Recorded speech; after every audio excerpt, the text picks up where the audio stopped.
right now. All right, so like, she released 2 albums. The second one is honestly even better, and like everyone that I've actually like played the albums for, they end up really really liking it, right?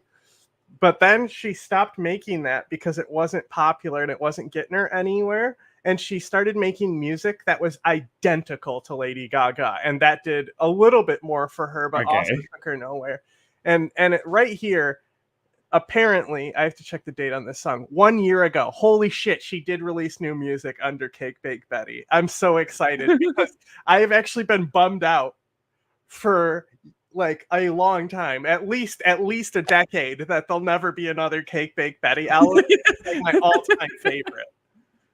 The first and second albums combined, like we would listen, like when we were touring, like there was many times where we'd listen to the both albums 1 and 2 front to back because they're so good.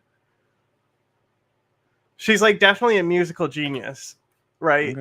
But I think the only one that really copied Lady Gaga that is good is like Ally X. I don't know who that is. I'll send you a song sometime. Yeah, I don't listen to shit music. No, her music's like good, but it's like weird. It's like weird pop, you know, like Lady Gaga's is. Sure, and Lady Gaga is great. It's just anyone who tries to copy her is shit. Which was everyone. She copied Madonna. Oh, come on. Madonna is a She did. And then Madonna copied someone, I bet. Madonna's a fruitcake, bro. She fucking got screws loose. Lady Gaga's actually cool. Madonna fucking endorses Hillary Clinton and posts weird gifs with her.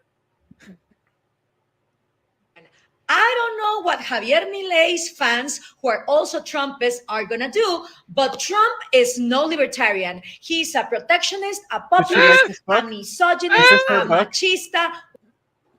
Is this her I don't know. Whatever, but is no libertarian. And as the most influential libertarian Latina, I want to thank every single individual who booed Donald Trump recently in the Libertarian National Convention Party. From the bottom of my libertarian heart, I want to thank every single one of you. What you have done for the movement, it's incredible. Libertarianism is all about spreading freedom without taking the parts that are uncomfortable. It's about open borders. It's about many things. Yeah, Gloria. Oh, yeah, that's good. That will scare away a lot of the libertarians, though. Hell yeah. No, she's right, though. Fuck them. She is right. Fuck She's those 100% people. correct. The Libertarian party does not need to be a big tent party. Like I said, with the Ayn Rand Institute, where they're influencing. I love that she's like went after Milei here too. Because he's a fake fucking libertarian as well. But it has nothing to do with the corrupt right-wing oligarch protectionist who wants to perpetuate the actual monetary system that does not work. So thank you for doing what is right for the ideas of freedom. And hey, if you want a presidential candidate who is actually a libertarian, invite me. I am the only libertarian woman offering 15 proposals, 100%. We'll invite you on our show. That's such a good line. I'm the only libertarian candidate offering 15 proposals, 100% freedom. That are 100% freedom or whatever she said. You can come on our show. We'll happily have you. You can talk for as long as you want. At democracynow.org/give. Welcome to Democracy Now!, democracynow.org, the War and Peace Report. I'm Amy Goodman. The White House said Tuesday, Israel's devastating airstrike on a tent camp for displaced Palestinians in Rafah does not cross President Biden's so-called red line. And you know what's also cool about Gloria? Well, I don't agree with her politics. The fact that she is like a theory nerd, that she can pull out books to reference her philosophies and stuff. Very few candidates who like have actually, you know, even though it wasn't a technically legal run. Set off a fire in the camp, killed 45 Palestinians and injured over 200, mostly women and children. A CNN investigation found Israel attacked the camp using munitions made in the United States by Boeing. White House National Security spokesperson John Kirby was questioned Tuesday by Ed O'Keefe of CBS News.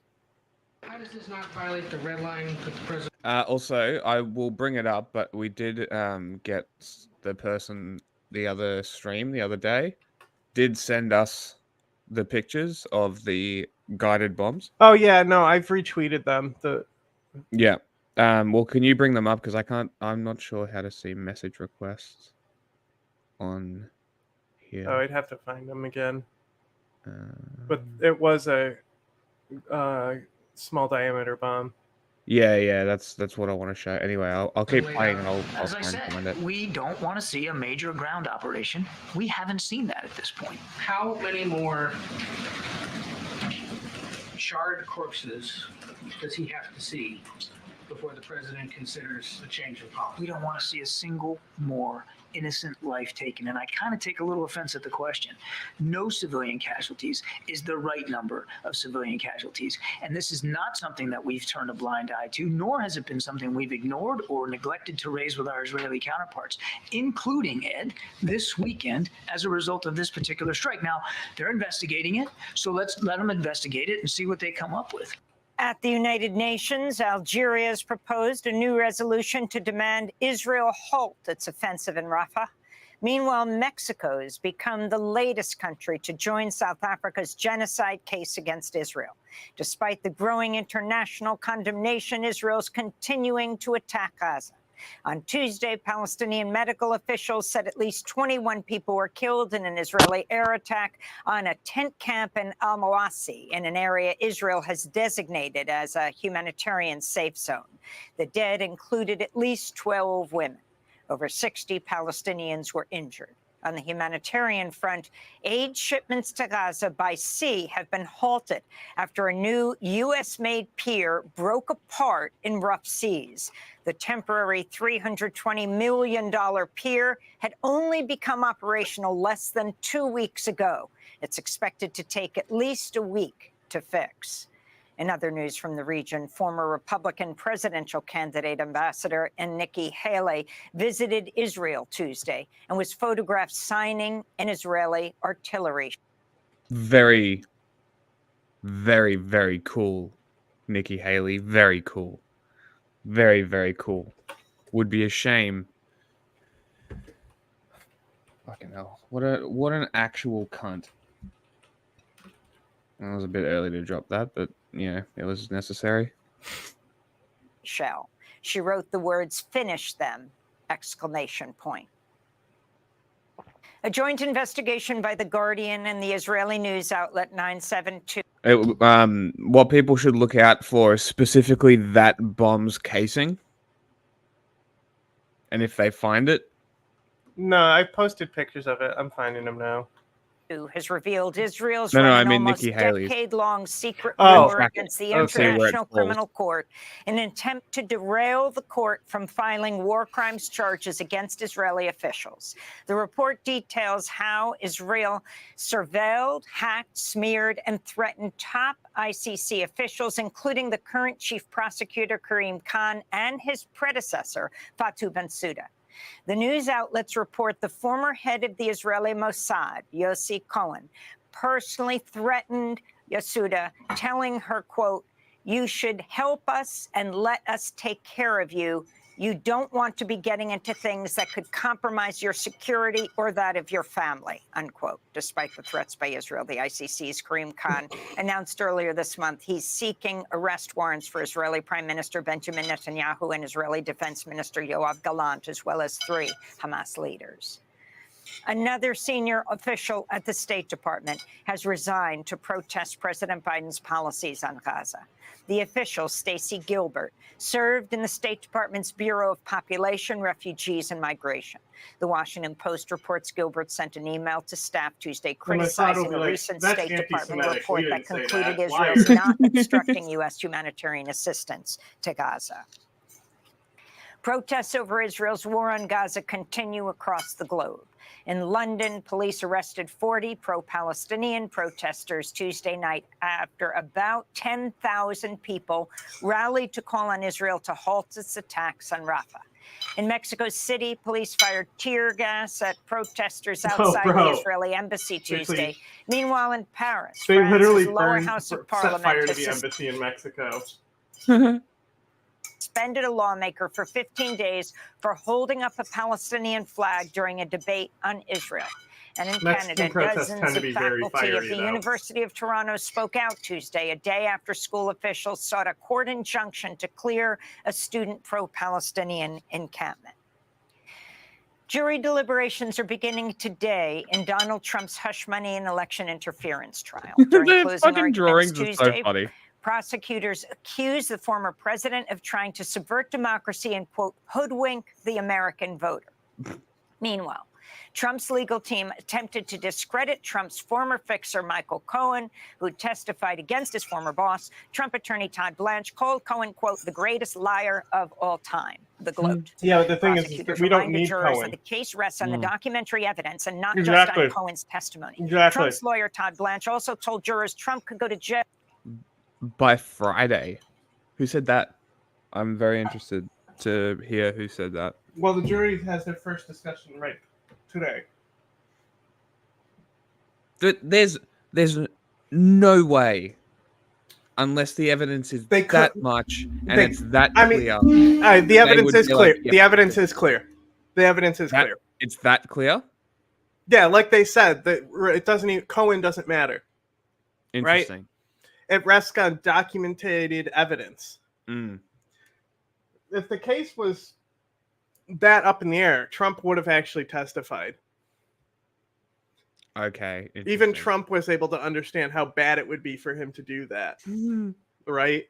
But the documents are very clear. It's like pretty much, it's a pretty open and shut case. The only hope is everyone's entitled to a fair trial. So even though it's open and shut, the evidence should be presented and weighted by a jury. That said, the only hope his prosecution has had from the start, or his defense has had from the start, is to try to convince one rogue jury member. That's their strategy, is to get a hung jury, not to get a not guilty verdict, because they know it will never happen. That's how strong the case is against him. So they could have it by Friday. I mean, honestly, if I was that jury, I'd go back and just be like, he's guilty. Just say he's guilty. Okay. Hold on. Here is the bomb.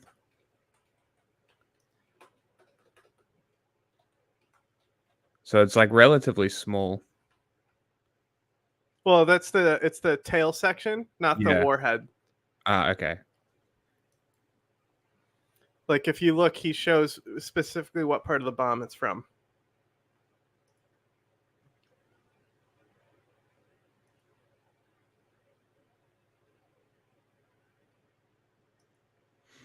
I think that is just another picture of it. Yeah. So it's just matching. Can we see it? Hang on. Yes, there you go. See, it's the tail. Yeah. But yeah, so fun. So that's what was dropped on those kids. Go to tree jail! Tree jail for you! If convicted, this led to Judge Juan Merchan admonishing him for making what the judge called a, quote, outrageous and highly inappropriate remark. Outside the courthouse, the Biden campaign held a press conference featuring two police officers who worked during the January 6th insurrection, as well as actor Robert. Well, as far as Democracy Now! Cringe on Ukraine, they will say it's like the invasion is wrong, right? Abby Martin will even say that, though, right? But they also platform Code Pink, and I don't think Abby Martin even platforms Code Pink. I'd have to check. This is the time to stop him by voting him out once and for all. We don't want to wake up after the election saying, what, again? My God, what the hell have we done? We can't have that happen again. In other Trump legal news, U.S. District Judge Aileen Cannon, who's hearing Trump's classified files case, has denied a request by prosecutors to place a gag order on Trump to prevent him from attacking law enforcement agents involved in the case. She was appointed by President Trump. In climate news, India's issued a red alert a day after temperatures in New Delhi reached a record Code 122 Abby degrees. Martin. I can find that. And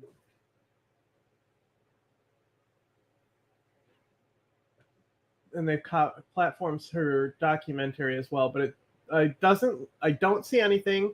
She's retweeted them and said no peace for war criminals ever, but she has not brought Code Pink onto her platform. I also don't think she's brought Scott Ritter onto her platform, which Democracy Now! Has not. That's always a good thing, and neither will we. Yes, she will. Galloway is the closest thing to Scott Ritter she'll talk with. Yeah. Fahrenheit. Meanwhile, in Brazil, the Inter-American Court of Human Rights is holding hearings to determine what legal obligations countries should face for the climate emergency. The hearings come after historic floods in Brazil displaced hundreds of thousands of people and killed over 150. This is Luisa Tucha of the Tucha people in northeastern Brazil. This is the moment we want the Inter-American Court to hear us, hear our cry, hear our call, hear our anguish, feel some of the pain that the indigenous peoples of Brazil have been going through for thousands of years. In Papua New Guinea, rescue efforts are continuing after a landslide killed as many as 2,000 people. Papua New Guinea's Prime Minister James Marape said the changing climate is devastating his country. In this year, we had extraordinary rainfall. Too bad you're not a colony, or else you'd be able to have your sea level rise owner in country coastal areas, pay for it. and landslips in few areas. For instance, we almost had the entire South Simbu that access. Like all the island passage nations to are charged in the United States. Highway that was completely cut for almost a month. I mean, they're not. Haiti's I mean, they are unelected nations. Transitional Council Actually, they're has just not named Gary states. Conille to be Haiti's new prime minister just a month after some members of the council picked a different official for the job. Conille briefly served as Haiti's prime minister over a decade ago, had been working as a development specialist at UNICEF. The Transitional Council was formed after Ariel Henry agreed to resign as prime minister amidst an uprising by armed groups. In the nation of Georgia, lawmakers have voted to override a presidential veto of a controversial bill that could force many NGOs and media outlets to register as foreign agents. On Tuesday, one opposition lawmaker in Georgia was doused with water while he spoke out against the legislation. The EU has warned passage of the bill could jeopardize Georgia's chances of joining the bloc. Voters in South Africa are casting ballots today in nationwide elections. Polls suggest the ruling African National Congress could lose its majority for the first time since Nelson Mandela was elected in 1994. In election news here in the United States, Texas House Speaker Republican Dade Phelan narrowly won a primary runoff against David Covey, a far-right candidate who was endorsed by Donald Trump and Texas Attorney General Ken Paxton. Meanwhile, Texas Republican Congress member Tony Gonzalez has declared victory in a primary runoff against gun rights the current advocate admin Brandon has Herrera, been who in is South nicknamed Africa. the AK guy. Gonzalez, who That represents the Uvalde, ANC Texas, might broke potentially with his lose an election. Yeah. To a white guy. colleagues last year to support new gun control legislation after the massacre so at Robb funny that you Elementary lost. School. And the Libertarian Party has picked Chase go back. Oliver to be its presidential nominee. Listen to after what she party said there members for a turned down second. appeals from both after the massacre at Russell's advocate Brett candidate who was endorsed by Donald Trump and Texas Attorney General Ken Paxton. Meanwhile, Texas Republican Congressmember Tony Gonzalez has declared victory in a primary runoff against gun rights advocate Brandon Herrera, who is nicknamed the AK guy. Gonzalez, who represents Uvalde, Texas, broke with his Republican colleagues last year to support new gun control legislation after the massacre at Robb Elementary School. And the Libertarian Party, Like Brandon has picked Herrera Chase was Oliver running to be its presidential nominee. in Uvalde. Yes. That's where And he still lives. got that much. Yeah, of course he did. That's crazy. Yeah, because the cops did nothing. I'm surprised he didn't win. after party members turned down appeals from both Robert F. Kennedy Jr. and Donald Trump, who was met by a round of boos and jeers when he addressed the Libertarian Convention on Saturday. Meanwhile, Jill Stein has announced she's won enough delegates to be the Green Party's presidential nominee. And those are some of the headlines. This is Democracy Is she the Now! Russian agent? Yeah. DemocracyNow.org, the War and Peace Report. I'm Amy Goodman in New York, joined by Democracy Now's Juan Gonzalez in Chicago. Hi, Juan. Hi, Amy, and welcome. I mean, look, he made a 50 cal AK variant, so that's kind of cool. So he's a gunsmith as well, which is an interesting part of calm down. his content. But yes, he is a pretty much just a Duran thumb chud fascist type. Yeah. I would say he's one of the more edgy. In the day's other headlines, he tries so hard to be edgy. Yeah.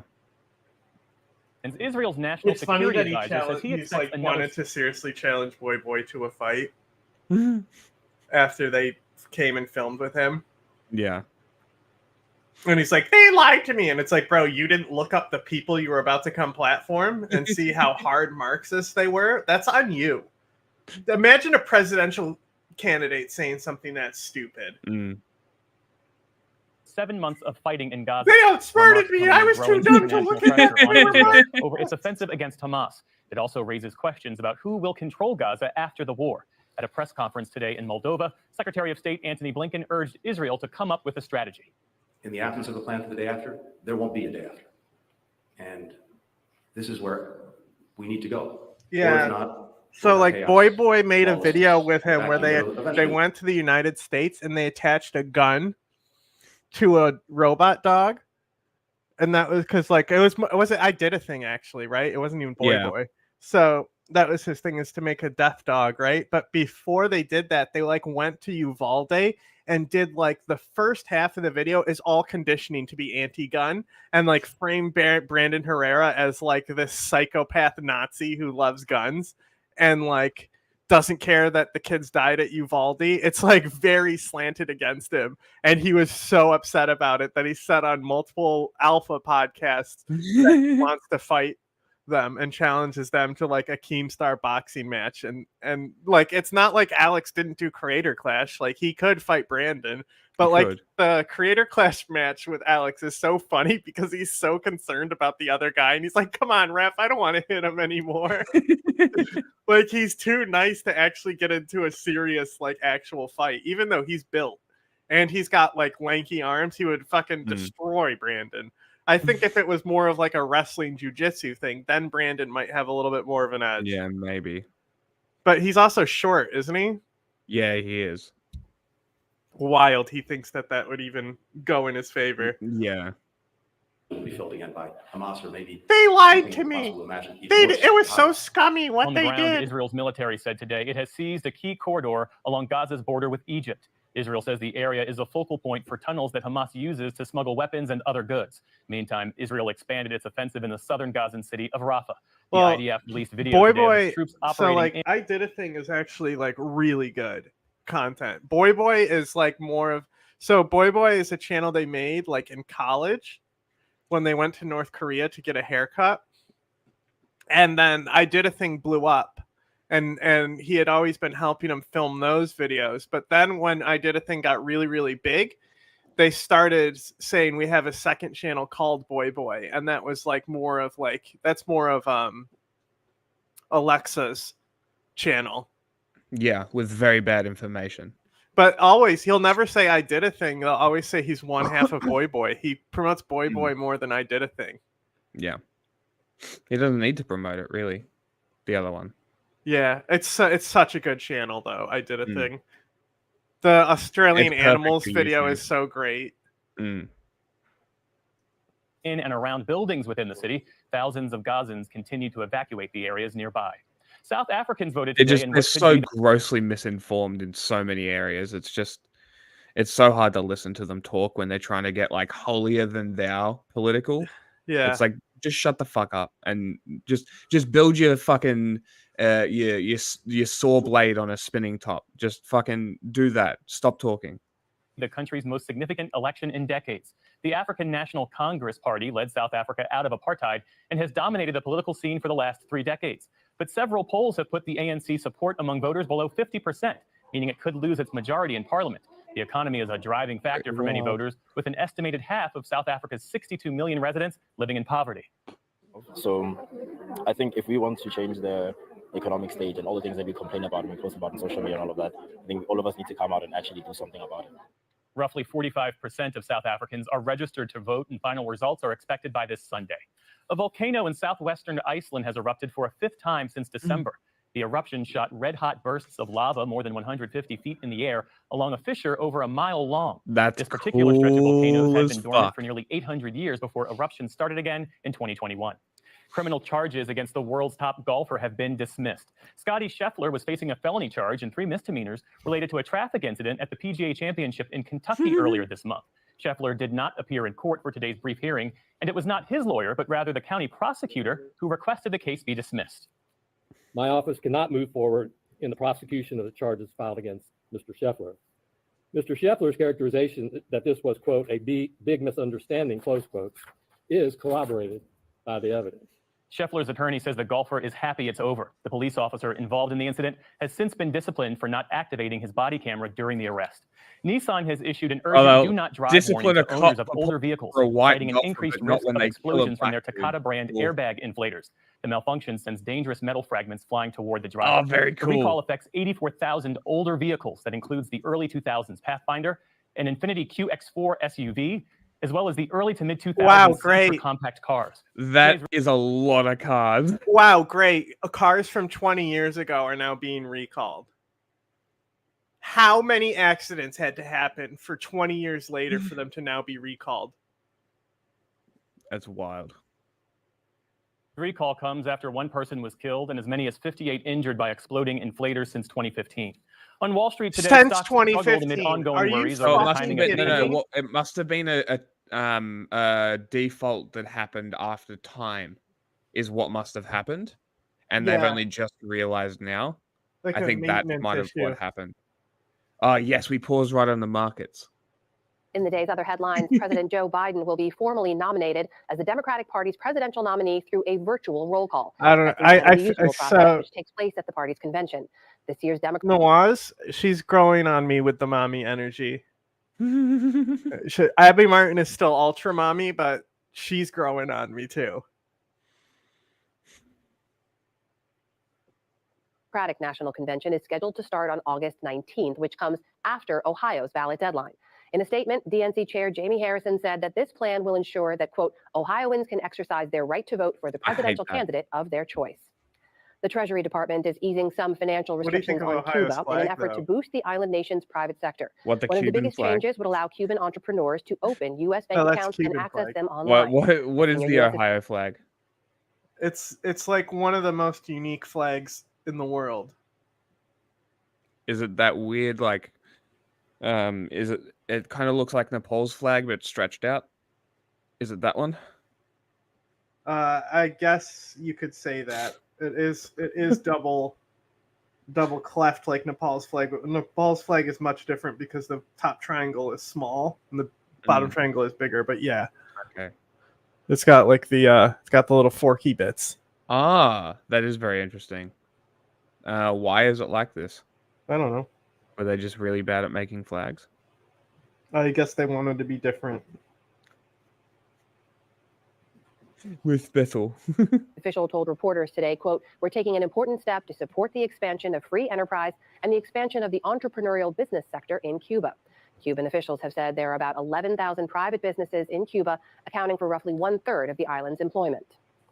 Violent storms swept through North Texas this morning, leaving more than 1 million businesses and homes without power.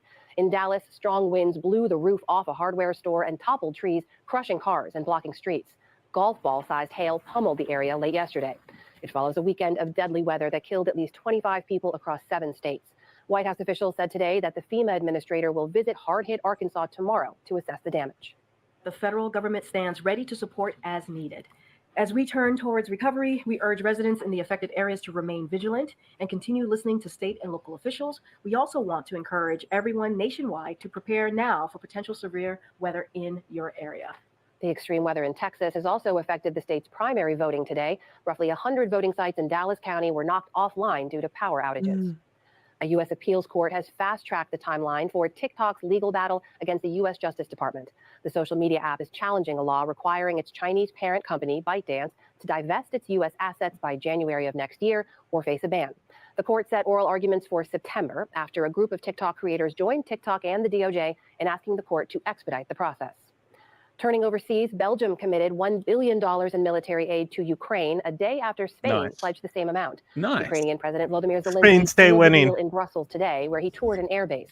As part of its pledge, Belgium will send 30 F-16 fighter jets to Kyiv. Hell yeah. In the meantime, Russian President Vladimir Putin warned European nations against increasing their involvement in the war.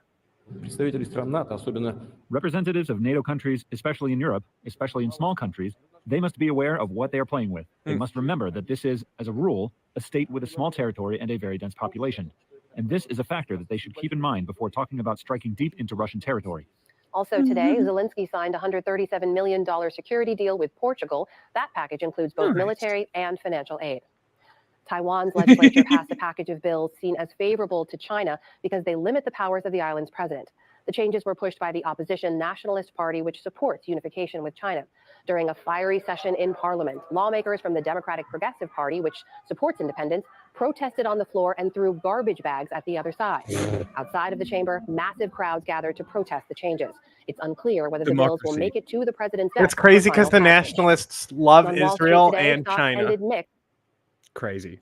Right? And so you'll see the commies be like, how come there's so many Israelites or Zionists in Taiwan? And it's like, these are the people that are pro-China, right? After consumer confidence rose in May following 3 months of decline. My political Washington, DC, polarity that only goes 1 or 2 is malfunctioning. The fascist party like China. Smithsonian National Zoo. Some exciting news today. Pandas from China will be making their way back there soon. NBC's Tom Casello has more on this big announcement for us. Fucking At the Smithsonian National Zoo, a sort of panda jungle gym is going in. New climbing structures, rocks, hammocks, the Western territory that is mainland China belongs to Taiwan. 100 miles away in Wolong, China, 2 2-year-olds are spending lazy days tumbling down hills and eating lots of bamboo. Within a few months, they'll catch a trans-Pacific flight to Washington, D.C. We're going to make it more fun. We're going to make it a happier place for them. Good. Those 2-year-olds are Bao Li, a male whose name means treasure and energetic, and Jing Pao, a female whose name means green and treasure, both described as panda teenagers. And something really special, Bao Li's family has lived at the National Zoo before. Here's the family tree. So Bao Li's mom was here and his grandparents were here. That's right. We're so excited that we're able to have a cub that is coming from the Meishang and Tian family line. For 51 years, those black and white furballs were the biggest stars at the National Zoo. We're so excited to see the pandas. Then last November, heartbreak. Panda mania came to an end. The loan agreement with China expired, just as U.S.-Chinese relations grew tense. Also, you know how you said that this is America winning the panda war? No, it isn't. Yeah, it is. This is a soft power win for China. Nope. National Zoo sent home its last 3. But they're just coping because they got pandas. I miss you. It's a soft power win for China. Nope. It's a panda I win. really want to cuddle with you. The panda programs at the National Zoo, the Atlanta, Memphis, and San Diego zoos are part of a global breeding and conservation program, and it's working. Going from 1,000 wild pandas 50 years ago to 2,000 today, plus 800 in zoos worldwide, with pandas moving from endangered to vulnerable. Well, with the way China's going, it's that's actually surprising. We have accomplished so much, but one of our jobs was to crack. I guess they realized that killing all the pandas would reduce some soft power influence. Giant panda reproduction. If you want to save a species, you have to make more of them. Last November, panda keeper Maria Lally flew with Meishang, Tian, and Xiaoqingji back to China. Now she's preparing for the new arrivals. So we'll get to watch them go from subadult to adult and get to see all of those years and the way that they really develop. They're Their the personalities dumbest will continue to creatures. change as they age. Temperature down in the room just a bit. You heard the pandas are coming. They're coming back. This is news so many of us have been waiting to hear. So we learned today that these two giant pandas, they're kind of small right now, but Bao Li and Qingbao will call the National Zoo home starting later this year. So you're looking at some of the video that the zoo shared with us a little earlier today. And we know the return of pandas to DC comes after we say goodbye to Meishang, Tian and Xiaoqiji back in November. Our Matt Gregory is at the National Zoo with reaction to today's announcement. Last fall, when the two giant pandas left the National Zoo here, it looked like that was it for the panda program here in the district. But today, a new announcement. The pandas are coming back. The Chinese ambassador to the United States announced it and brought with him a veiled message from Beijing. The news inside the zoo spread fast. Oh, they're coming back. Oh, okay. Well, that's good. That's good. That's great. The pandas are coming. China. Let's go! With the United States. Panda victory. China's ambassador to the U.S., Xia Feng. Continue its cooperation. Good. You mean American food? The pandas are coming. China is ready to continue its There's cooperation. no Chinese food here. On panda conservation. China's ambassador to the U.S., Xia Feng, announcing by the year's end, two giant pandas, Qingbao and Bao Li, will call the National Zoo home. And for one of them, it's almost a homecoming. Bao Li is actually the cub of Bao Bao, who was our cub born in 2013. So he is a grandchild of Meishang and Tian. National Zoo Director Brandy Smith told us this has been in the works since Bao Li's grandparents left in the fall. We always were optimistic. We knew that this program was going to continue. Smith says since the U.S.-China cooperation started in 1972, their conservation work has brought pandas back from the brink of extinction. And that's something the zoo will continue. Yeah, they couldn't afford to not. To work on. So our number one goal is make more giant pandas. So everybody who's looking forward to cubs, I can promise it's not something we're interested in doing. And while the zoo will continue its mission with the pandas, China's ambassador seemed to talk about a deeper mission, defrosting the relationship between the two superpowers. China and the United States should choose to be partners, not rivals. Here's that. This was Xi. Remember when Xi months ago came over to blow Biden as well? And say, please, Biden, please, we need you, America. Yeah, or maybe China will stop being assholes and join the system, but probably not. I mean, with this EV shit, highly doubt it. Please, America, your dick too tasty. It's exciting to see him come back. Like I said, I grew up with him. As DC returns to a state of pandemonium. Now, as to when the pandas will arrive, there really isn't a fine timeline. Speaking with the National... North Korea's latest failed satellite launch Monday was captured in black and white clips shared by South Korea's military. Just hours earlier, Pyongyang had declared plans to conduct a launch by June 4th, potentially giving it a second spy satellite in orbit. Instead, it became North Korea's third failed launch after two other fiery crashes last year. The launch appeared to come from Dongchang-ri, a northwestern area of the country where North Korea's main space flight center is based.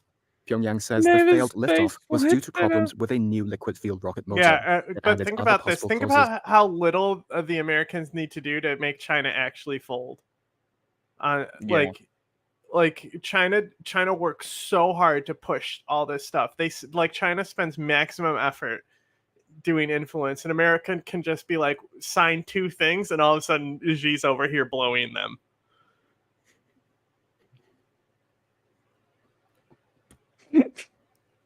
Yeah, we'll look at it's in there. The poo balloons are in there. At least I hope they are. You put those in, right? Yes, I put them in. Were being investigated. Japan alerted its residents in the south to North Korea's launch. Chief Cabinet Secretary Yoshimasa Hayashi condemned Pyongyang, but said Japan did not try to shoot down the satellite. North Korea successfully placed its first spy satellite in orbit last November after earlier setbacks in May and August.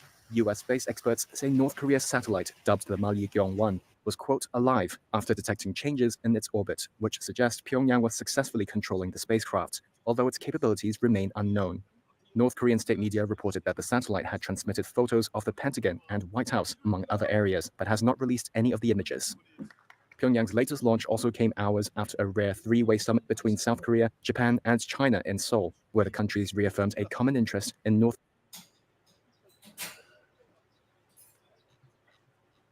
You need to back up. You need to watch out.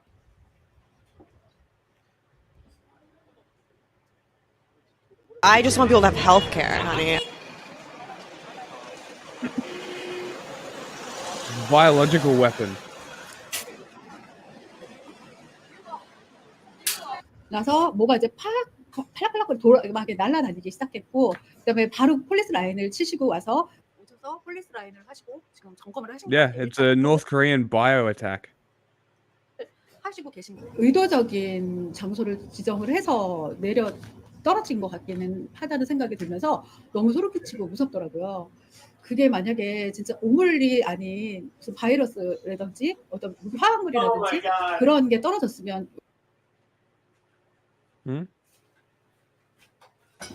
I gave Zapato a little bit of dust on his tile, and he just rolled and rolled off the top shelf. Oh, that's funny. That's like a cat thing. 여기는 저희는 어떻게 됐을까 Did he 하는 bounce 순간 like a bouncy ball? 너무 소름이 끼쳐서 다들 굉장히 공포에 떨었던 것 같아요.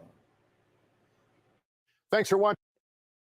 North Korea sent hundreds of balloons carrying trash and excrement to South Korea on Wednesday. Kim Yo-jong, the sister of North Korean leader, said the balloons were gifts of sincerity for South Koreans who, quote, cry for freedom of expression. South Korean military's explosive ordnance unit and chemical and biological. What? What did she say? Anything. Something about What did bouncing? she say? You said something about bouncing? I said, did he bounce like a bouncy ball? He landed on his feet. No. He actually kind of reached out to save himself with a paw. Oh, that's funny. But it was too late. Objects. Residents like Lee Seung received an alert warning them to keep away and report any sightings to authorities. 의도적인 장소를 지정을 해서. It was so creepy and scary. She doesn't need to be fixed. She's already perfect. Had a specific target. 그게 만약에 진짜 오물이 아닌. Everyone was so scared at that moment. I wondered what would have happened to us if there was not just garbage, but viruses or chemicals. 너무 소름이 끼쳐서 다들 굉장히 공포에 떨었던 것 같아요. More than 260 balloons have been detected as of Wednesday afternoon, and most of them have landed on the ground, according to South Korea's Joint Chiefs of Staff. Photos released by the South's military showed balloons with plastic bags tied to them and trash strewn around some collapsed balloons. Yonhap News Agency said some contained animal feces. An official at Seoul's presidential office said the North might want to test the South's reaction, but vowed to respond calmly. Sending balloons to the North has been a tactic regularly used by South Korean activists. They're often led by defectors escaped from North Korea. North Korea has reacted angrily to those balloons, which usually carry anti-Pyongyang leaflets, mini radios, food, and USB memory sticks with K-pop music videos and dramas. The recent incident comes days after North Korea denounced balloons sent from the South, calling them dirty things and a dangerous provocation. North Korea vowed on Wednesday to send more balloons to South Korea, dozens of times the number is said South Korea had sent into its territory, according to state media KCNA. That's right. Thaksin Shinawatra and his family have really loomed large in Thai politics for decades now. Even while he was in self-imposed exile for those 15 years, he had a big impact on the politics here in Thailand. As you mentioned last year, he returned. Why? Because it's called Bangkok. I guess. From that self-exile to face charges of conflict of interest and abuse of power. And he was handed an 8-year sentence, but only ended up serving about 6 months of that entirely from hospital. And that led a lot of people to speculate that he and his political party, Per Thai, which is the ruling party here in Thailand, had done a deal, had done this great bargain with their sworn enemies, their bitter rivals, the conservative parties and the military that had ousted him in a coup in the first place. So, yes, to some extent, this was a surprise. And I think it really shows that Thaksin Shinawatra still has some very powerful enemies within that royalist establishment. Yeah. You know, a Move Forward MP was sentenced to 2 years in prison for similar charges. Another activist died in prison just a week or so ago after a hunger strike. It seems as if these laws are going to continue to be heavily prosecuted. Yeah, Bev, that was a devastating case. The young activist who had been hunger striking in pretrial detention, she died just a fortnight ago, and it really reignited the anger around these lèse majesté laws and the debate about the justice reform.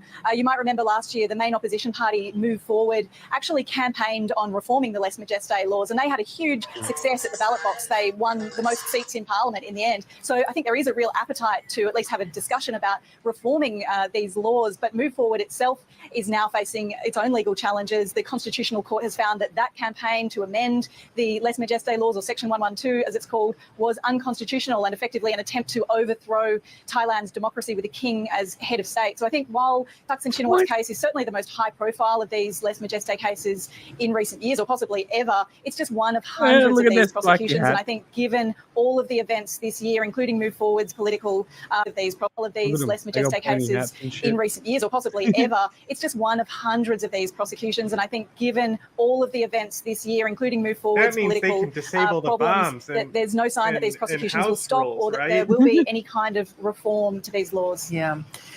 The Prime Minister is also facing his own challenges. He's under scrutiny. Someone out there, maybe not in the audience today, but eventually that, someone out there, maybe never in our audience, might get that joke.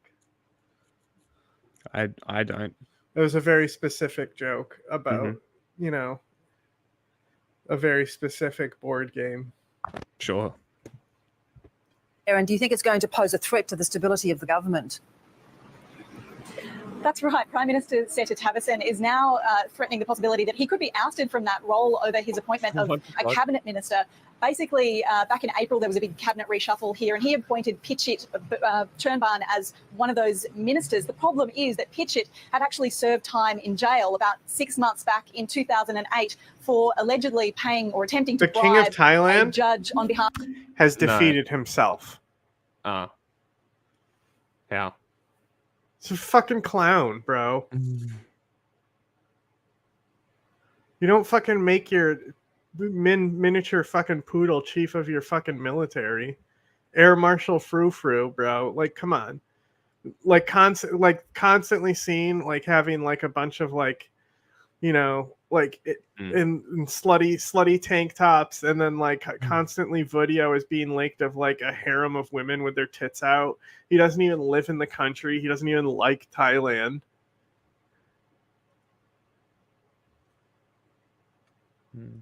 Of Thaksin Shinawat, of all people.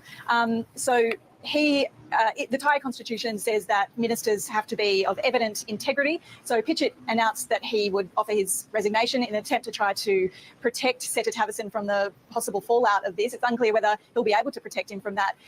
He has about 2 weeks now to justify why he made that appointment, or he could face being ousted, which would certainly throw his party, his government, into turmoil. So this is the biggest threat that they've faced since they came to power last August. But of course, Thailand is no stranger to political turmoil. So we'll keep an eye on this turbulent times ahead in Thai politics. Yeah, it does seem, Lauren, as if there's something around every corner. Great to have you on. Thanks so much. Okay. Thai story. Well, Israel has been expanding its military operation in the central and western parts of Rafah. The military says that it's in full operational control of the border area with Egypt, known as the Philadelphia Corridor. The area is 14 kilometers long and intended to be a demilitarized buffer zone that runs along the border between Gaza and Egypt. Well, Israel has banned Al Jazeera from reporting inside the country, so instead we are in Amman, in Jordan. Sarah Khairat is with us now, and so we have this announcement confirming that they are in full control of the border area between Gaza and Egypt. Any indication as to what happens now, Sarah? Yeah, that's according to Israeli sources being mentioned in Israeli media. We're yet to see the official statement, but they're now saying that they have full operational control, bar a tiny area, they said, that's closer to the coastline. But they said that that's not a problem because they're already surrounding that area. They've also said that they found 20 tunnels going to Sinai, and that's on the other side, on the Egyptian border. According to the Israelis, they're saying that they're in communication with the Egyptians to let them know about this. They're saying that these tunnels have been used to smuggle weapons, and this is how Hamas has been able to obtain some of those weapons during this war since it started back in October. And now that they've found these tunnels, they're saying that this should stem the flow of weapons in. Well, quite a big accusation there, because that would assume that that's under the noses of the Egyptians. We're yet to hear from the Egyptians on that. But also saying that they found rocket launchers, and that this was an area that was used, it seems, by Hamas, according to these Israeli sources that are being quoted, and also saying that perhaps the Hamas fighters had been able to have those those rocket launchers. They're thinking that they are right near the Egyptian border, and that would somehow protect them from a full Israeli assault. But that's the situation there. We know that those tanks were seen yesterday in central Rafah, and also a statement actually from Herzi Halevi, that's the chief of staff, speaking to troops within southern Rafah, saying that we are here for several reasons. Firstly, this is the last Hamas brigade left, he says, with full capabilities. So we want to dismantle the Rafah brigade, and that this is a top priority for Israel. Okay, thank you very much. Sarah Khairat reporting to us from Amman in Jordan. Noor Aksher is a medical student at the Islamic University of Gaza. She's originally from Rafah. Noor left earlier this month and she went to Egypt. She's joining us from there. Thank you very much indeed for being with us. Can you describe to us what things were like when you were working before you decided to leave? Yeah, thank you for having me. Yes, so as a medical student whose med school got bombed, whose education was interrupted, I just found, I don't know, like the best decision for me to do is really just like to go and volunteer at hospitals. And the thing is, like, life in Gaza currently and for the past 7 to 8 months, the problem there is that you never know what the right thing or the wrong thing to do if you want to like stay alive or survive or if you want to be safe, right? Like, for example, I started to It's so volunteer funny at the hospital. how she's talking like basically how I talk. You know, like she needs to be slowed down because she's so passionate. Sped up. Yeah, slow her down because she's so passionate about what she's saying. But just all the you're just like how I talk. And that hospital is like around about 20-minute walk from my house. So I used to walk there, and going there, like on my way there, like you couldn't know if it would be safe for me to walk there. And obviously I'd be walking because there's no gas and no fuel for cars, like to find transportations. The best thing to find would be like hopping on an animal cart, and that wouldn't be always available. And like a lot of people find it funny, me like wearing scrubs and like riding on them and get to the hospital, but most of the time I'll be walking. That's and me on too. my route from my house to the hospital, there's so many houses and places that we do. You know, she's so career coded with how she talks. Sure. You just don't get it. That got bombed. And that's the thing, like they were bombed, just not at the time I was walking by, but if they did, like if they were bombed when I was walking by, I wouldn't be alive now. That's the thing, like everywhere is risky. There's no place that you could you could look at and be like, yeah, okay, I can be here and be safe, and then when I get to An-Najjar, well, that's a hospital, and like proven by what's been happening for the past 7 to 8 months, hospitals themselves could be considered even more risky than other places. So yeah, so I get there, I start volunteering at the emergency department and the ortho emergency department. I personally used to deal with at least 100 patients per shift. Like I used to work in 24-hour shifts. And because, especially at the time, because like everybody was asked to move to the south and especially to Rafah. And the thing about Rafah, I'm originally from Rafah. The thing about Rafah, just before October happened, we were always like, for years now, we're always, like protesting and calling for a building of a hospital in Rafah. So Rafah does not really have a hospital in it, like not like Al Shifa or Nasser or any of the the bigger kind of medical complexes that we have in other cities. Rafah never really had a hospital. And that was like one of the problems. It could be intentional of asking people to move to the south, because Gaza City has more infrastructure, more institutes, more hospitals, more equipment, more of kind of everything, and asking people to go to the south is really getting them to places where they're already, like less resources and all that. So the An-Najjar hospital is really small, but we have to deal with so many cases all the time, like really just like starting with infections as simple as upper respiratory infections and, gastroenteritis and like some gastric infections, and also casualties from the bombings as well. And we were always like working, on the floor, and there has always been limitations on everything. I studied at med school for 3 years. I did not study for so long, but I learned some things, and what I was experiencing and what I was working at the hospital was so different than anything I ever learned. Sorry to interrupt you, but I do want to ask you about that. I mean, obviously, we around the world have been watching the pictures of the injuries just like and me, the suffering that you have to interrupt her, or you won't get them to stop talking. Going through in Gaza. You have been there, you have been in the hospitals of people have been coming in with injuries who are suffering. Can you describe to us what life has been like as you and your colleagues have been trying to work through the numbers of people who've been coming in to get treatment? Exactly. That's what I was about to actually talk about. Like, I had to learn You would just how to let me speak. prioritize who lives or dies, kind of like who we actually work on, who we use our limited resources on, who, You know what like, one of my favorite I hate things to say, are? The people who want to follow our police and friend police. You know, and they'll be like, you know, this person is associated with this person Yeah. who is associated with this person, and that person is fascist. And Mhm. then I'm just like, I'm friends with terrorists. Goodbye. Like, oh my god, your fucking online beef is like definitely Yeah. the worst thing that I'm doing. Okay, like I'm gonna fucking care. If they're annoying, they're not showing up on my feed. That's basically how it works. say this, but like, who deserves to be worked on, who deserves, you know, like, to use the limited resources and equipment and instruments and medication that we have on. I also had to learn how to, you know, like, prioritize who to give local anesthesia, like when we're stitching, you know, like some patients, even like if available. If it's available, we have to prioritize who we give it to. Like, I personally had to stitch hands of mothers who just lost their babies, who just lost their children, without even being able to give them local anesthesia while I was, you know, stitching their hands. And it's actually kind of it good was- for her that she's in Cairo now, because like Egypt has like a history of being able to produce good doctors. Why is that? We have 30 people watching actually. We multi-stream. People just watch on their preferred platforms. It doesn't matter. YouTube's not paying us. Why would we be exclusive to them? You know, we're going to stream everywhere. YouTube has the most interaction in the audience, but YouTube also demonetized us for doing the yeah, news. So, yeah, fuck YouTube. exactly. So it's like it all has to be funded through Patreon. That's the only way we'll make a profit. So whoever wants to go sub on the Patreon, that's in the link tree on the Twitter bio. If you're watching on Twitter, it's only $1, and we're about to release an extended cut of an interview. I should say with the Taliban, even though it's not. It's just with somebody who, it's a different perspective of the future of Afghanistan that's more pro-Taliban. But you know, I should clickbait and just say it's with the Taliban themselves.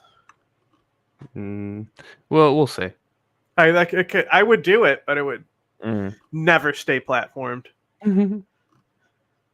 Not in English. No. You know, like, the resources part was really horrible. There were no beds. Like, Najjar Hospital had like around What's the 63, YouTube? and you're What's talking the about YouTube? a It's the million same. and a half. Everything is people. the same.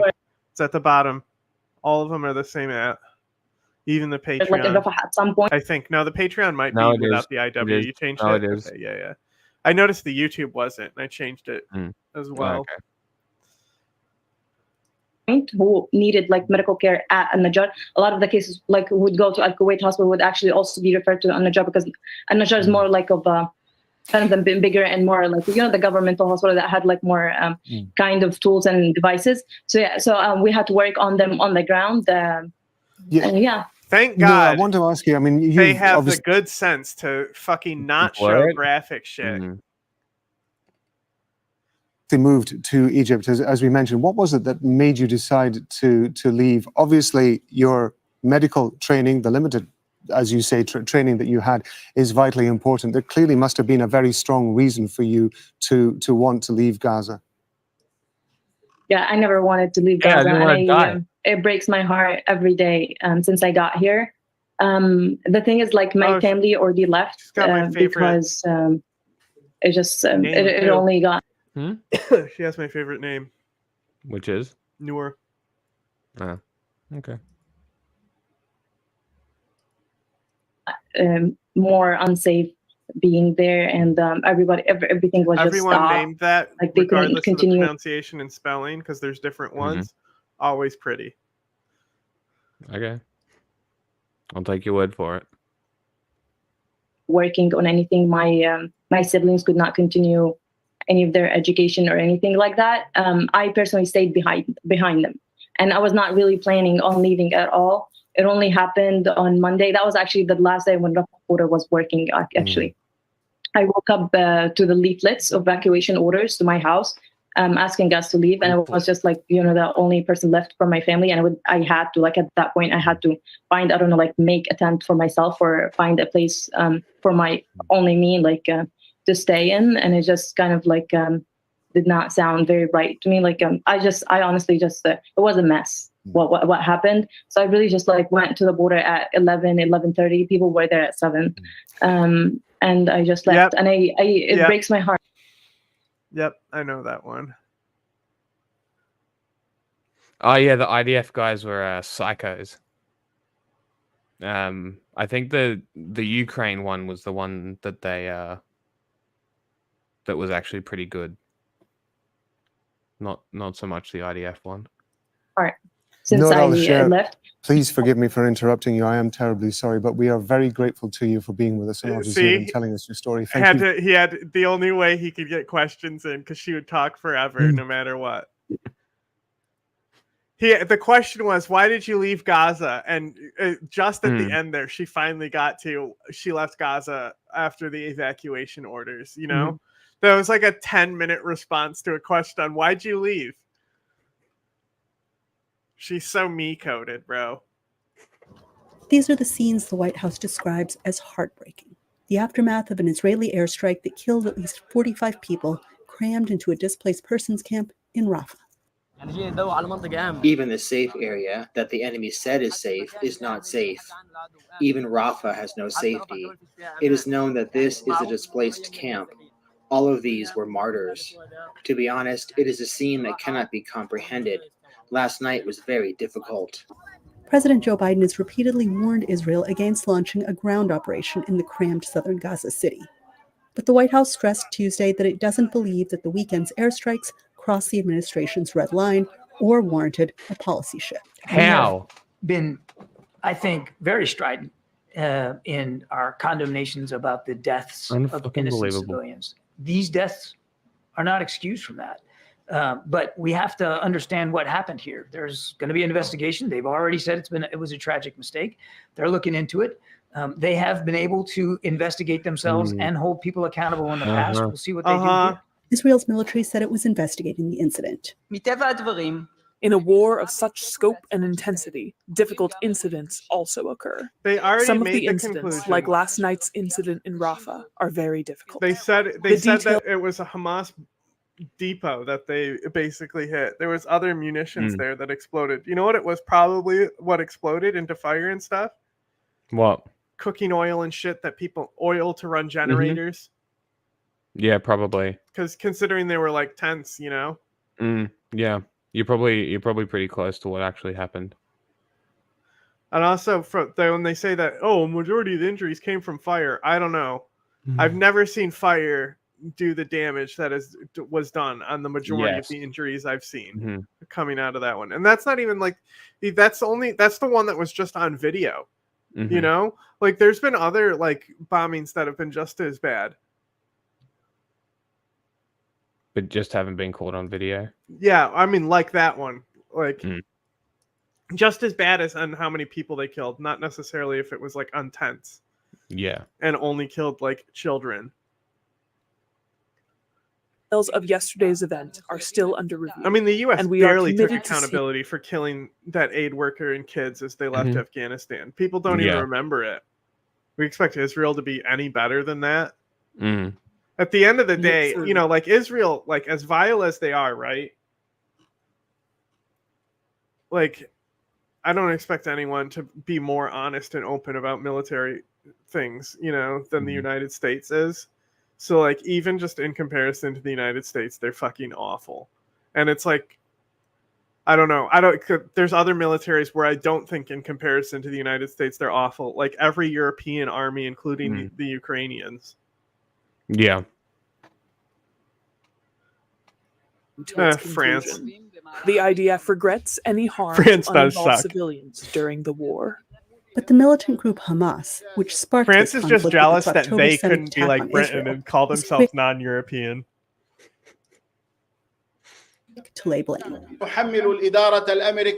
We hold the American administration and its President Biden personally fully responsible for this ugly massacre against the displaced in Rafah and for all the crimes by the occupation in the Gaza Strip, and that is through continuing to provide political and military cover for the occupation and continuing to supply it with military equipment, bombs and ammunition that killed dozens, if not hundreds of children, women and civilians daily. Israel's action in Gaza, which has led to the deaths of more than 35,000 people, according to the Hamas-run Gaza Health Ministry, has been condemned by several U.S. allies. Humanitarian agencies, including the United Nations Refugee Agency in Gaza, are demanding a ceasefire. As investigators try to untangle what happened in Rafah, analysts say the Biden administration is under major pressure.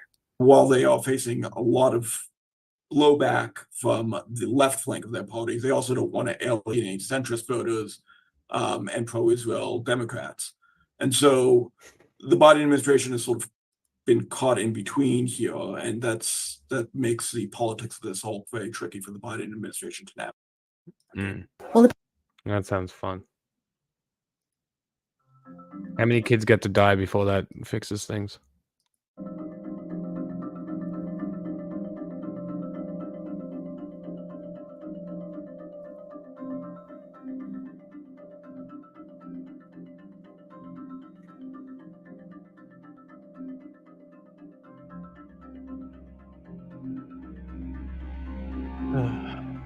Gotta brush my teeth first. Oh my god, did you know AI generated picture is not an accurate representation? Wow. Are they serious? I think so.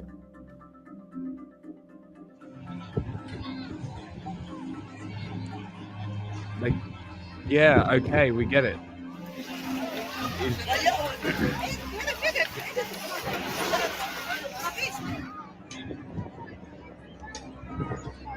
Wow, I'm just learning this. Wow, this is all brand new information.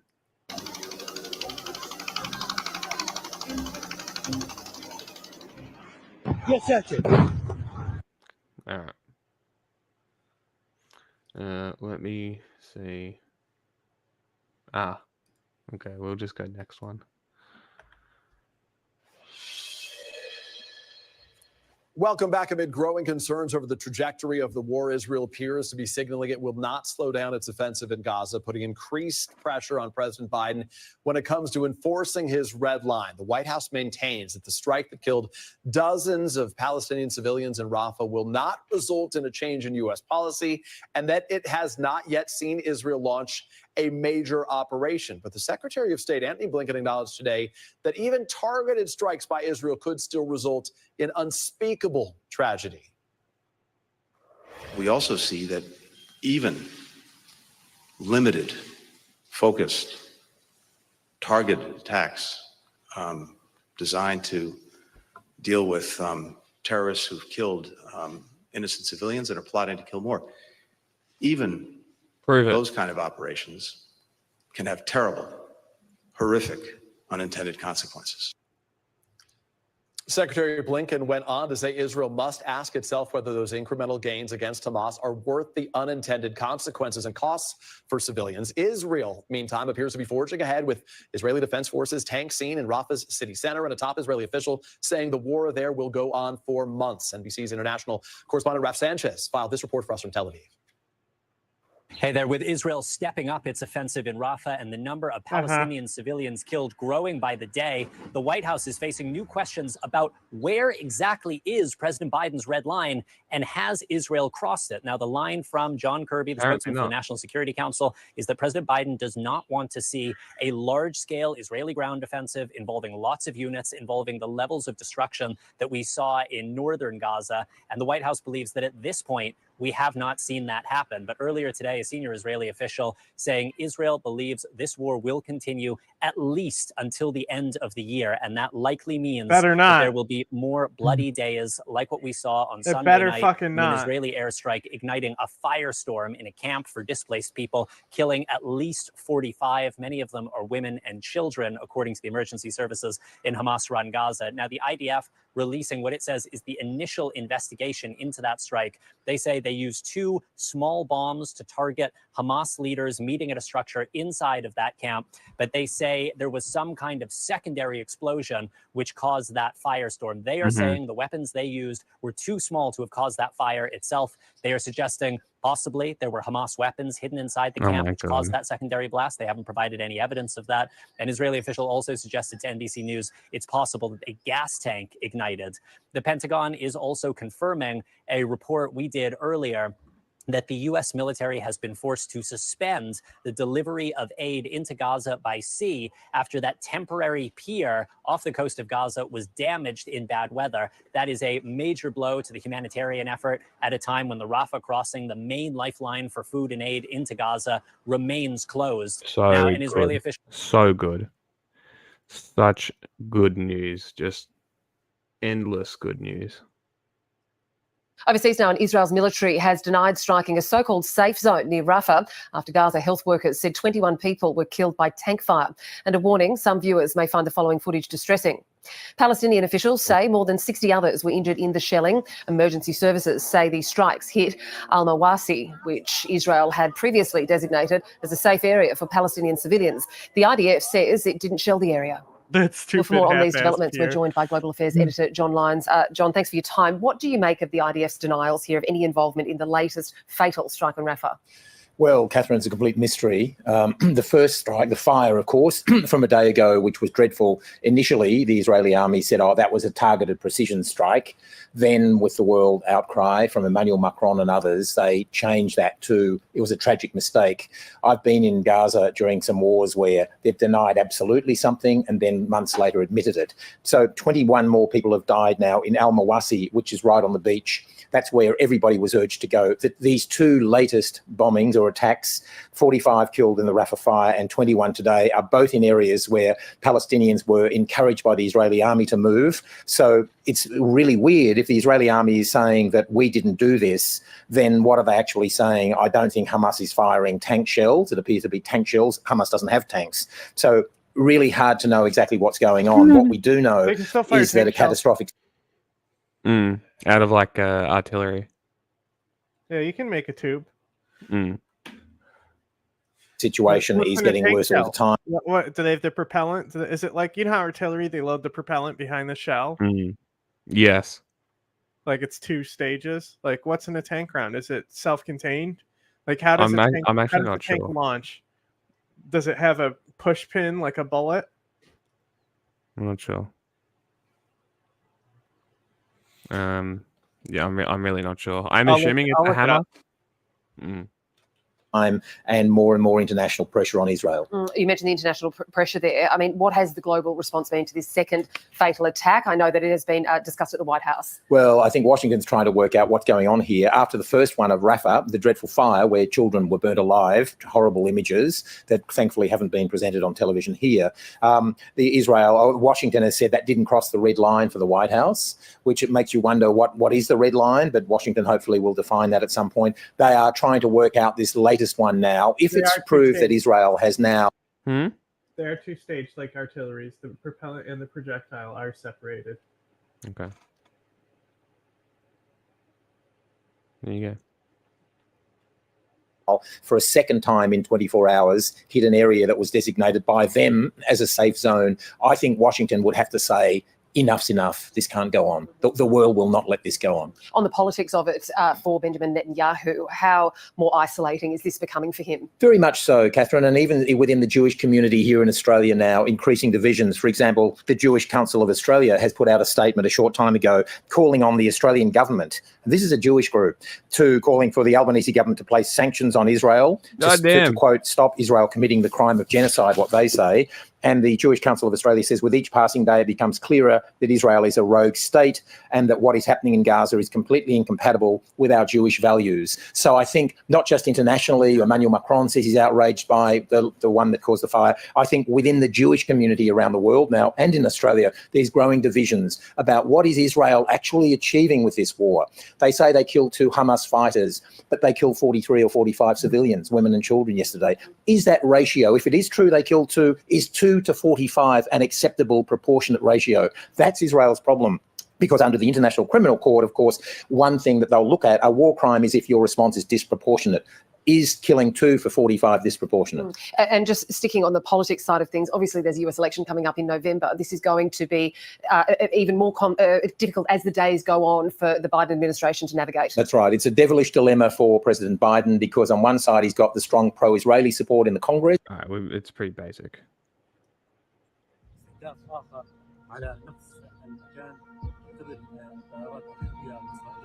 right. This one. Ireland, Norway, and Spain join more than 140 nations that have already recognized a Palestinian state. Recognition is not a symbolic act. This is a legal and political step, a commitment that countries make. It involves recognition of territory, of borders, of sovereignty. And as such, that will have legal implications and legislative implications for those countries. Israelis reacted angrily to the decision, with Israeli Prime Minister Benjamin Netanyahu calling it a prize or reward for terrorism. Some Israeli analysts interpret it as further evidence that the world's moral compass has gone adrift. The extraordinary act of recognizing a Palestinian state on the heels of the worst mass murder in one day in modern political history against any democratic country. I don't care. 7 months of shelling civilians. Shut the fuck up. Scores the absurdity, and I would even call it the diplomatically violent decision that these countries have taken. Polls suggest more than 3/4 of the Israeli public do not support a Palestinian state in the aftermath of October 7th, when Hamas invaded more than 20 Israeli communities and killed about 1,200 people. Since then, there has been a bloody war between Israel and Hamas that the Hamas-run health ministry in Gaza says has killed more than 36,000 Palestinians. Some Israeli analysts say the recognition by the 3 European countries makes the idea of a two-state solution, meaning Israel and Palestine, once again a matter for discussion. The recognition of Palestine and the entry of the state of Palestine into the United Nations as a member state of the United Nations begins a process where, when we return to negotiations, the question of Palestinian statehood is determined. It is no longer a veto that Israel has over the question of Palestinian statehood. The U.S. and several European countries are advocating for an eventual Palestinian state in the West Bank and Gaza, following a ceasefire in Gaza and release of all the Israeli hostages. But in the meantime, they oppose the unilateral recognition of a Palestinian state. Linda Gradstein, VOA News, Jerusalem. Interesting. I mean, we can look at this. It's just one of these ones. Look, Nikki Haley is a piece of shit. We already remember knew. Those codes. Yeah, track these codes.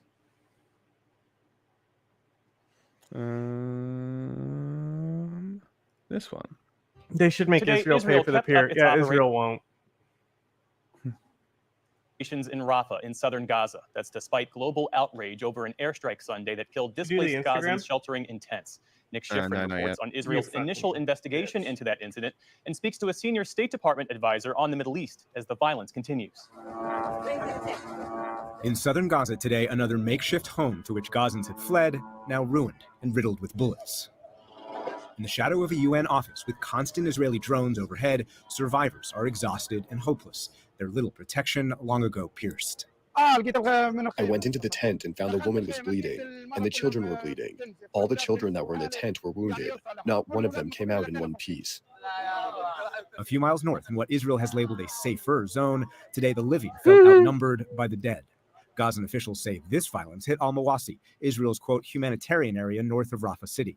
But an Israeli official told PBS NewsHour there was no Israeli military activity in the area at that time. And today the Israeli military said the Sunday strike that incinerated a tent city. Okay, watch out. Watch out. Oh, thank God. Oh, my God. Thank God it's blurred.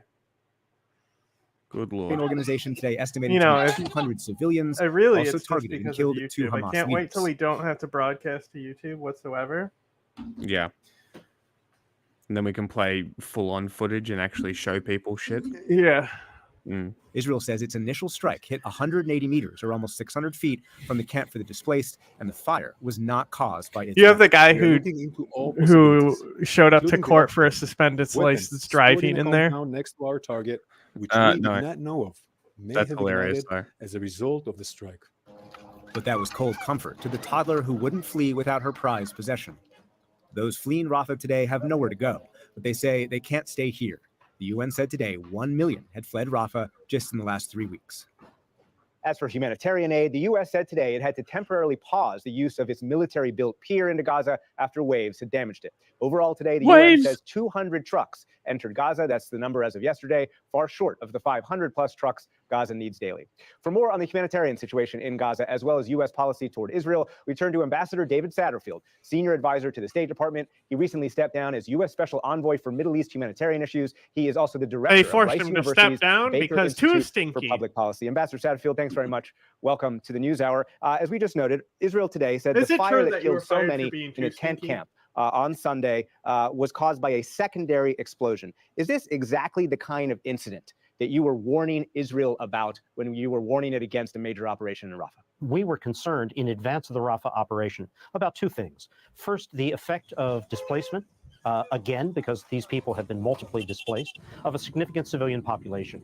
That displacement has in fact occurred. Our second concern was about the physical impact of an operation, however confined, on the ability to move humanitarian assistance from Kerem Shalom, from Rafah Terminal, into Gaza proper. And there we have had significant challenges since the operation began. When it comes to the threshold of punishing Israel for a Rafah operation that the U.S. has warned against, Jake Sullivan, National Security Advisor, said this last week. One of you asked me the last time I was standing at this podium, how are you going to judge this? And I said that there's no mathematical formula. What we're going to be looking at is whether there is a lot of death and destruction from this operation, or if it is more precise and proportional. And we will see that unfold. Does the incineration of so many people in that tent camp on Sunday match, quote, a lot of death and destruction? We continue to regard what is happening on the ground in Rafah as a limited operation in terms of its scope. But the effect, heartbreaking as it is, to see the images of civilians, women and children in particular, suffering in this, we are not in a position to make an independent judgment on what was responsible, who was responsible for that incident. But even if you don't know exactly who or what was responsible, the kind of images we saw and the kind of numbers we saw from the Sunday incident, is this not exactly what the U.S. was concerned about? We are concerned about maximum efforts being undertaken by Israel to protect as much as possible in this conflict which Hamas brought about, the ability of civilians to live in as much security as possible. This is a very tough fight. We understand that. We understand the need to address the Hamas battalions that remain in Rafah. But the manner of addressal has to be done as carefully as possible. Is there a number of deaths? I love this. Can you be more careful? Hey, Israel, can you please be more careful? Israel, can you be more careful? It's not a mathematical question. There is not a certain number that creates a threshold here. It is the totality of what is going on, and the president has made this as. Is that a medal behind you? I'm claiming it. You don't deserve it. A full-blown ground maneuver campaign in central Rafah is appropriate or could be supported by the United States. We have not, as of this moment, seen such a campaign. And yet we have seen, according to the UN, some 1 million people flee Rafah in the last 3 weeks.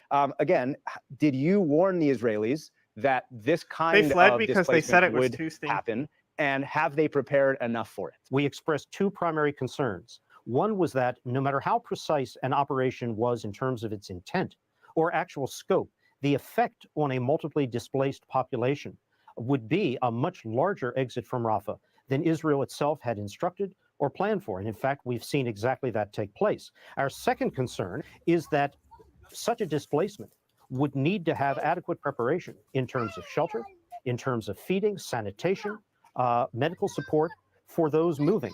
We did not believe prior to the operation beginning that such a credible executable plan existed.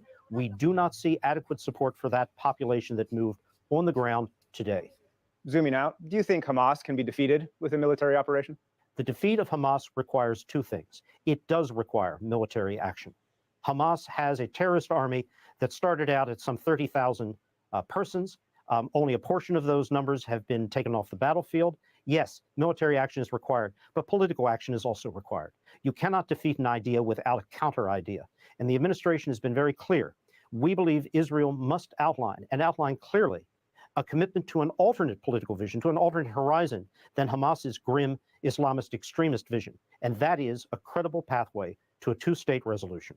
The U.S. approach to Netanyahu has been to offer him a choice. You can either go down the current road of fighting perhaps endlessly in Gaza, or you can take the so-called high road, the project that the U.S. has been working on, not only that envisions a future of Gaza, but also perhaps normalization with Saudi Arabia. What happens if Netanyahu does not take the choice that the U.S. is pushing for? Nick, I'm not going to comment on hypotheticals, but I will say there is an opportunity here for the region, for Israel, for Palestinians to move forward in a different way, in a more positive direction than in the past. It's essential here that Gaza not return to what it was before October 7th, that the people of Gaza, those 2.2 million, not be held in rigid control by a terrorist group. They, the Palestinians, deserve more. And all of us are working to try to hold out the prospect of more and better for them. Ambassador David Satterfield, thank you very much. Thank you, Nick.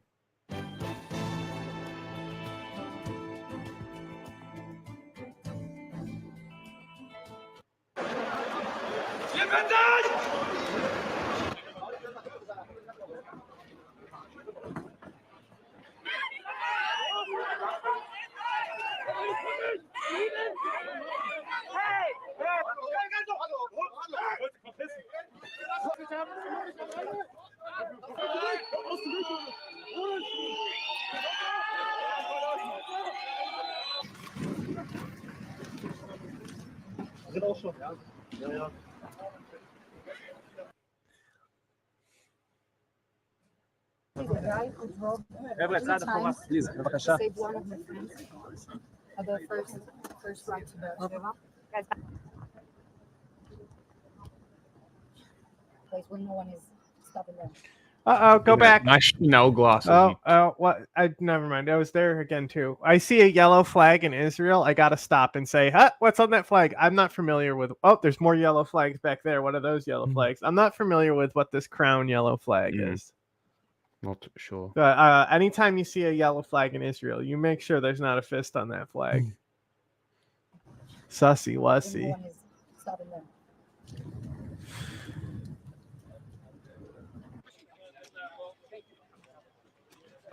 And Donald Trump recently did not allow stopping US aid to Israel.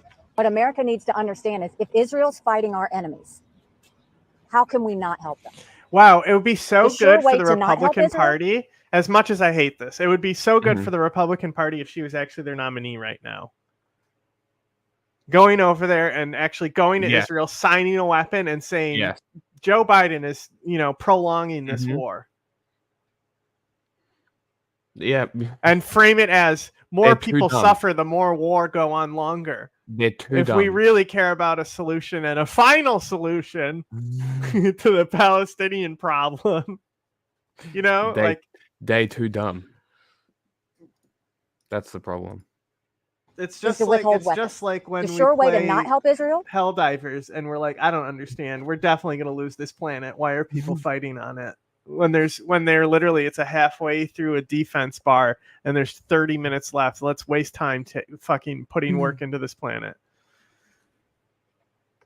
Is to praise the ICC or the ICJ or any of those that are condemning Israel instead of condemning what happens. America needs to do whatever Israel needs and stop telling them how to fight this war. Until you've lived it, you can't say how to fight it. You're either a friend or you're not a friend.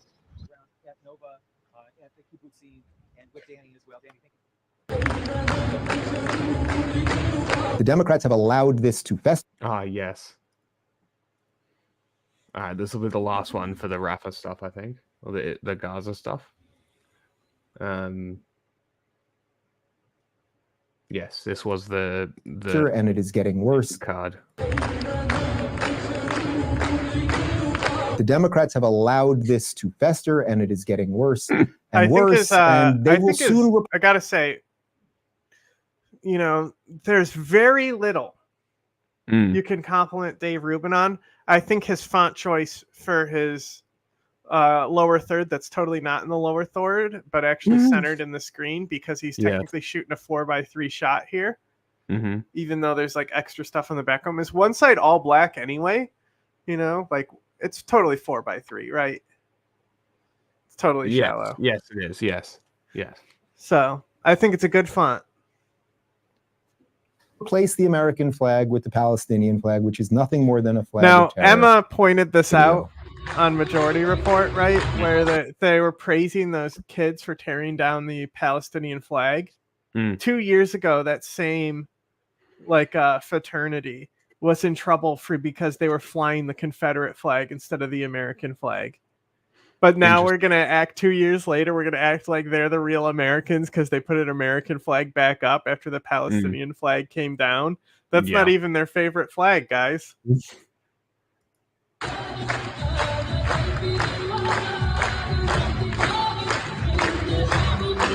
Honestly, so what's the issue? I would say I dislike him almost equal amount, but I think Dave Rubin is just irrelevant and Ben Shapiro is not. And so I think Ben Shapiro takes more of my focus. Dave Rubin, we rarely ever cover because it's literally not worth it. Yeah, the content is that dog shit. But Sam Cedar does really good digs on him. The best is the Larry King interview. Have you seen that with Dave Rubin? No, I don't think so. Basically, Larry King takes a whole ass phone call during a live interview. Seriously? With Dave Rubin, and he's talking to his kid about, like, a grown kid, but he's talking to him about baseball. And he's like, he literally at one point he goes, you can hear the kid be like, "Oh, I'll let you go. I was going to tell you about this, but you're busy." And he's like, "No, tell me. I got time. I'm not doing anything." Basically. Fucking hell.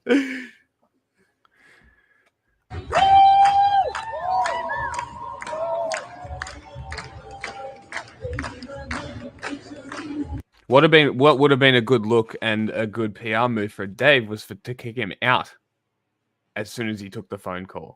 He does Ben Shapiro content, but milder, and 2 weeks later. The thing is, like, we know also there's the inauthenticity where Dave is just so fake and so stupid that he literally Dave got turned to these ideas not because he's a grifter, but because he's that stupid. Yes, yeah. I was watching when it happened. Very funny.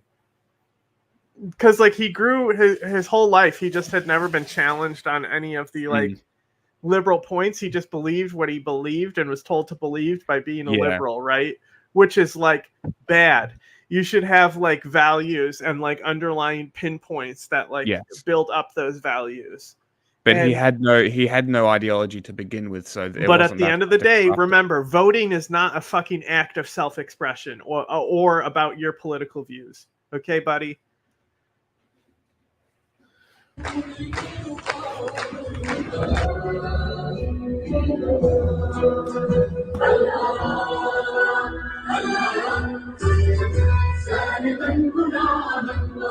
So, what's Infrared Haz's actual name? Because he keeps calling himself Haz al-Din, and it's so funny. I saw this other page, and it was Little Jihadi, and I was like, oh, because if they have the name Jihadi, I'll go to their page, And then I go to their page, and they're friends with all the commie people, and I'm like, you're not a jihadi. You're just a communist who may have Middle Eastern descent, and so you're calling yourself a jihadi. Yeah. False advertising.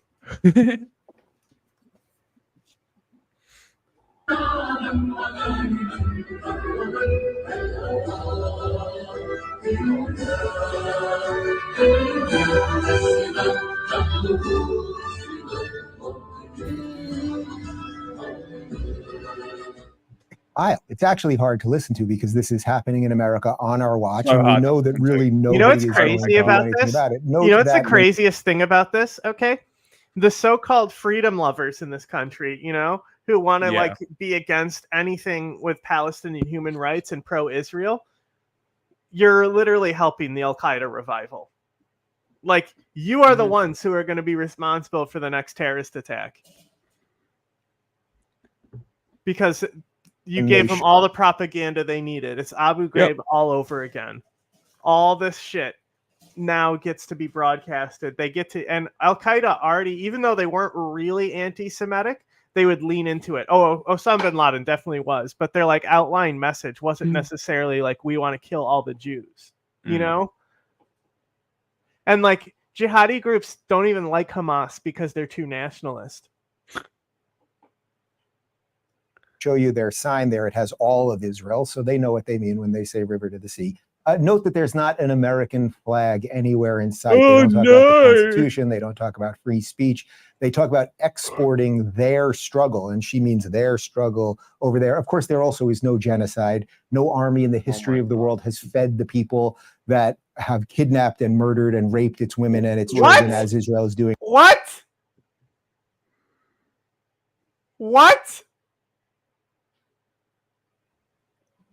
Insane. Jesus Christ. Insane thing to say.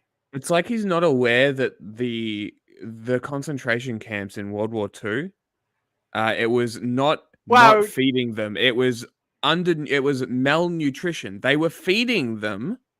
They were working them harder than they had calories to burn. But also to say this, right? Like, after the atrocities, no army has been nice to give them food. Yes, actually, it's happened many times. It's actually standard protocol. Yeah.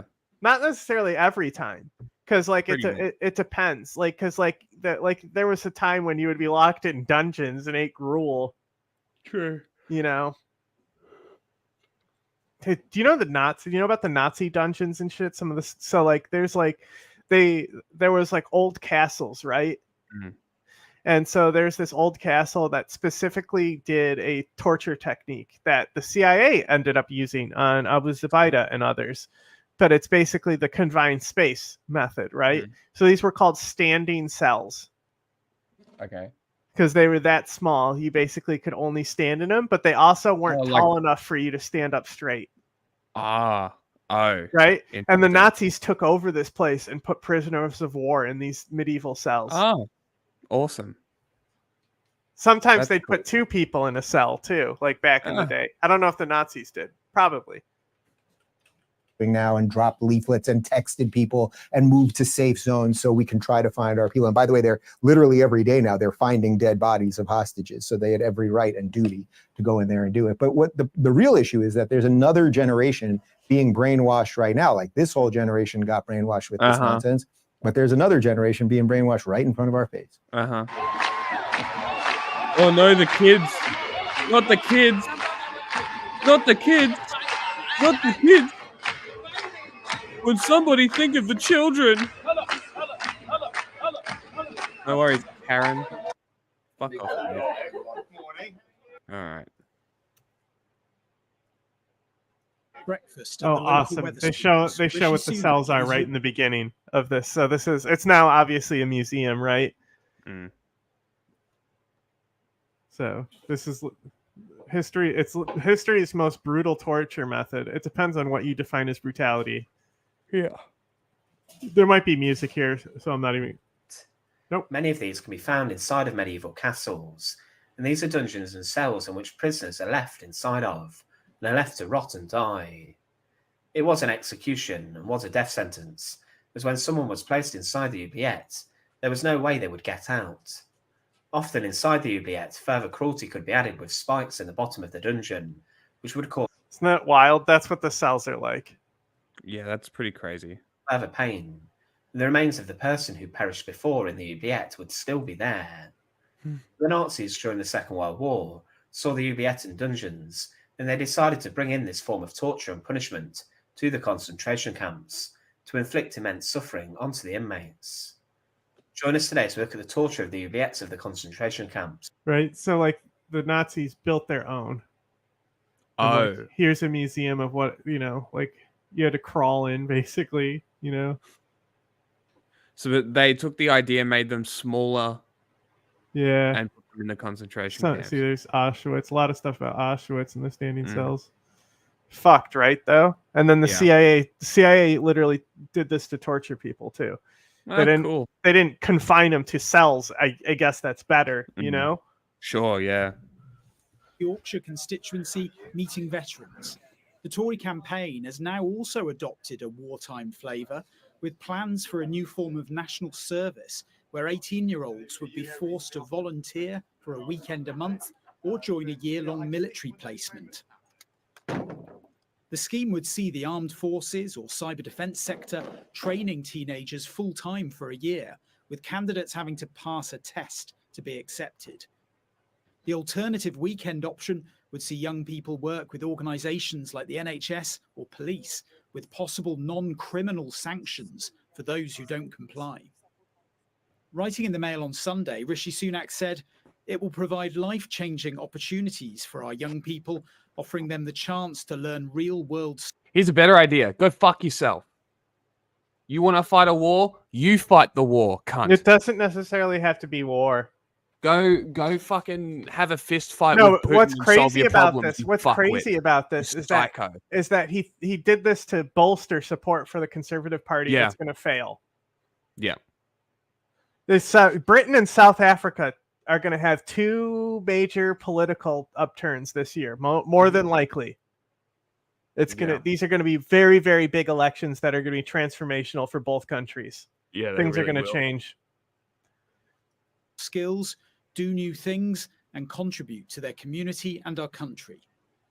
Meanwhile, at a football ground in the Midlands, the Labour leader was pointing to a different path for young people, confirming plans that could see the voting age lowered.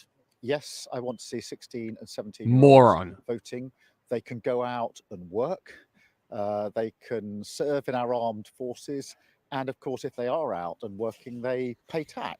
If they're 16 and 17-year-olds, they shouldn't be serving in the armed forces and they shouldn't pay tax. You shouldn't be able to tax 16 and 17-year-olds. So obviously, this lowering of the voting age is just an effort for the government to widen the tax bracket. I'm finding out the Viet Cong had similar things, but they were larger cells that they would put multiple people in who could only stand.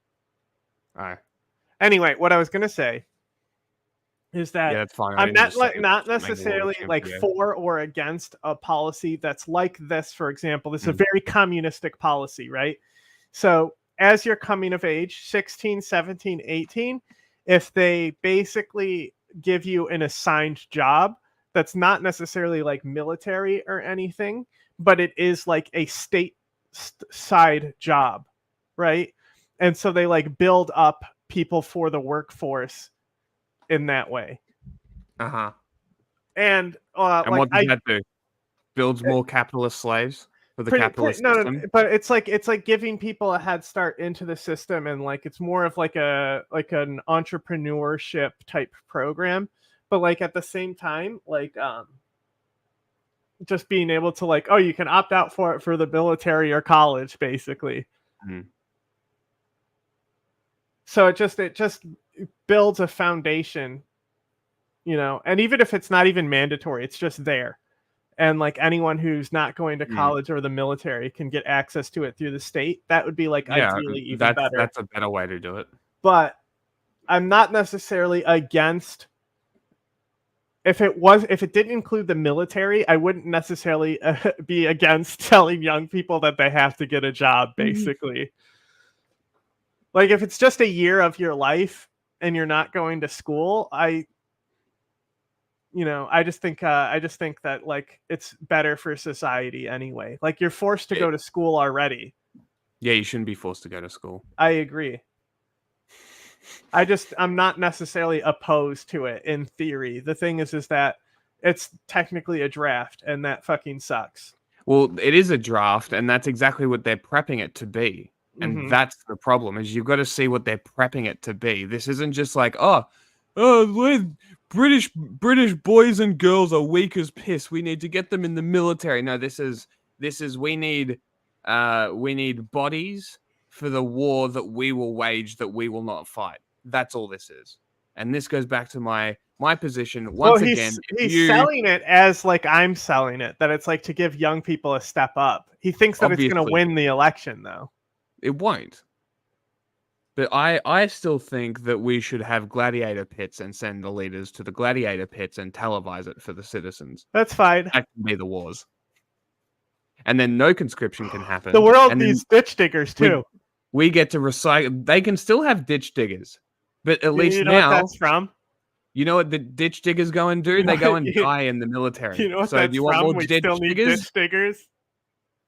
Have you heard that? I've heard the saying, yes, but I don't know where it comes from. It's such a funny scene. So yeah, you want more ditch diggers? Military ain't the answer. If people want to run the country and they want to wage a war, they can go fight it. They can go fuck themselves. These fucking cunts in their massive houses waging wars and watching people die. Fuck you, piece of shit. Did you find it? I plan to go to law school after I graduated, but looks like my folks won't have enough money to put me through college. Well, the world needs ditch diggers too. Like he's trying to get the whole plot is he's trying to get this guy to pay for his college, and he just is so evil and doesn't care. And therefore they should have a say over how the money they're paying in is being used. Today, the Shadow Chancellor will take centre stage for Labour, with Rachel Reeves focusing once again on her core message of economic stability. And after dashing back down to London in a Tory donor, Well, I mean, Rishi Sunak. That's why we got to give it to Debbie. You know, he got killed on the front line leading his troops because he cheated an election and thought it would be a good way to consolidate power underneath him is to show the troops that he loves them. Because you know why he does this? The only people who can actually bring about political change in many of these African countries is the military. Mm-hmm.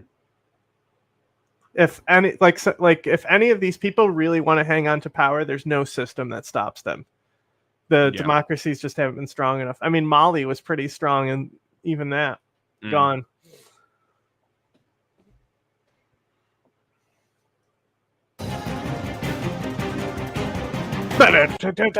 Hindu. It's Hindu times. It is Hindu times. I just wanted the Rishi Sunak stuff. Vosh did a funny video on this. Do we want to watch that? I can grab it if we want. It's not news. I mean, it's him covering this thing in the UK. Sure. Okay. We'll do that. You put it on because I'm gonna. I only listened to some of it. I didn't listen to all of it. Oh, you check it on. I'll be back. I gotta find it first. Okay. You silly goose.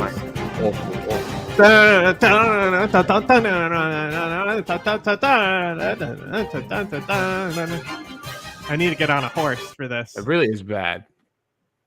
Ride that horse. Turbulent time. No.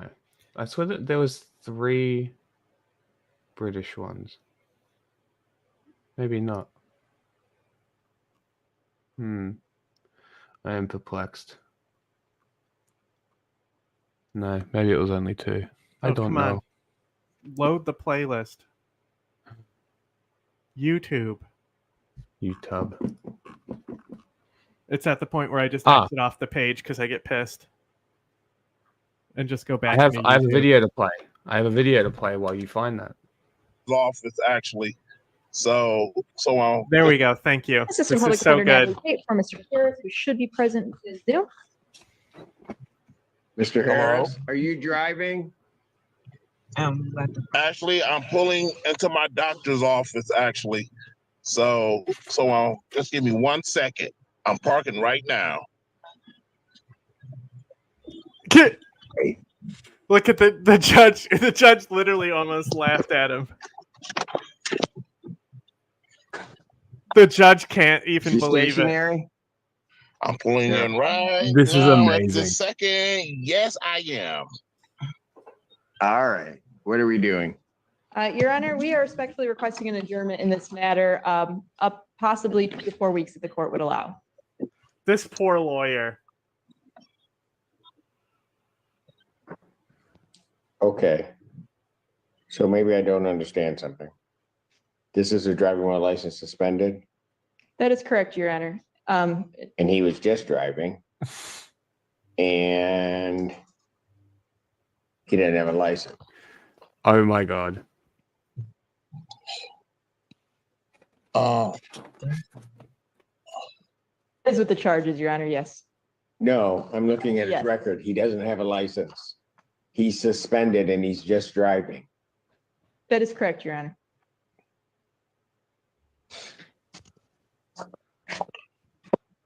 Oh.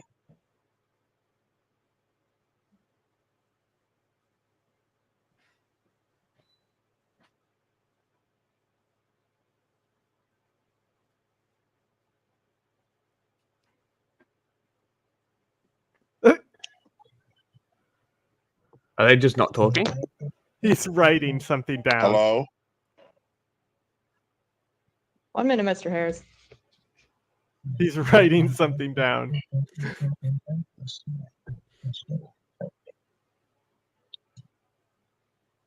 You can't make this shit up. I don't even know why he would do that. So defendant's bond is revoked in this matter. Defendant is to turn himself into the Washington County Jail by 6 p.m. today. Failure to turn himself in will result in a bench warrant with no bond. Goddamn. Thank you. Thank you, Your Honor. All you had to do was not drive on camera to the courtroom. Well, he had a doctor's appointment. He couldn't,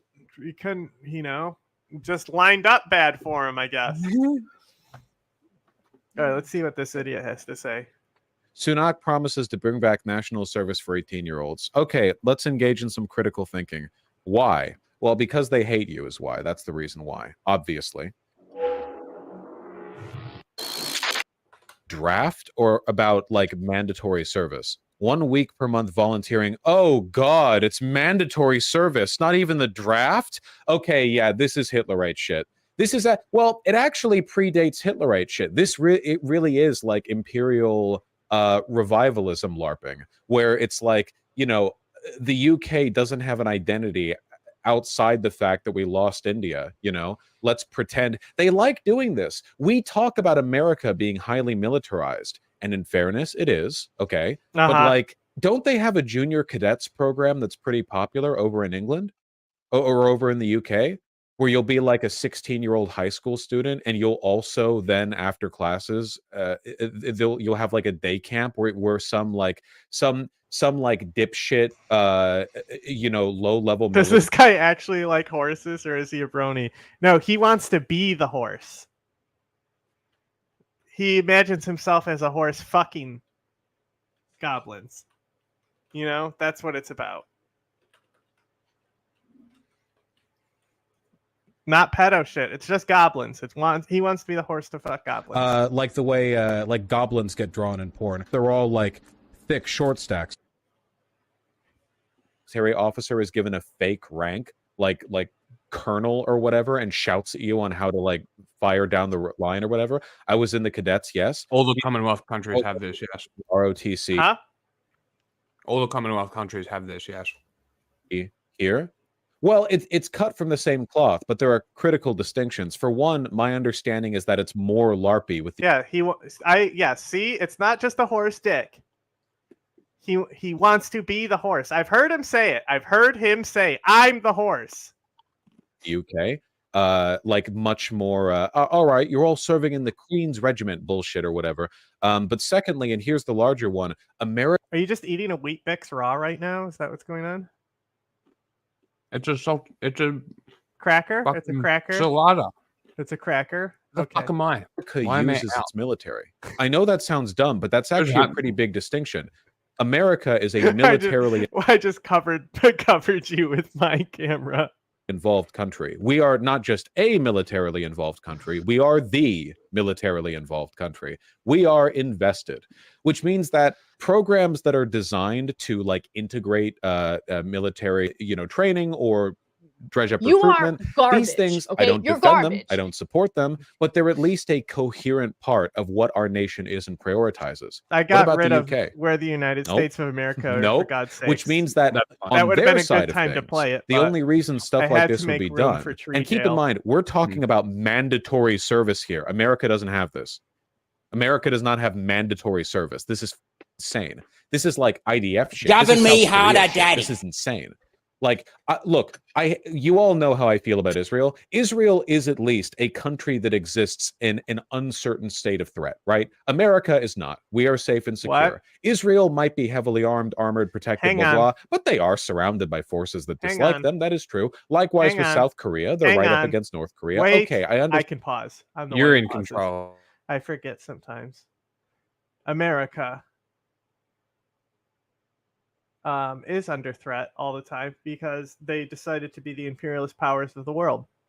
Israel does not respond to the threats the world faces, the world's capitalism faces. The United States does. The United States and the United States interests are under threat all the time. They're one of the more under threat developed northern NATO nations. Like, what EU country is more under threat? Is Turkey under threat? No. Turkey does the threats. You know, it's rare to, like, Turkey, they have a little bit of insurgency. And still, 9/11 might have been 20 years ago, but until someone else can rival a terrorist attack like that. Understand some degree of paranoia. What is the immediate adjacent threat to the United Kingdom? Do they think the troubles are going to start up again? Scottish independence? What? The issue is that the United Kingdom, and this is well known, the United Kingdom's military is really bad. Like, they're like, when we were interviewing the guy who was in the UK military, wasn't he the one who was saying that the UK base didn't even have hot water in Afghanistan? Yeah. Like, it's well known for being miserable. Like, nobody wants to serve in the military because of how bad it is, because of how underfunded and underdeveloped it is. So technically, a pro-military, like a more nationalist, I guess, policy that would revitalize the military wouldn't necessarily be a bad thing for the UK.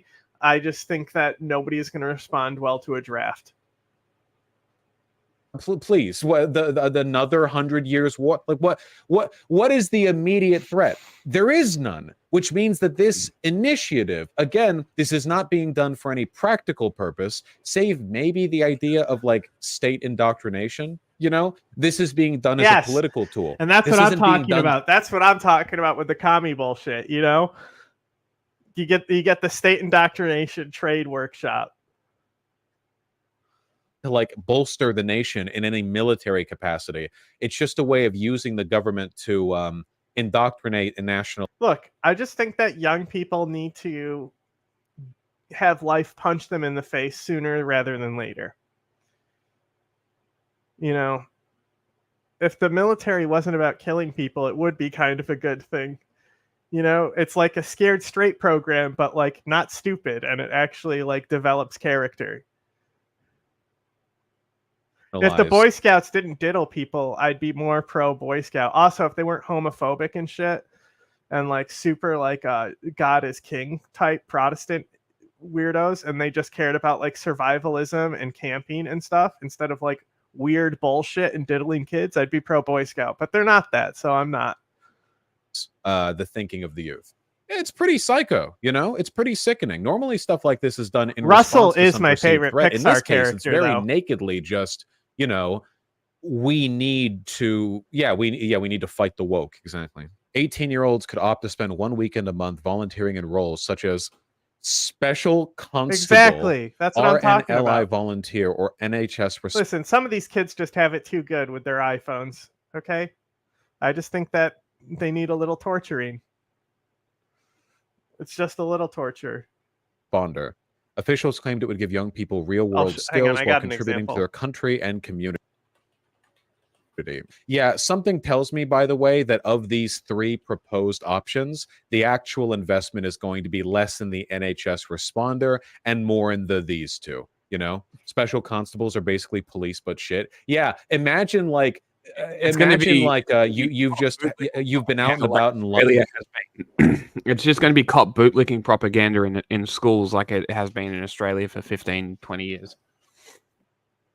30 years, probably having an 40. average day of like committing 3 stabbings, and then a police officer and a zit-faced 18-year-old special constable roll up on you, and they're like, "Oh, you go." The like the young guys got like you his right, note cards out. Do you have Are you registered for that? No, it's licensed. Do you have a license for that knife?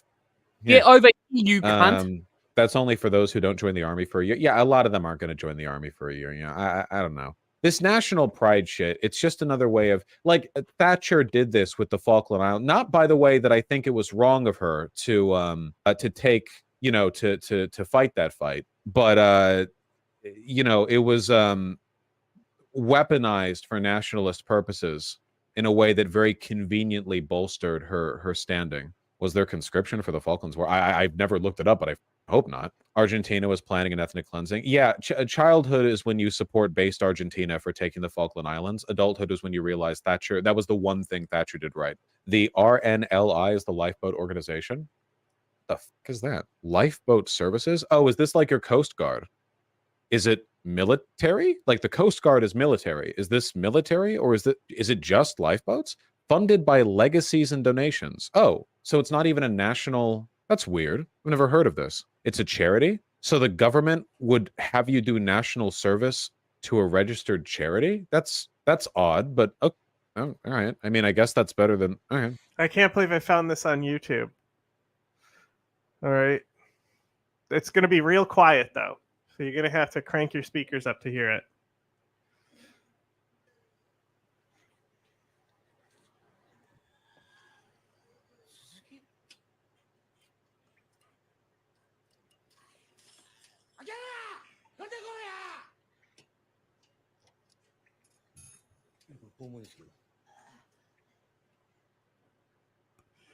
That's what I'm talking about for the kids. You know, just a little bit of torture.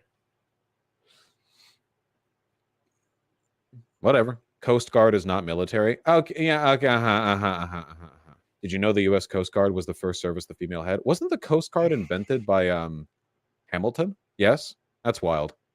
Yeah, it is. I thought it is military. Just people get up about it. Another Hamilton L. Sometimes. I don't know why. Sunak was accused of hypocrisy over his scheme. In January, the Prime Minister rebuked the Chief of the General Staff following his suggestion the UK might need a citizen army to fight Putin. What the fuck? Did I miss this? Army chief says people of UK are pre-war generation who must be ready to fight Russia. Bro, if you're fighting Russia, like, it's over, man. You have nukes. We all have nukes. Everyone has nukes. You're not. This isn't happening. Bosh, shut up. What do you mean? Russia was. Who says that it's going to be Russia directly? Right? It's going to be Russian-backed separatist and Russian-backed terrorist and Russian-backed this and that. And then Russians will enlist within those forces that say they're not Russian so they can move on shit without risking a nuclear exchange. What's Australians' favorite homemade dish? Is this supposed to be a joke? Prison food? Too easy?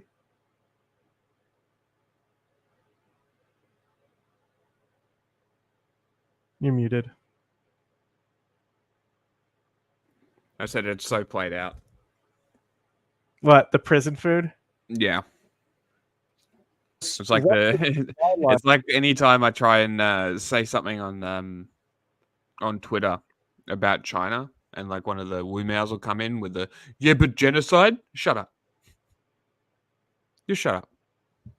I'm aware. And we're stalling 80 miles out of its own border. Are you kidding me? You really think Russia could maintain a supply line running all the way across? Like it would like break its way through Poland and then Germany and like just all. It's like they legitimately think you're supposed to defend everything that your state has done. Yeah, it's crazy. All the way over? What ground war with Russia? We're so desperate for a European war here in the UK, it's pathetic. Yeah, because conservatives like to do this stuff because gesturing at some great national threat is the easiest way for them to stoke fears in the population. No joke. Australia is like Australian is an actual underrepresented nationality in America, so I can get a green card based on handouts and brownie points because I'm Australian. Epic. You know, like tolerant of the strongman bullshit. It's just weird for the UK to do this. They're just not a very. Nobody seems to like the service policy. I mean, yeah, it's not good. It's pretty bad. Russia could theoretically attack from the North Sea. Okay, a lot of things could North Korea could theoretically attack from the North Sea. You know, it's the sea. Anyone can get into it. I don't think that's a viable strategy. Like it's an RTS. Like we're gonna sneak our carriers around the like fog of war at the top of the map for 6 minutes. You know, we're doing a pre-Overlord speed upgrade Zergling drop. Okay, we just need 18 minutes to move the Overlords all the way around the outer corners of the map. What? You know, while they waltz over there. Hey, what? Real household consumption. Hey, what? Overlord, what? The dashed line is while they move fog of war at the top of the map for 6 minutes. You know, we're doing a pre-Overlord speed upgrade Zergling drop. Okay, we just need 18 minutes. Prees? What is he even saying?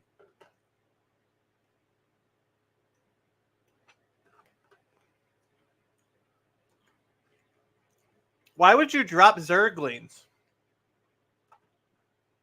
You rush them. You do a fucking 12-start Zergling, and you start moving across the map as you're researching Ling speed, and then Ling speed kicks in right when you hit the base. So they time the upgrades perfectly for the rush. Why would overlords be dropping links? That's just stupid. Minutes to move the overlords all the way around the outer corners of the map.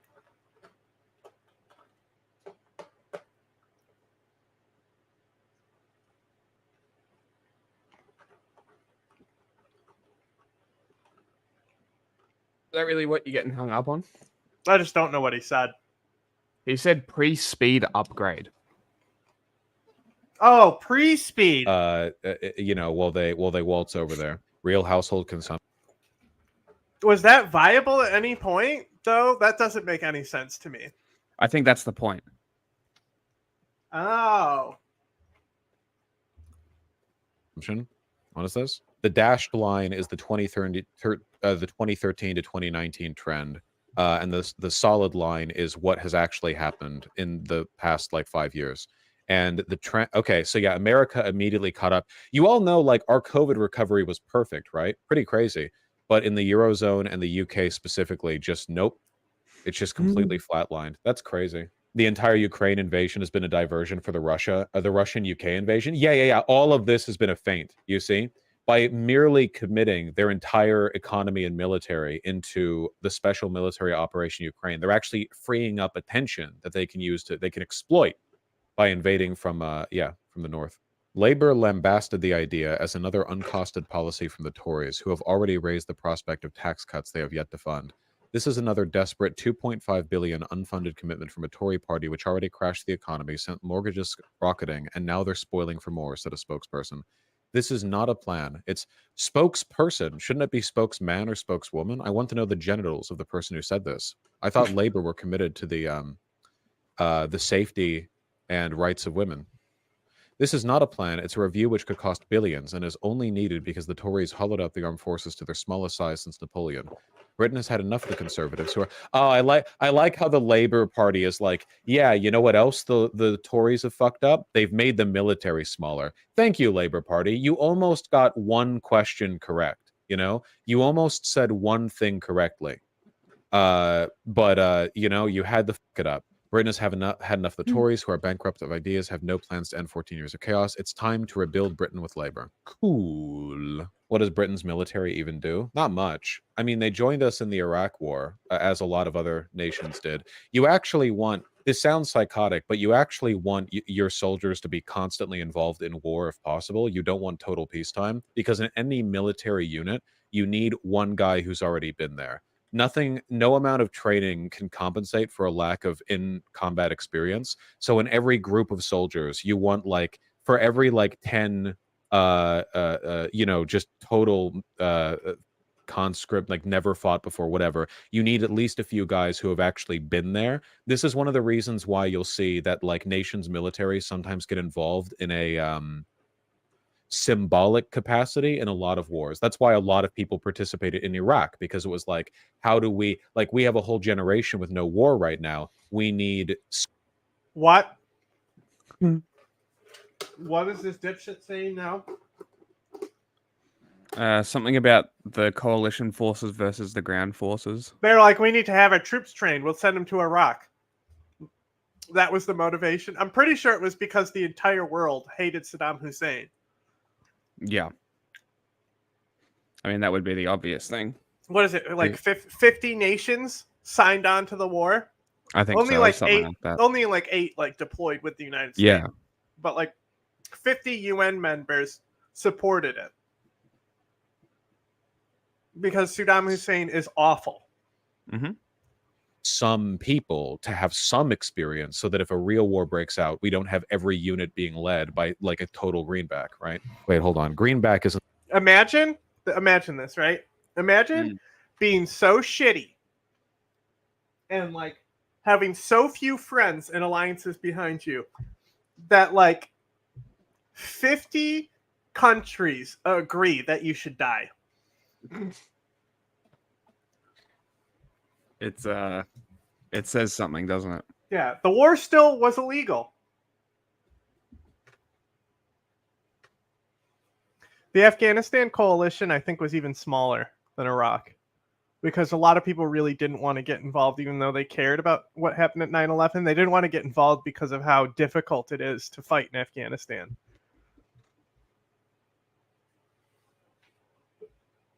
And they didn't want to piss off Al-Qaeda and those people, because then they'd be nuts. Isn't the racial slur. I'll look up what Greenback the means actual number. inexperienced. No, greenback means It means U.S. paper dollar. dollars. It means What am I dollar. thinking of? You're thinking of Greenhorn? wetback. Greenhorn. I'm thinking of greenhorn. You're thinking Greenback of is the wetback. dollar. You're thinking of wetback is what you're thinking of. Or greenhorn is the noob, and the other one is the racial slur. Okay, thank you, greenhorn. There you That's go. right. Don't say it, Exel. Don't say it. Thank you. Britain was. Wasn't it actually like a specific government policy where that term came from? I couldn't tell you. If anyone knows, I have a feeling it's going to be Cal, who can tell me if this was a government policy and that's where the term wetback came from. I think it's like a Reagan thing.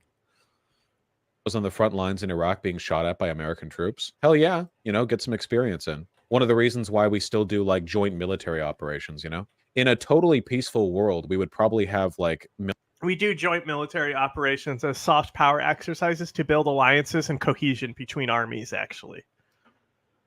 Not because young people need the military experience in case a war comes out. I don't understand where this point is coming from. It's really stupid. military games between armies of allied nations. We hold those pretty regularly, I imagine, give the soldiers a bunch of like blanks and just have them all like pretend to kill each other. I don't know. Have fun. We do that. Yeah, well, it's good. There's a reason we do it. I mean, it's good in terms of military readiness or preparedness. That's why China won't win against America. The Chinese don't have training. That is a part of it. Yes, that is a part of it. Oh my God.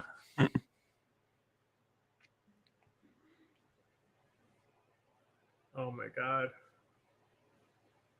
It would be catastrophic. There is a war with China is a no win on either side scenario because either side is not gaining anything from it.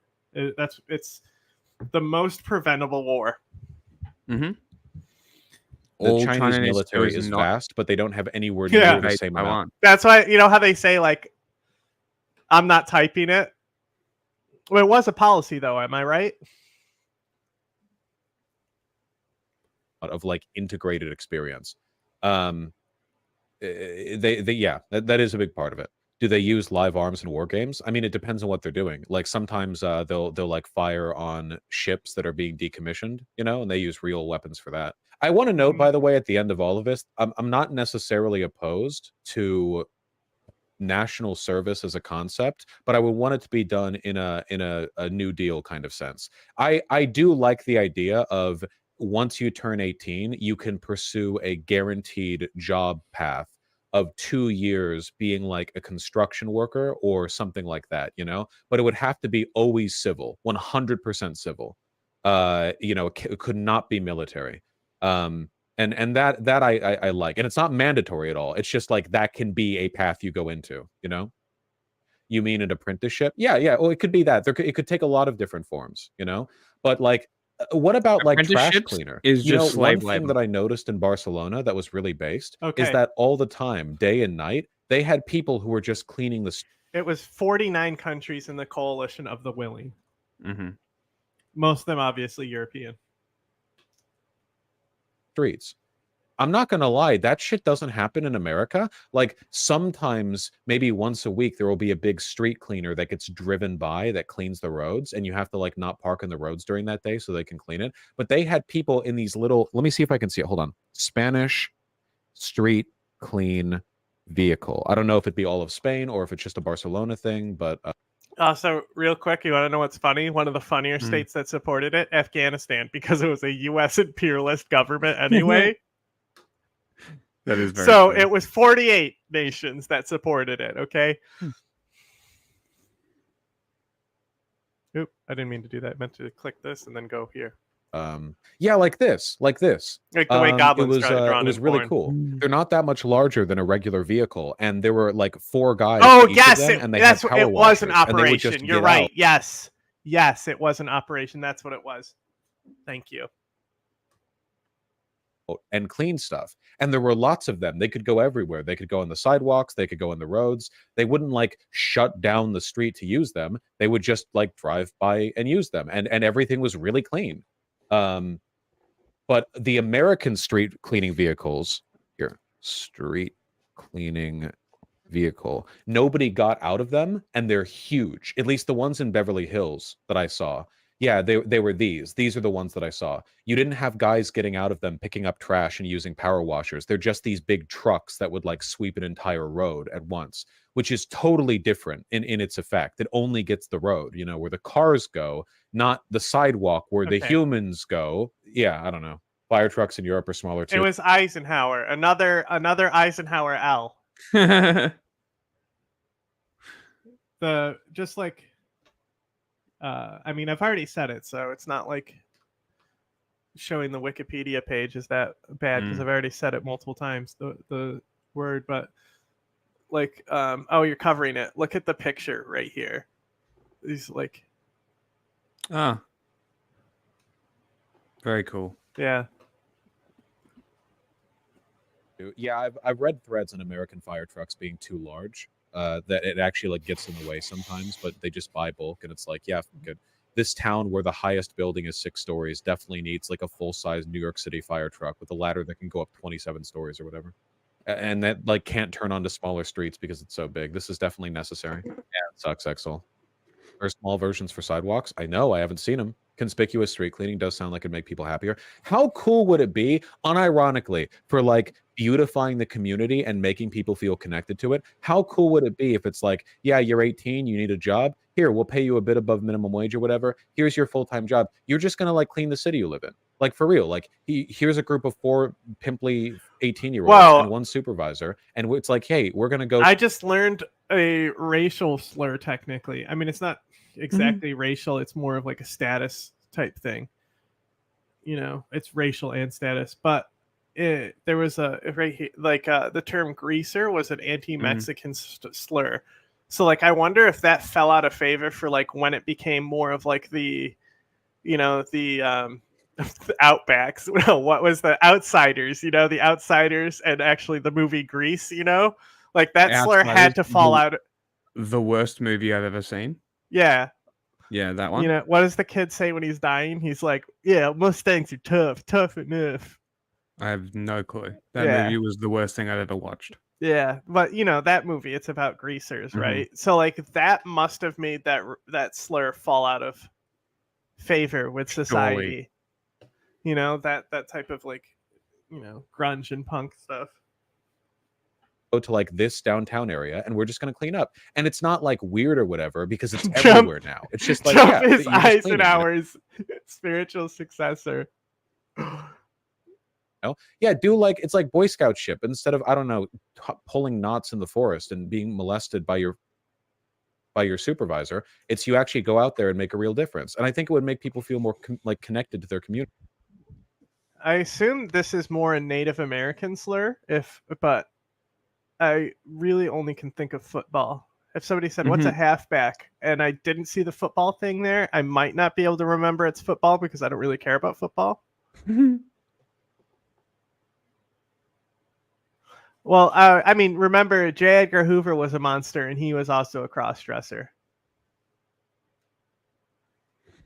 Community. I'm 25. I needed a job like that. It's just crazy that it doesn't already exist. Not like the prison thing where you pick up trash below the road, right? No. Like being queer and queer-coded back in the day, before we actually had the anti-gay stuff, it wasn't a political or partisan thing to happen. It would be distributed equally. No, because that's a humiliation thing. That's like you're being punished, so wear these like yellow vests, and you can only do it off the road of freeways because we don't want you being seen in public areas. Like people should only see you at 80 miles an hour as they drive by and toss like McDonald's paper bags at you or whatever. No, that I mean, like you're just like walking around town and you're just cleaning an area. You have any idea how much of a town 4 people could clean in 8 hours? factoring in a lunch break. Do you have any idea how much they could do? Vosh, that's a job in China, and it's very discriminated. Chinese parents will use this job to scare their children to participate in a state test, or else they're going to become a city sweeper. The radical dino, I love you. Do you know how stereotypically Chinese that is? Like, there's a whole, you know this, there's a whole, like, industry of jokes over here in America from Asian American immigrants who are like, you know, you get 5 A's, but you'll get F on gender. Why no A or whatever? And it's like, good to know you guys What are is doing that on a happening? whole national level too. That's fantastic. That is an oddly specific slur. Why? I'm glad, you know. I'm not glad. I mean, anyone who cleans the city, like, that's a respectable profession. You know, I think that in America, people would respect that a little bit more than in China, because there are lots of parts of America, Some cities, I think, where that would be seen some as like cities are fine. Again, DC for some reason functions to be pretty fucking nice, you know. And then like New York, it's just a logistical nightmare. They just need to like get rid of it. They need to bury it and then build a new New York on top of it. honorable local job. It reminds me of how the New York City trash, like New York City is like becoming Kowloon. You know, like soon there'll be like entire structures built out of garbage. You don't know what Kowloon is? I don't know what you're talking about. Oh, so Kowloon was like an autonomous area within Hong Kong. It was like a lawless zone. Okay. Right, and inside that lawless zone, it kept getting more and more densely packed. So there was no contractors or anything. You just built a new unit on top of a unit, right? Okay. So it was literally just a solid block. Like it was actually like things would partially collapse all the time and stuff. But the city, even though it was poorly built, like wouldn't collapse from earthquakes because it was just like stacked on top of each other, you know, like because they were all just like stuck together in such a dense block. But like it was notorious for fires and like, you know, all this stuff. But there was no law there. So people who lived there liked to live there because they didn't want to be bothered by the state. Fair enough. But it became like mob ruled as well. Of course it did, yeah. All cities are built on older cities, exactly. And America just needs to, or not America, New York needs a wipe. Like start building the new New York outside of like the island area where you can actually dig down and make like roads and railways and stuff. And then slowly deindustrialize the island. Men have their own union and uniform and stuff, and it looks really good. The New York City sanitation uniforms, they treat these like the Green Beret. I'm not kidding. Look, in New York City, because of the sanitation workers union, they have funerals for their own guys. Like, no joke. Look at this.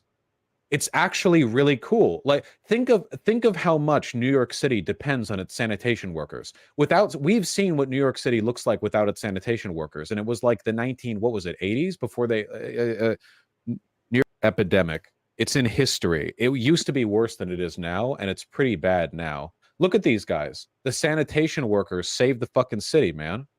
It was like insane.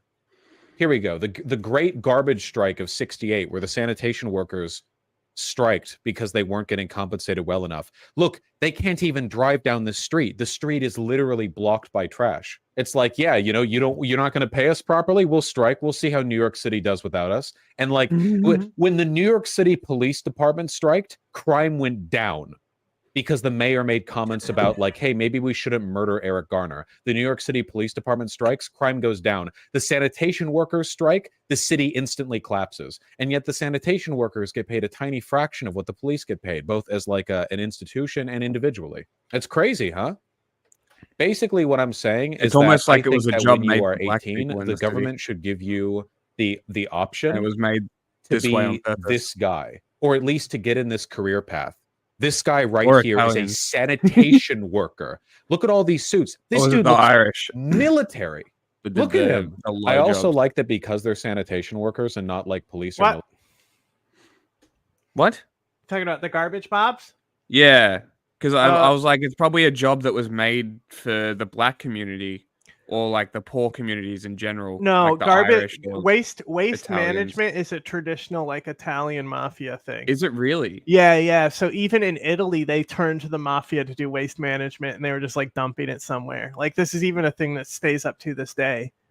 That's Yeah. so funny. So, if you want to see a really interesting movie, it's not about the mafia. The guy's actually a legitimate businessman. But the movie, it's got who's the Oscar? The Isaac? guy. Yes. Yeah, he's the guy who's like in Star Wars now, right? Oscar Isaac, that guy. Yeah. So it stars him, and I believe that he's an Italian immigrant, but I'm not positive if he is. Well, like descendant immigrant, but it's called A Most Violent Year, and it's just about him trying to run his garbage business. It's so good. It's such a good movie. Like it's one of the better movies I've seen in like Okay. recent years because I don't really watch that much movies anymore.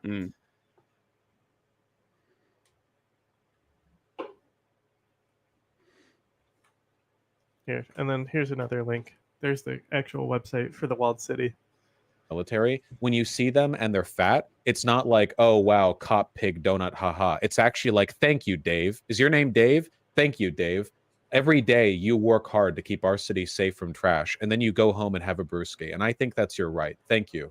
Good old Dave. It just fills me with jolly proletarian cheer, which is not something I can say when I see a photo of a cop in uniform smiling. Friend shape? Yeah, if not friend, why friend shape? It's worthy proletarian work. It's not just worthy proletarian work. It's the worthy proletarian work, right? Like this is literally the backbone of city infrastructure. Anyway, the reason I'm saying all of this is because I don't want you guys to think that I'm necessarily against the concept of national service, but it has to be non-mandatory and it has to be for like, you know, stuff that actually helps people. Pussy. Like trash collectors and not stuff that doesn't help people like soldiers. Just want to make that clear. Soldiers We're help touching people. on something that is inherently wrong with modern culture here. Well, yeah, because like nowadays, the only way, like the only respectable job that you can get is being a crypto grifter who writes Substack articles like, what my children not talking to me on my birthday taught me about business. And you're like selling your entire life out for like 6 extra Substack subscriptions, and that's the only respectable job now. And it's like, what about OnlyFans models? Yeah, and that I guess those are the two genders. No one gives a fuck about like real jobs that do anything anymore. It's all a grift economy. That's the only way to make money anymore. It's all a grift economy. Nobody has a real job. If you're a Starbucks barista, you are more of a real worker than the majority of people who make more money than you. The majority of people who make more money than you do it by shuffling around like shareholder interest. You know, it's all like shareholder hype. The thing is, cops, there's other countries where the police are actually like, you know, they still protect the interests of the states, but like you can actually have more trust in them to like protect you. You know, like the United States police and crime and jail problem is like such a unique problem to the United States, and it's so rampant and out of control. Like it is the #1 unaddressed problem in this country for sure. You know what number 2 is, that I'd say, in my opinion? No idea. I just want people to have health care, honey. Or internet scams, or like tech guys getting paid too much to do no work because they're in a bubble that'll pop in 18 months. You know, if you're a Starbucks barista, you're providing actual material, non-fungible. You're there at that moment, service to people around you. What's more I real, fundamentally boss, service worker, disagree. factory worker? I mean, they're Starbucks both is equally real, fundamentally less service than a local coffee shop. Fuck you. They still deserve a union. You bourgeois fuck, But, like, preferring no factory work. Starbucks over your He local is from coffee he is shop. from Seattle. Fucks. Workers in America anymore. There are like 5 factory workers. Let's be real. Okay, we don't really have an industrial productive base in America anymore because it's almost always cheaper to ship that shit out to a poorer country. Yeah, we have agricultural facilities because sometimes, like, we do have a very big agricultural base in this country. That's true. That's true. Amazon doesn't count as factory work. I think that factory work and warehouse work are different, but it's not like a respect thing. I'm not saying one is better than the other. Just like when I think of Amazon warehouse work, I think of warehouse work, and when I think of factory work, I think of like machine oriented. But maybe that's just my bias. Maybe in reality, like, in a lot of ways, it's kind of a blurry line that doesn't even meaningfully distinguish. I don't really know. Great conclusion. You don't know. Great. So glad we watched that video. I mean, it was fun. We had plenty of moments. It was fun. Let's go. After more than a month of protests and threats of sanctions and repercussions from the West, Georgia's parliament refused to be pressured into dropping the so-called Foreign Agents Bill. Too bad it's all the CIA. MPs You can't get somebody from this country to come talk about it. Overrode the president's veto on Tuesday CIA. after hours of debating, not without drama. Bravo. Bravo. The new law requires all civil society and media organizations that receive 20% or more of their funding from abroad to declare it, enabling government oversight. The governing party says it's important for Georgia's sovereignty. Georgians have to understand that we are a sovereign country and we have the right to know what is going on within the country and around it. But it will also mean that NGOs like this dog shelter could be fined up to $7,000. Directly, it would mean that we have to register as foreign agents, or rather, the law says that an organization pursuing the interest of a foreign power. Now, the only interest that we pursue is the interest of these dogs, and I challenge anyone to tell me that which one of these is actually a foreign power. The text is similar to legislation Russia adopted 12 years ago. I'm figuring out which one he uses the hit list. Time for as part of a questioning, crackdown dogs. on dissent. These protesters say although the outcome of the parliamentary vote was expected, why are the signs in English? they wanted their concerns to be heard. I am impressed by the government's decision to change the foreign policy trajectory of Georgia and to take Georgia to the direction of Russia. There was a little bit of hope that maybe that they would come to their senses and not overturn the veto. But yeah, it's really, really hard. With elections due in October, many fear NGOs could be barred from monitoring them. But a greater threat could be to Georgia's bid to join the EU. It became a candidate in December, and the bloc warned the law was a potential deal breaker. Dmitry Medvedenko, Al Jazeera. Make sure to subscribe to our channel to get the latest news from Al Jazeera.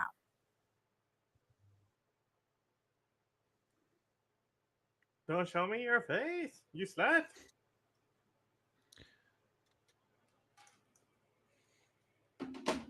Hell yeah. Volcanoes. Yeah. Molten rock. But doesn't lava look tasty? It does look like it tastes good. It would not taste good. Yeah, you know, like in Zelda, the Gorons eat rocks. Mm. Do you think they eat lava too? Like lava is like a decadent thing for them? Or is that too hot? It's too hot. It'd be like spicy. A little bit of lava on your rock. Little melted. Do they cook the rocks? The Gorons, do they cook rocks? I have no idea. As we take a live look now, we are looking at that volcano that is erupting in Iceland, and this is perfect. They're such timing like to a talk cool about this fantasy because species. As you see that eruption happening there, it's incredible. Apparently, a town of almost 4,000 people had to be evacuated nearby. And this is the 5th eruption since December, but this began after a series of earthquakes near the northern coastal city That's of awesome. Grindavik. Now, volcanoes, what makes this so fascinating in that area, they've been almost dormant for like 800 years, and all of a sudden... Okay. Here we go. This is what we fucking want.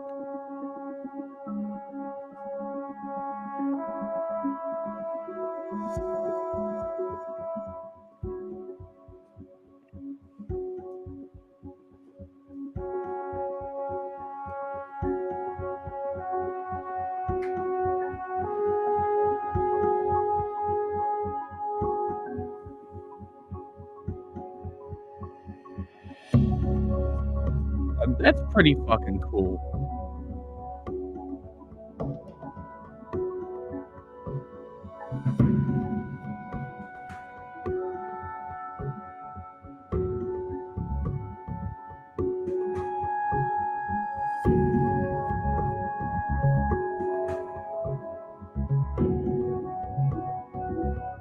I don't know. This kind of shit interests me. It's very cool. Like, I've never seen an eruption where it's like a line of lava. Lines of voters waited for their turn to about exercise their lines. democratic right at this polling station in Alexandra, a high-density township in Johannesburg. 62-year-old grandmother Dora Sekobela vividly recalled her elation during 1994 elections, the first ones in which blacks could vote.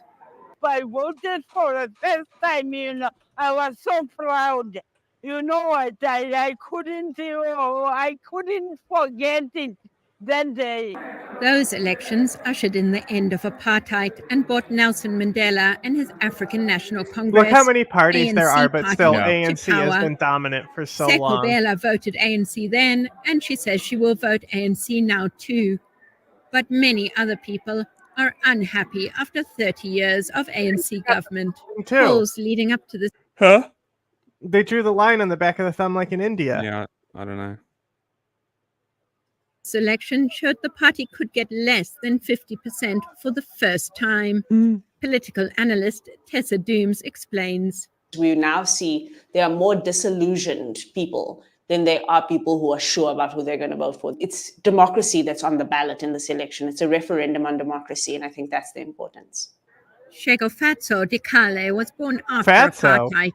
She is 18 and a first-time voter in Alexandra Township. Dikale says she voted for the opposition party, the Economic Freedom Fighters, as she's fed up with the ANC. I believe my vote will make a change. Firstly, it is my civil responsibility to be here today. Fucking it is libs. a duty that I have to perform as a citizen of a democratic nation. It makes sense. And secondly, It's I want to South vote because I Africa, want though. to Party she's voting for? No, I I'm voting know. for my future. 21-year-old Mikle I'm, Fukuoka is also a Gen It Z makes sense voter. for this to be the attitude of a country that came out of something like South Africa did. Yeah, to be like, I need to vote. Voting is very important. Democracy, they haven't gotten. Maybe they have. Maybe this is the jaded part of their history. His biggest concern is the lack of jobs. Some 44% of South African youth are unemployed, one of the highest such rates in the world. The reason why I came here is because of unemployment rate. Most importantly, yes, unemployment rate. And I feel like infrastructure and other things also need to be looked at, and the education and whatnot. But unemployment, because it all boils down to unemployment. The streets of Alexandra Township are riddled with potholes and strewn with rubbish. Many people live in shacks. Just a couple of kilometers away is a different world.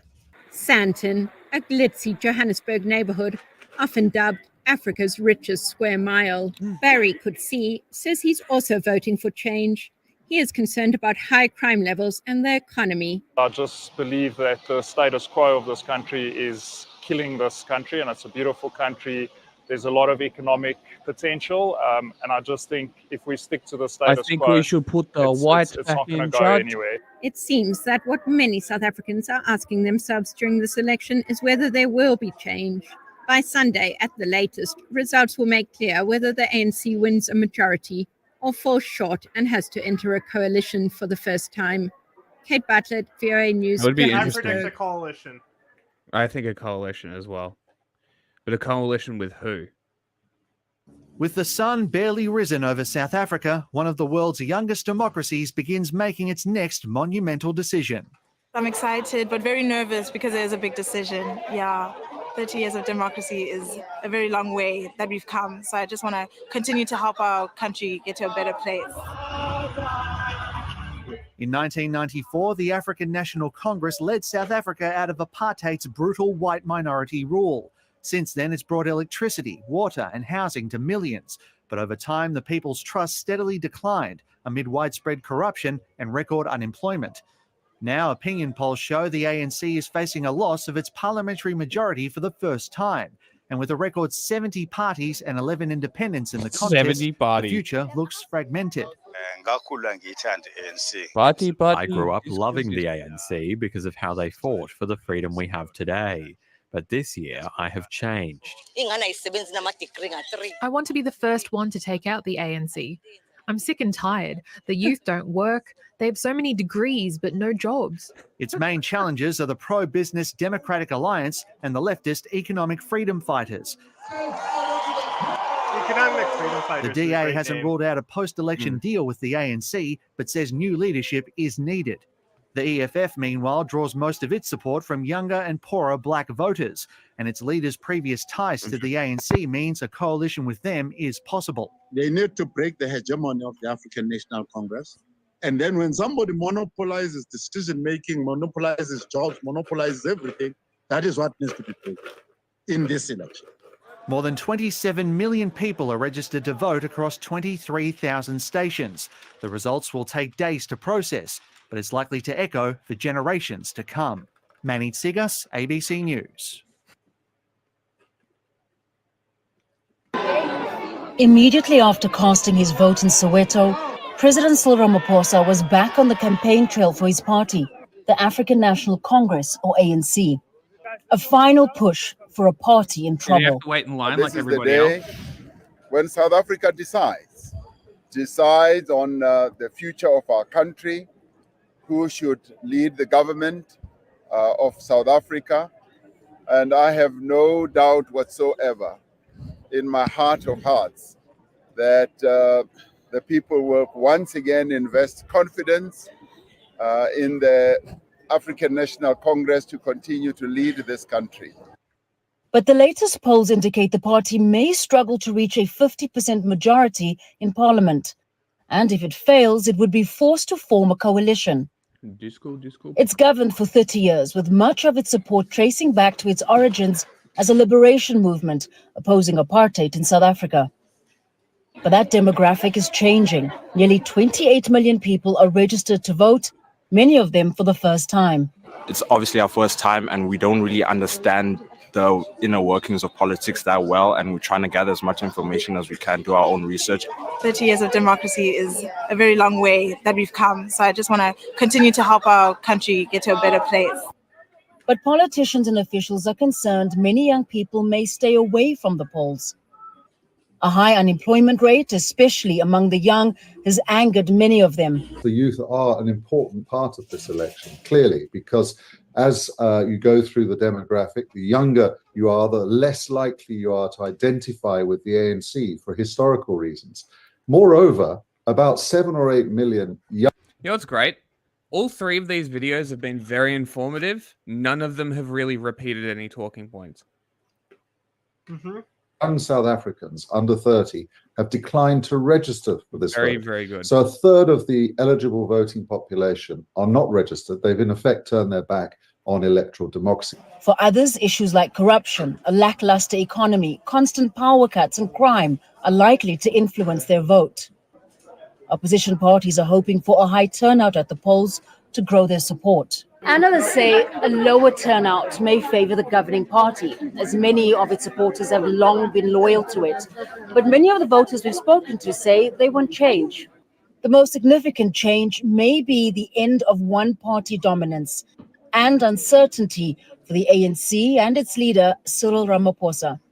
Famida Miller, Al Jazeera, Soweto. Coalitions tend Make to... sure to subscribe to They our can channel. be to very get good, the but then they also can cause like more corruption in a certain sense of the word corruption. It already makes it so you have to make more deals with outside parties and outside parties and outside parties, and then it eventually comes together. Yeah. But hopefully it won't be that bad. China's flagship economic cooperation program is bouncing back after the global health crisis, with Africa as a primary focus. Target. This has been shown through analysis of lending, investment, and trade data. Chinese leaders are citing the billions of dollars for new construction and record two-way trade as evidence of their win-win commitment to supporting the continent's modernization through the Belt and Road Initiative. The Has that been data, going? however, reveals a more complex relationship that is heavily weighted towards the extraction of minerals. Before the health crisis, China's engagement in Africa was heavily driven by sovereign lending, financing ports, hydropower plants, and railways across the continent. peaked at $28.4 billion in 2016, according to the Global China Initiative at Boston University. But Chinese sovereign lending is now at its lowest level in 2 decades, and a Interesting. rebound is not expected. Instead, Chinese policymakers have been pushing companies to get some skin in the game by taking equity stakes and Okay, so instead of doing outright imperialism with Belt and Road Initiative, they've cut back and are now using their fascist ties to business within the country to inject corporations into the country and then extract it that way. So that's what they just said.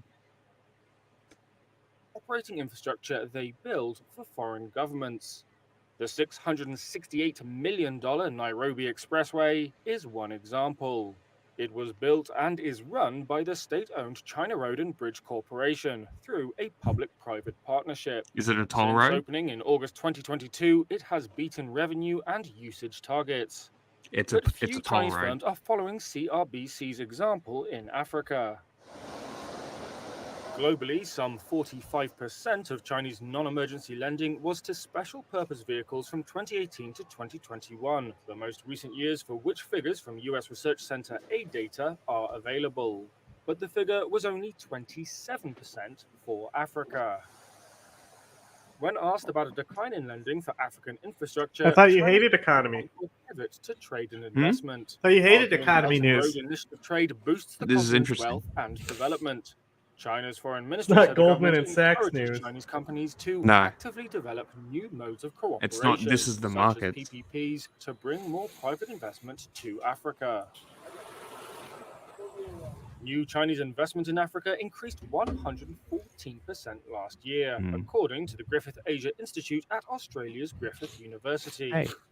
However, it was heavily focused on minerals essential to the global energy transition and China's plans to revive its flagging economy. Global energy transition. Data from Washington-based think tank the American Enterprise Institute showed investments hitting nearly $11 billion in 2023. It's a lot of money. That's the highest level since it began tracking Chinese economic activity in Africa in 2005. Some $7.8 billion of that went into mining for minerals like copper, cobalt, and lithium. The hunt for critical minerals is also driving infrastructure construction as well. In January, for example, Chinese companies pledged up to $7 billion in infrastructure investment under a revision of their copper and cobalt joint venture agreement with Democratic Republic of Congo. Right. Critical minerals and oil have also dominated trade. But efforts to boost other imports from Africa, including agricultural products and manufactured goods, have faltered. Is that cocoa? That's seen Or are the they continent's bananas? trade deficit with China balloon. What are they? Two-way trade reached a record $282 billion fuck are they? last year, according to Avocados? Chinese customs data. Mm, But the you might be value of right, actually. Africa's exports to China actually fell 7%, mainly due to a decline in oil prices. The trade deficit widened 46%. Yeah. Last I must August, work out. Chinese President Xi Jinping said Beijing would launch initiatives to support Dude, Africa's you ever manufacturing end up getting an unripe avocado? No, I don't eat avocados. They're gross. Oh, they're good ingredients Mm. and to stuff. But I agree, I would No, never but eat an avocado I've seen like an raw. avocado bad. But I haven't But seen so it like raw. when they're so like I had what you know how they send you like the meals that you cook yourself? I don't know what one it was. But they sent me an avocado and when I went to cut into it, it was still not ready, right? Mm. And like they have like and it's like a day before ripeness, right? It's the consistency of like an apple. Oh, It's super firm. interesting. I didn't know that. That's weird. Okay. modernization. China has also pledged to increase agricultural imports from Africa. But the result of all this potentially is a more one-sided relationship than China says it wants. That is, one dominated by imports of Africa's raw materials. Some analysts argue there are Crazy. echoes of colonial-era Europe's economic relations Yes, it with is. the continent. The main reason I don't like avocados is because I've worked in enough kitchens to understand that they are like the bane of my existence. They're not that bad, but it's just like they just like as soon as you cut into them, you have to use the whole thing, you know. And like so many kitchens want you to like pre-cut them and put them face down in the drawer, and it's like, no, you cannot fucking pre-cut avocados. Buffalo Wild Wings, who's trying to do a breakfast menu for no reason. Why are you gay? Rejects such assertions. Its foreign It's ministry such a said hipster Africa thing, has the avocado right, on toast. capacity, No, and I use them in Mexican food. So like I mash the avocado into the sour cream. Okay. And you can also do it. So you can also do it with tomato. So it can be a red or green. Mm-hmm. Interesting. Mm-hmm. So that's when it's really good. Is when you put them into something and mash it to make like like not even guacamole's okay, but stuff that's even better than that. Yeah. Well, cafes will literally charge you like $15 to $20 for an piece of avocado on toast. It's fucked. It's actually fucked. It's one of the most hyperinflated food items. China is giving them a better deal, bro. You need to stop. You need to stop. develop its own external relations and as long as China gives them debt relief, it's fine. So, and it's just like other countries have done. As long as the debt relief comes, it's technically fine. But no. Africa's path of modernization in accordance with its own characteristics. Kenya worked out okay with Chinese investment. Welcomed by an increasing number. It really depends on the leader itself. South Africa said on Tuesday and what that leader is going to allow to fuck over his own people for outside powers. 17,000 police officers will be deployed across the eastern province of KwaZulu-Natal ahead of the country's general elections. KwaZulu-Natal Police Commissioner General Nhlanhla Mkhwanazi said police were on high alert because of intolerance that had been observed between political parties. They're just such a pain in the ass because like it's not something that you can like. It's like a more proficiency thing to like be able to open them and then slap the knife in and twist the core. Like you can do it decently fast, but because it's knife work, you want to be more careful with it. You know, and it's like, what if there's a fucking avocado on a salad? You know, a hard-boiled egg is so much easier because the egg slicer is just slap, throw on the thing. Avocados, it's like cut around the whole thing, then slowly twist it open. Pain in the ass. Kidnapping people or whatever. It is all about the political instability that exists in that particular area. South Africans will vote in national and provincial elections on Wednesday. Polls suggest the governing African National Congress could lose its parliamentary majority for the first time since the end of apartheid in 1994. I mean, one electoral flashpoint. Nelson Mandela wasn't bad when he was in power, right? The ANC certainly has come a long way, and that's the issue. Where polls suggest former President Jacob Zuma's newly formed MK party is Boo! getting into the support bases of both the ANC and the economic freedom fighters. South Africa's top court barred Zuma from running in the election because of a prison sentence, but his name still appears on the ballot paper as MK's leader. Zuma's jailing in 2021 triggered riots in KwaZulu-Natal that morphed into a wider spate of looting.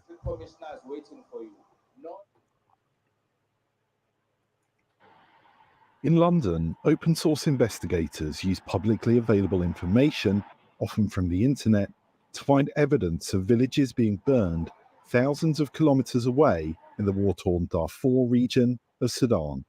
Ben Strick is the Director of Investigations for the Centre for Information Resilience, I know this guy. a non-profit that documents the conflict through a project called Sudan Witness.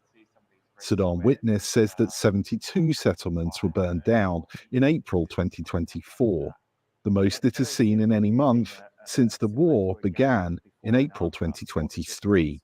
We're often seeing some villages that might have been standing one day or 1 month, and the next day they're not there anymore. They've been burned down, and there's clear markings to identify that. Sometimes we even catch them on fire. Then that's as well. the thing is that At some any points, type we're any even type lucky of enough to system see is just going footage, to and be like often you that have to footage be is an filmed by elite the perpetrators to themselves, make it into the top who anyway. are Now in the village it cheering has to as be they like that burn down the revolutionary system. And then, or you got to be like too villages and small to often be really fucked with, like Ireland. They just kill appease the people at the same capitalists time. and function, you know? Yeah. Strick says the team has been able to identify some of the commanders who ordered the burning of settlements from these videos. It's all but impossible to verify the attacks documented by Sudan Witness on the ground, due to security concerns and warring factions' restrictions on media and human rights monitors entering Sudan. Human rights this is lawyers where we say would that come in, regardless of the difficulties in getting first-hand testimony, the international community needs to do more to stop the violence perpetrated against Sudanese civilians, even as the wars in Gaza and Ukraine dominate the headlines. The amount of outrage, rightful outrage elsewhere in the world, can also be directed at Sudan, and the appropriate resources directed to protect and end the violence. Strick says open source investigators will play a crucial role in holding the perpetrators of violence against civilians to account in the future. This is good. This He is says really that good. open source investigation is also important in disproving And that's why I propaganda. specifically, There because are like certain elements. everyone wants to be like, claim that they're the type of news they do is the open source Open source. intelligence, right? And it's like it exploded, especially after Ukraine, right? And like Yes. from the start, I've always been open source investigation side. Because Yeah. like people like this, like there's a lot of people. There's people who do this for the Tigray region. They are ethnically Tigrayan, though I believe. Yeah. Who do it there. But like this guy, the Sudan Witness, like I want to say they helped that BBC thing, the Oh, really? documentary that where it's like all found footage that they compiled into a documentary of the massacre that happens when the RSF is ordered to crack down on protesters. I want to say the documentary's even called Sudan Witness. I'm not sure though. Claiming that they are condoning or that they stand against human rights abuses. However, some of the information that we're digging out shows contrary. And this is really useful because we're able to show the evidence, not just tell it. And that's really important in a space of propaganda and disinformation. Non-profits have blamed the paramilitary Rapid Support Forces and associated ethnic Arab militias for carrying out ethnic cleansing and attacks, including the burning of villages against non-Arab communities in Darfur. Just called Wilkins, Sudan's VOA live News. stream massacre. Yeah.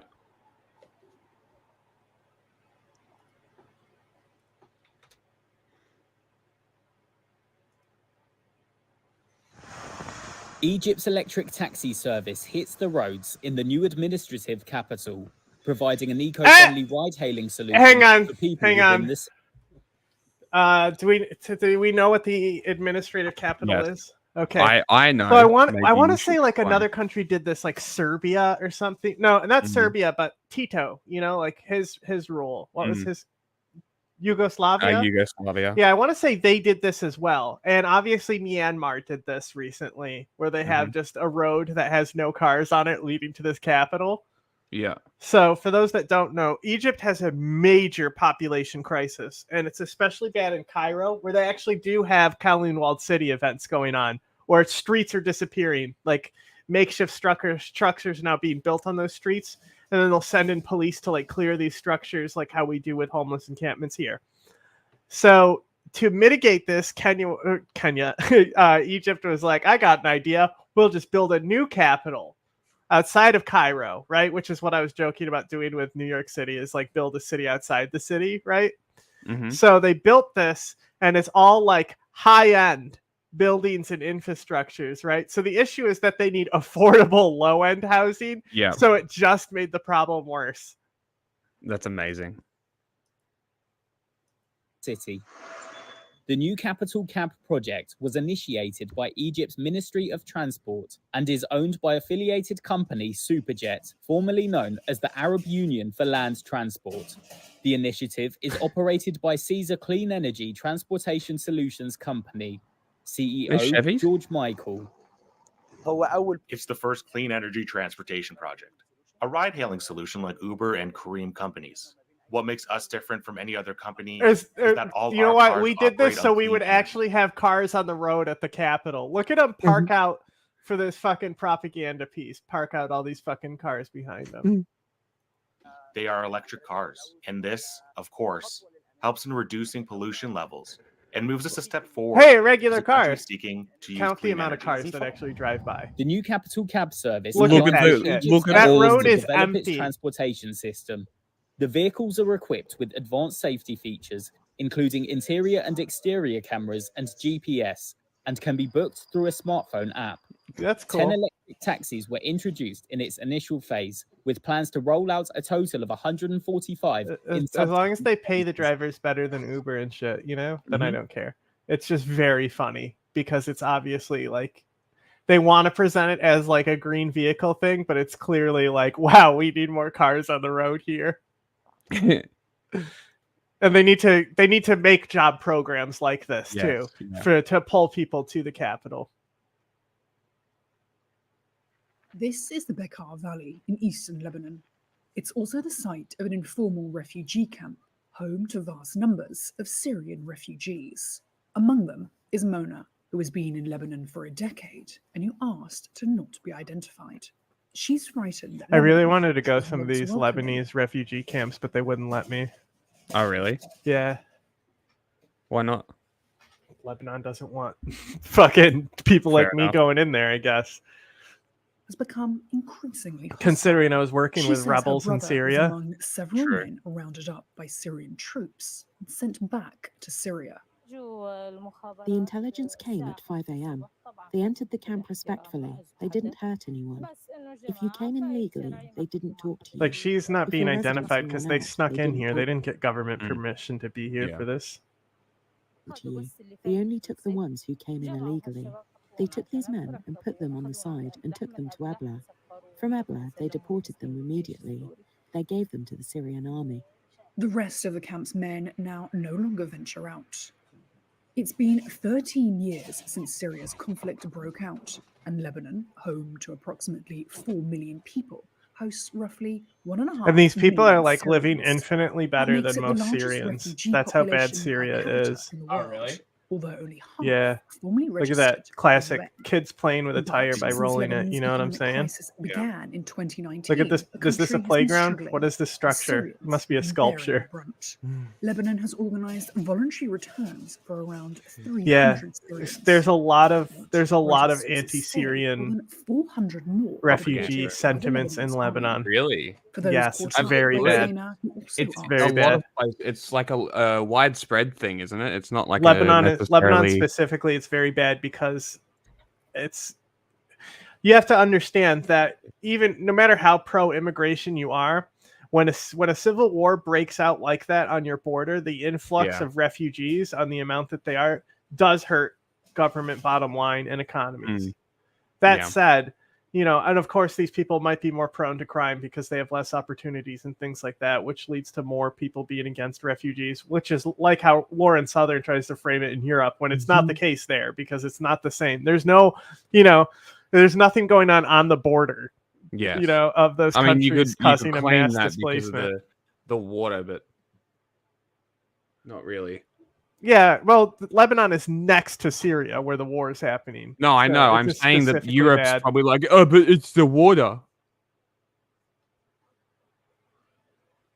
You know what I mean? Well, no. Europe's like, oh, it's the water. That's why these people are fine. What do you No, mean? why they don't want them? For fuck's sake. Oh, why they don't want the refugees? Yes, 'cause Yeah, it's a different. next to them. But just because it's not a land border doesn't mean anything. Yeah, it's different. It's a different type of nationalism, but still, it's not good stuff. It comes from the same sentiments and the same excuses. But yeah, I've seen a lot of Syrians self-immolate in Lebanon and protest of the There's government. no easy outcome. Her husband was deported last month and left her without work or legal status. Deported back Returning to Syria fucking isn't Assad. much of an option. Her children were born in Lebanon and do not have Syrian What ID you know? What cards. global power would be best to handle the problems in Syria?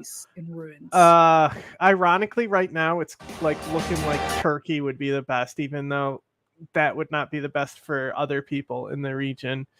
The issue with Syria is just that it's already being handled by Iran, and Iran like basically did whatever it could to maintain the power, as well as Russia. You know, Iran was there from the beginning. Russia just came later. The thing is that the United States could have handled the problems. They just chose not to, because they're scared of people who say Allahu Akbar when they do successful strikes.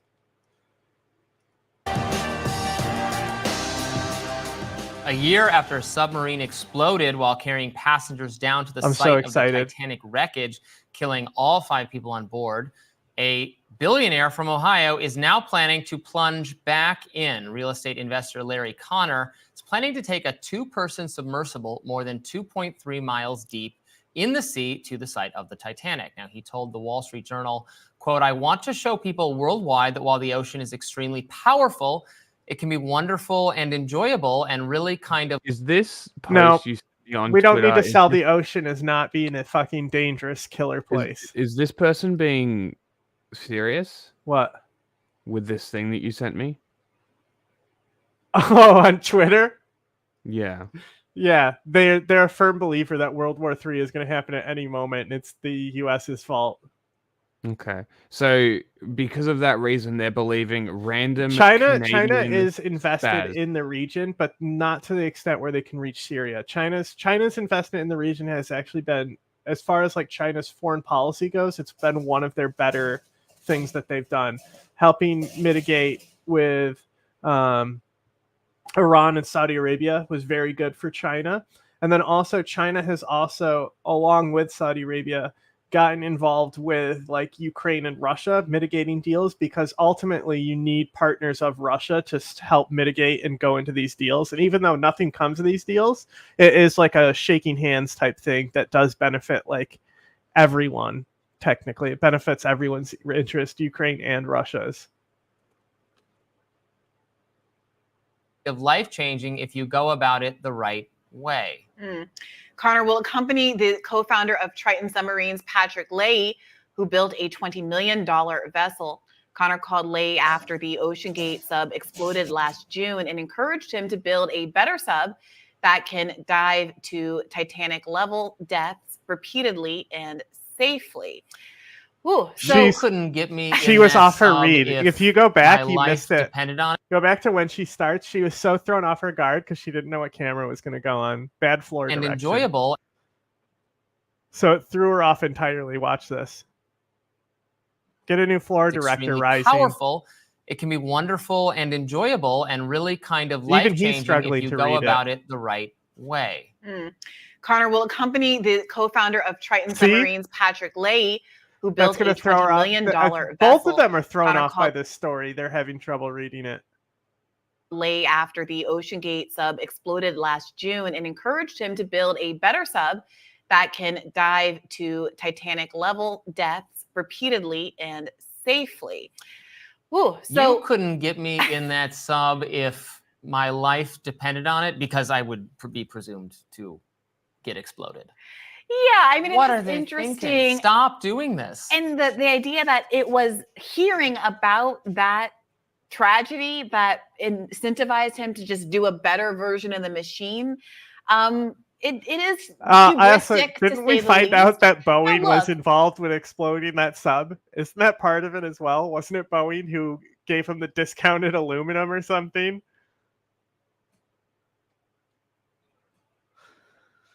Right?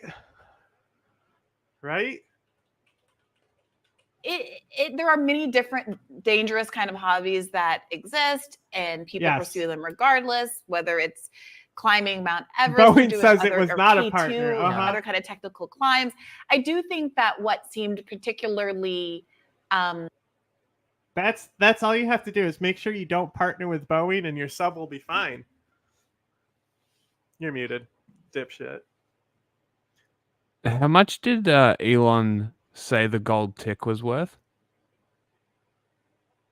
Oh, how much you have to pay for it? It was like Yeah. 500 or 5,000 a month or something. It was something ridiculous, right?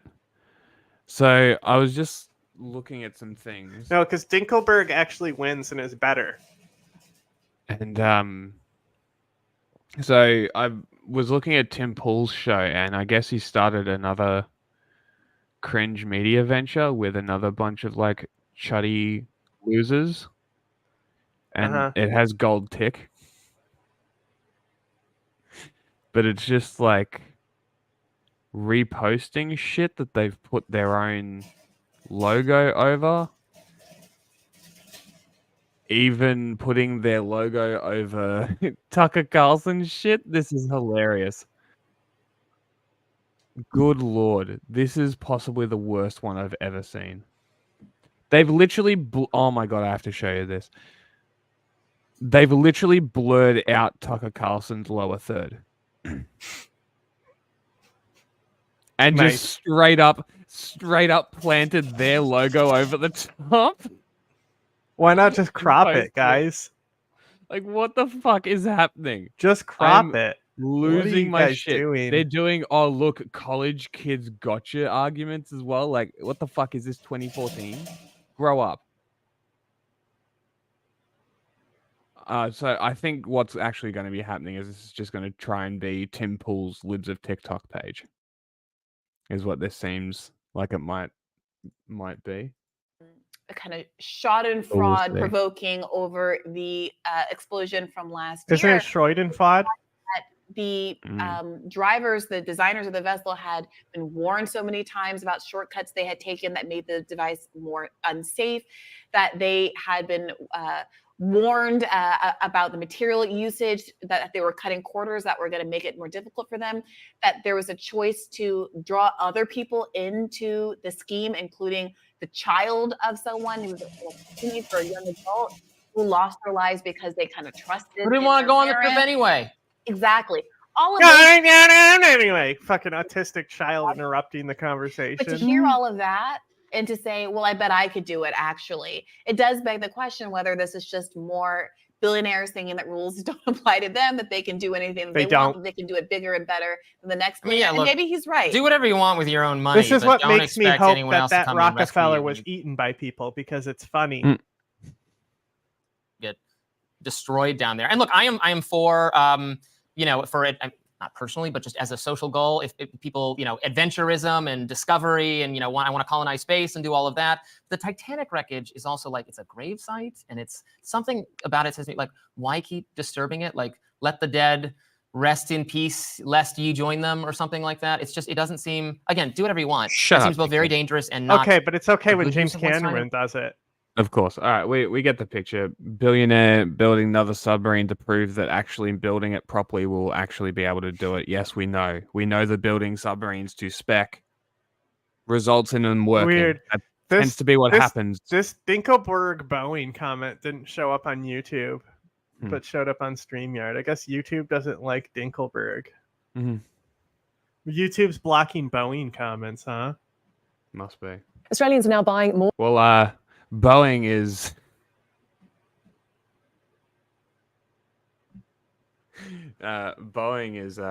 buying out the lives of these whistleblowers too. They're sniping those comments. More new clothes per person than any other country, according to new research from the Australia Institute. You guys fucking suck. On average, Australians are you fucking kidding me? This is all Australia L.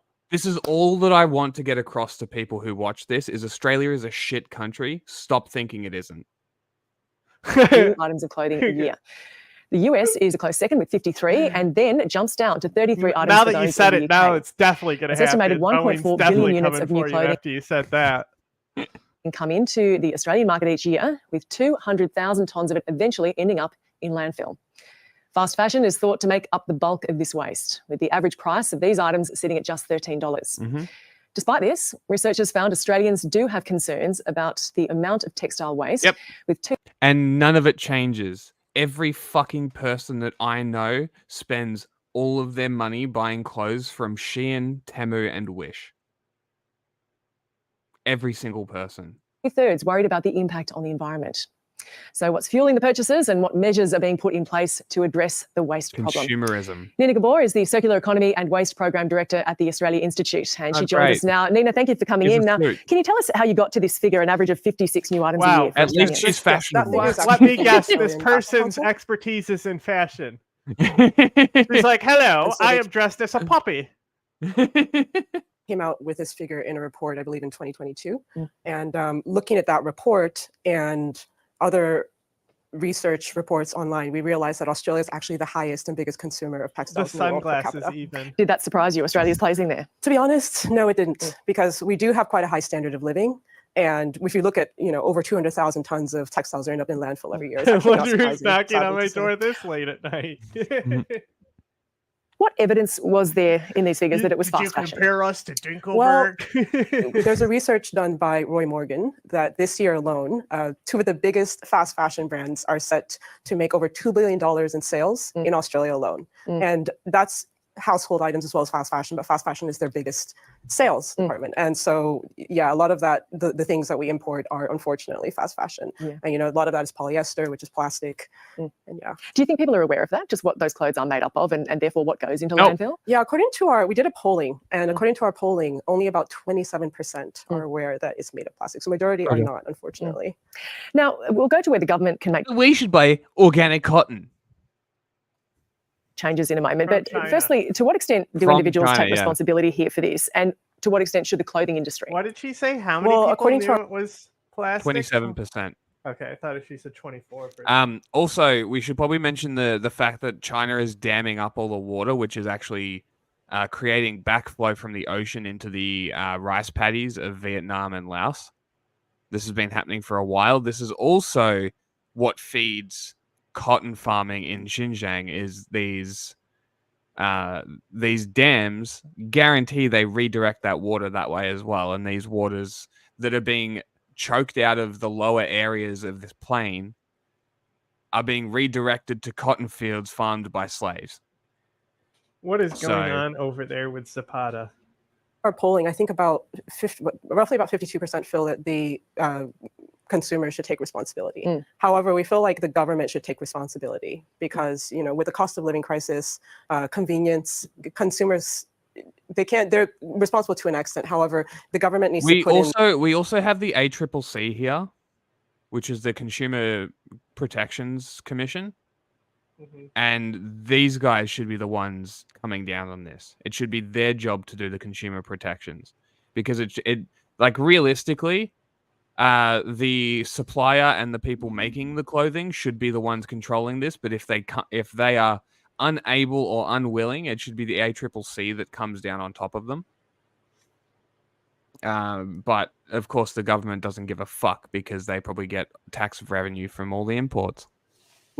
More rules, more policies to ensure that these fast fashion companies are taxed. We talk about introducing a French style tax to curb the purchase of fast fashion and reduce the waste, because it's better to turn off the tap of waste than try to manage the waste. So government policy to make the clothing industry act on this. Absolutely. Make the clothing industry responsible. I mean, the person who's creating the waste should be responsible for reducing and managing the waste, right? Yeah. So tell us more about that, the government policy that can be used, the French style fast fashion tax for one of them. Yeah, so the French style fast fashion tax is about €5 per garment, which comes to roughly about $10 Australian dollars per garment. So we believe that this would reduce the purchasing of these fast fashion, ultra fast fashion garments, right? And that funding can go into an Australian circular economy textiles industry, funding Australian businesses, small and medium sized, as well as large businesses, helping them scale. The ones particularly who are manufacturing circular ways, they're using natural textiles, they're using less toxic chemicals or no toxic chemicals, and they're manufacturing to eliminate waste and for regeneration purposes. So in Australia, we've got the Seamless scheme. Is that doing enough at this point? Well, Seamless is a good start towards the circular textiles industry. However, we need to. Seamless has a levy of 4 cents per garment for its circular purposes, and our research finds that we need to charge at least 50 cents per garment to be able to cater for things like recovery and sorting and domestic recycling. It's a lot, and it costs a lot. Using volunteers alone is not going to work. Right? Now, banning the export of textile waste. Tell us what happens now and what would change if that were to be banned. Yes, we recommend banning textile waste export because there are.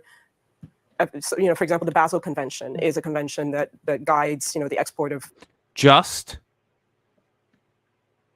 make it untenable for people to buy from these websites. Just single them out, and every time another one pops up and it rebrands, shut it the fuck down. That's all you need to do. Just shut it down. Done.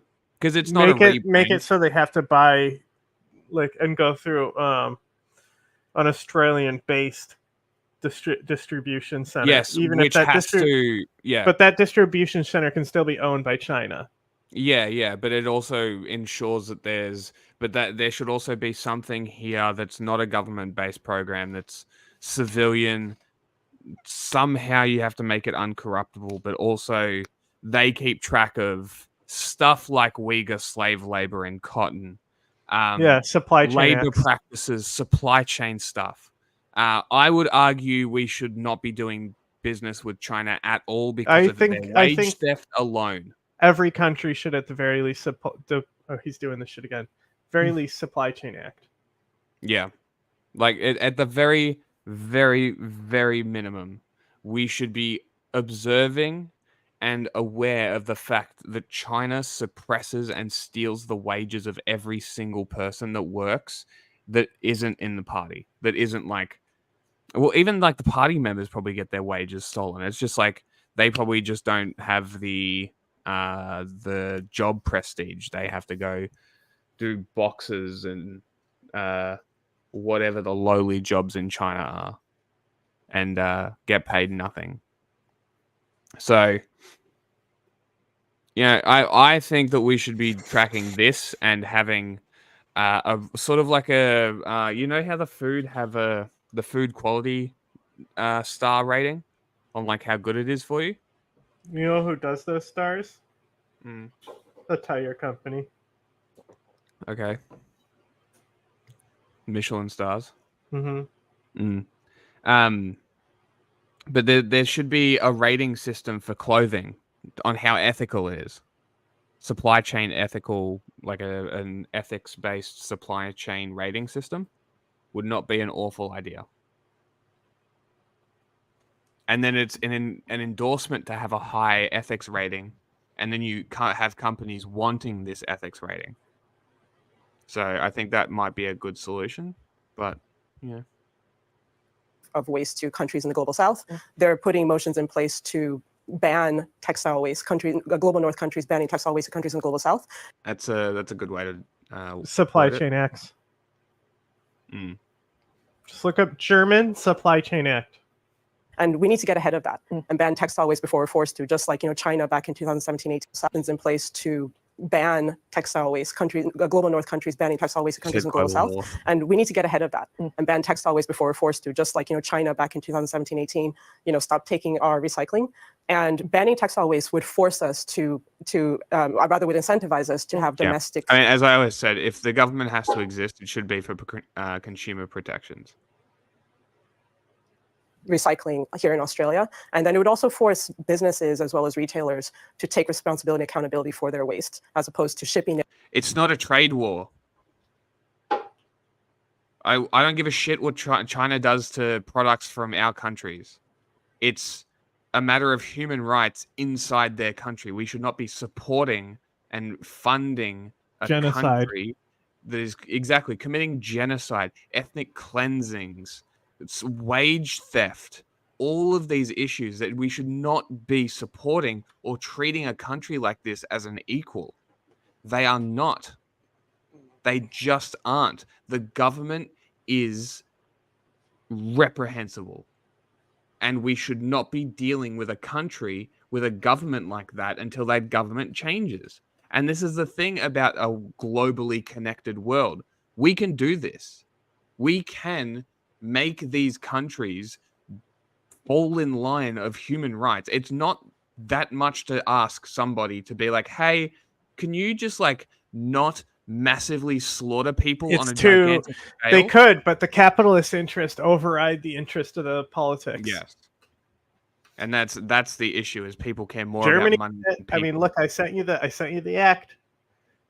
Go read it. It's great. Yeah, two It countries should be where, mandatory. you know, It should be it they're pollutes trying the to make it land. a UN and EU policy. Germany is. So, if it's an EU policy, it would be one of the greatest things to happen to human rights that has been done by like a government like that. Yeah, and that's something the EU could do as well.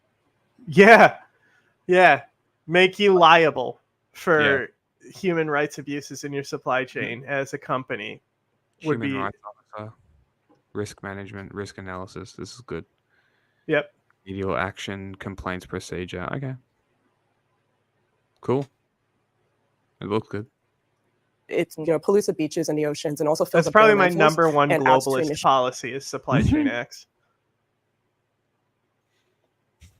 Yes, So the we're West actually includes just- Australia, though. And guess what? The Uyghur genocide is a real genocide.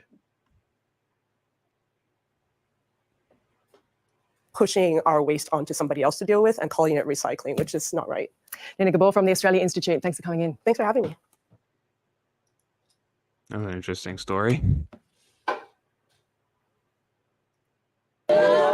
Carrying the coffin of a loved one and covering it with prayers. It's more closure than many others have got after a landslide swept through a remote area of Papua New Guinea's Enga province. There is little hope of finding survivors, only a determination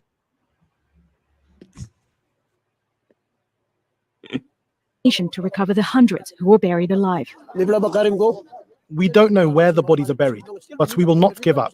We will keep going. The large volume of soil and boulder And rocks it's like are you look at how the food prices have raised, right? Mm. But it's like chocolate specifically, if they cut the slave labor out, it would raise in price, right?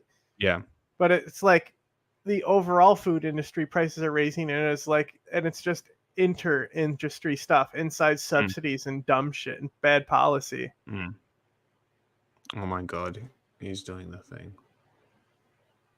It's really not comparable what's happening in China. It's just, you're a disgusting person if you want to compare it to that. making it difficult. Like this is a literal Wu Mao talking point at this point. Like everything that you've been coming back with is like a copy pasted counter argument. What they are comparable is to the CIA and American black sites, because they're based on them. The difference is only a few hundred people went through that brutal program that the CIA set up. Most of them also innocent. Up to 1 million people think Uyghurs have gone through this system. And then you also just look at the population declines. Like entire cities have been like managed and corralled and wiped. You have the whole wiping out of ethnic heritage. Yeah. You have that. It's a literal you have that Chinese one little. policy called You have that one Hanification. little tech YouTuber who's dating a Uyghur girl, and now she has been basically disappeared because she's in relations with a. Like, they literally won't let anyone talk about it. But yet every day we're seeing fucking notes crying for help coming in shoes going to these countries that are buying these fast fashion products. And then we also see China's history of sinicization throughout the country. Don't forget Started that. in Don't Tibet. forget that the biometric system that China uses to police the Uyghur region was built by Created Australians. these guys. Fucking unfucking believable. So I have a thing. Hold on. We have a thing. I know more than you. For us. So we're using spades and iron rods to dig. Chunks of the mountainside broke off in the early hours of Friday morning, sending boulders the size of shipping containers and a river of mud and rock descending down the slopes, sweeping across homes and farms, blocking roads. The estimated death toll ranges from the hundreds. Here's another fun policy from China that they do in Xinjiang is the civil servant family pair up, where they pair female Uyghurs who have had their husbands jailed, paired with Han men, generally Chinese soldiers and CCP agents, to breed them out. That's pretty cool. I think that's called ethnic cleansing, eugenics, Nazi shit. They have their own Aryan race as well. Yeah, Do the Peking you want me to man. explain why? Do you want me to explain why China is actually the closest thing to Nazi Germany since Nazi Germany? Shall I do that? Will you keep defending them? Because at this point, anybody defending China at this point, sorry. Anybody defending the Chinese government's actions and not the Chinese people is just a fascist at this point. There is no difference. To as high as 2,000. Authorities have warned the ground is still unstable. This is such an insane landslide. The entire cliff face came down. Not only do they force the whole pork thing, it gets deeper than that because in the black sites, like in Guantanamo, right, we had these hunger strikes, the same type of things, because like obviously there is like unity among people who are in the black sites in China, right? Like they understand that these black sites were based off of the things that were used to imprison Muslims elsewhere, right? And so like the hunger strikes did spread to these ones too. And like instead of like using Ensure like the US does, which still is not great and was torture overseen by Ron DeSantis, that's the type of shit they do. They'll force feed them pork and shit. Like it's literally it's domestic imperialism is what it is. It's ethnic imperialism is what China's doing. I'm looking into it a little more just quickly here. It's not even pairing up. It's literally government agents sitting inside Uyghur homes, making sure they assimilate and don't read the Quran, study Islam, learn Arabic. They have to learn Chinese. They have to speak the language. They can't dress the way they want. All of this stuff. Excellent policies. We should definitely be trading and working with this country. We should totally ethically, soundly be working with this country. All of this. This is such a great idea. We should definitely do this. And everything that they do is definitely going to be fantastic in every single possible way. And China will definitely not get every single possible benefit that they could possibly get. Wringing the people dry and leaving them just holding the bag. That's the best way I can describe it. That is how dealing with China is right now. And to not observe China as this grossly untrustworthy, deceptive country is ignorant of the current situation. It really is. Like, just look at Taiwan. Look at how they deal with Taiwan. Look at what they do to Taiwan. They are constantly running incursions into Taiwan airspace to keep them on readiness. It's a war of attrition for them. They're trying to beat them down into submission so they don't have to fight because they know that they can't. You want to see some footage that one of our information teams helped get out of China before COVID when all our teams were silenced? It's crazy how much COVID fucked everything up. Like our eyes inside the country were completely closed off from so many activation teams. Yeah. Lucky thinking isn't what's required here. It's evidence. So like I literally was one of the first people to see this footage. This is almost certainly over northern China, over Xinjiang. Can you tell us what is happening here?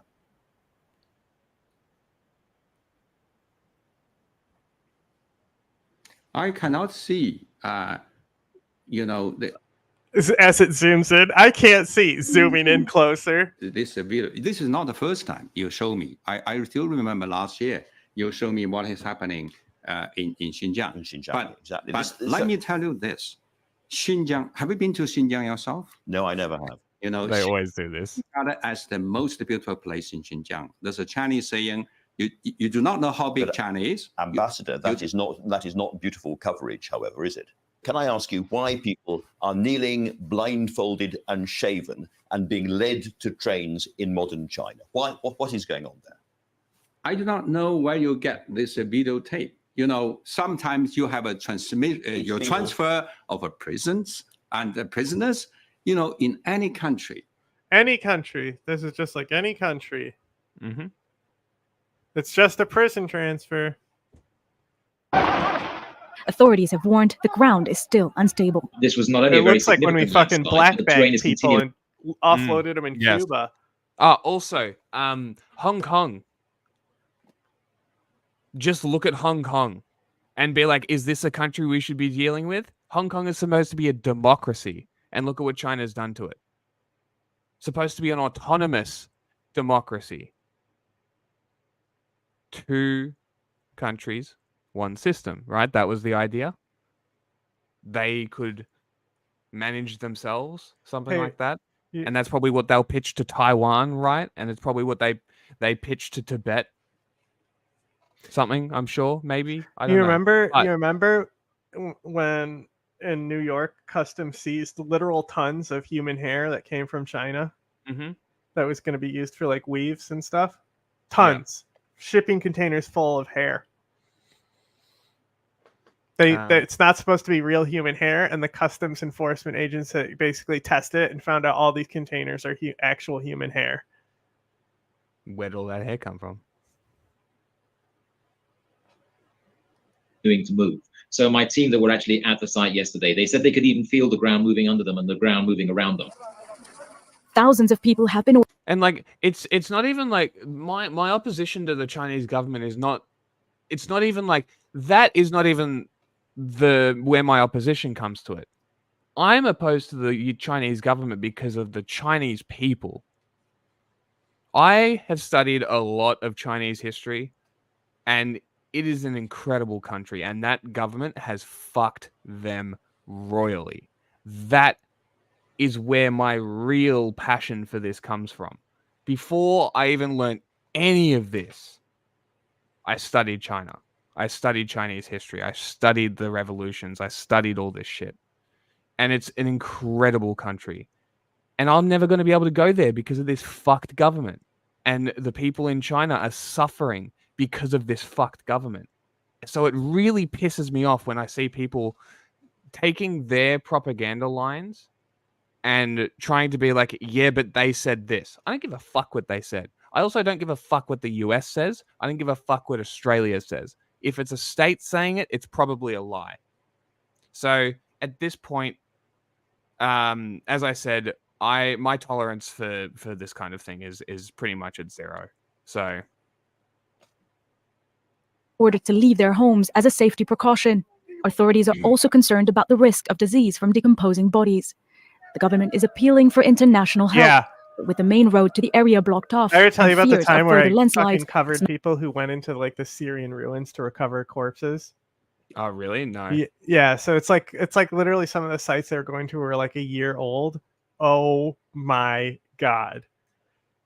It's one of the only times I wore a gas mask, actually. And it still was not enough. Off of the smell. It was bad. Yeah. Not clear how assistance will reach those in need.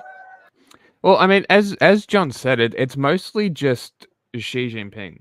Yeah, really. I mean, people will be like, "You're a dingus," and it's like, okay, whatever.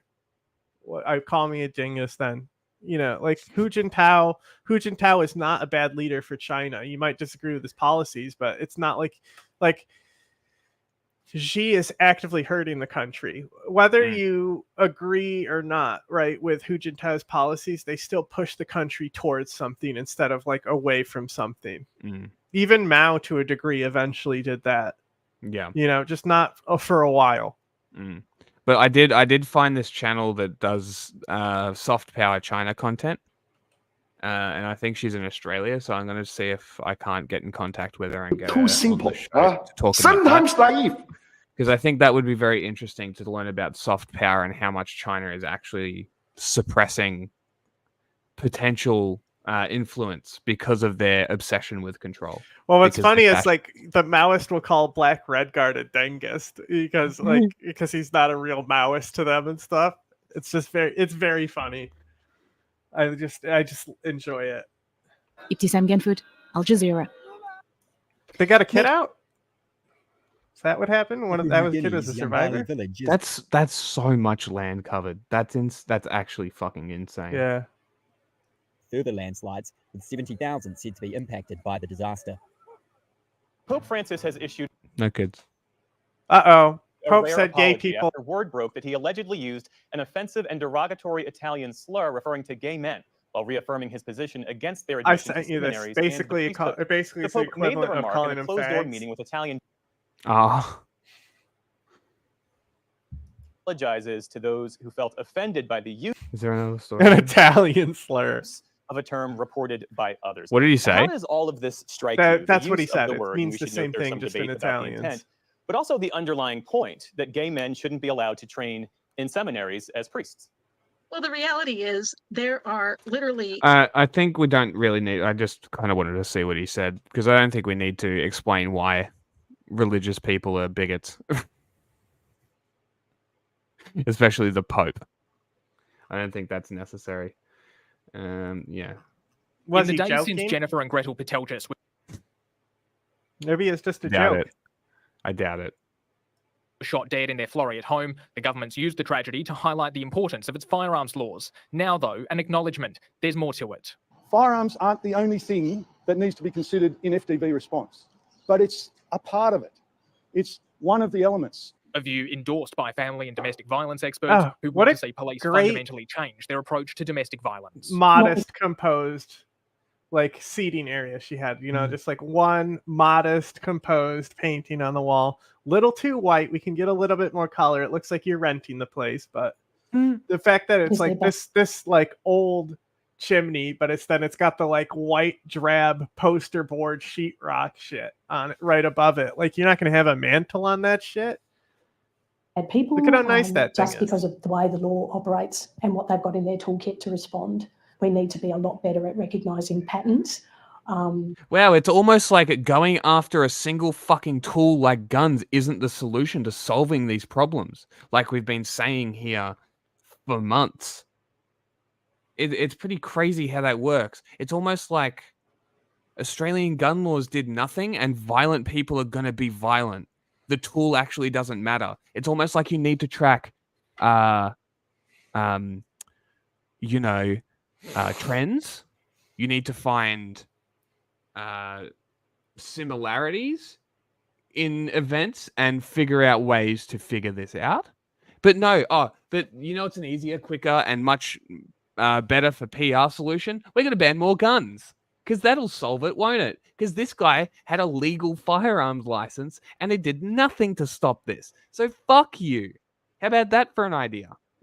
And making it easier for victims to show those patterns of behaviour. We need to ensure that when women and families raise the alarm about the safety of themselves, that they are heard, they are listened to, and there is a prompt response. Okay, but we've spent millions dumping money into anti-violence against women programs for the government, and nothing's changed. The solution for people in this country is fund more of these programs that have done nothing. So I don't actually think any of these politicians want this to change. I think that they want women to die because it allows them to funnel money into these programs that do nothing. That's the only explanation. They want women to die. There is no other explanation for this, because if they didn't, they would find an actual solution. But they don't. So they don't, and they remain at this point. Do something else. Try something different. Jesus fucking Christ. Well, the Minister says he's open to broader changes. His focus at the moment is on firearms laws. They're currently before Parliament's upper house, but could be amended before they pass based on advice from police to make it easier for officers to seize guns. My personal view is awesome. Great. I'm so glad the police who train once a year to hold guns, who don't even know the definition of guns, they probably don't know calibers, they probably don't know weapons, are writing firearms legislation. This is great. You know what happened the last time police wrote firearms legislation? Four different action shotguns ended up in 4 different categories. That's what fucking happens. That's what happens when you get people who don't understand what they're writing about, writing laws. Fuck yourself. Also, just law enforcement should never be the ones writing laws. Exactly. A need to lower that threshold and move into the space of where there's. Yeah, it does. And funnily enough, guns aren't even in the question. So why the fuck are they banning guns? Because this time they were used? Okay, so what if someone stabbed his family to death? They're going to ban knives now? No, they're going to ban guns. Like, where's the logic? There is zero logic. It's just an easy solution for the government to get an easy PR win with the people in Australia who are too dumb to realize they're being lied to. Or they're too apathetic to even give a fuck that they're being lied to. Either way, this country's fucked. Nobody gives a shit. It's like they say that they care, they say it, but they don't, because no change ever happens. It's always the same. And if it's not one side being like, oh, you got to get Labor in, it's that the other side going, oh, you got to get the Liberals in, they'll make it better. When? When did that ever happen? Why are we still perpetuating this shit fucking system in this country that clearly isn't working? It's broken. This country is broken.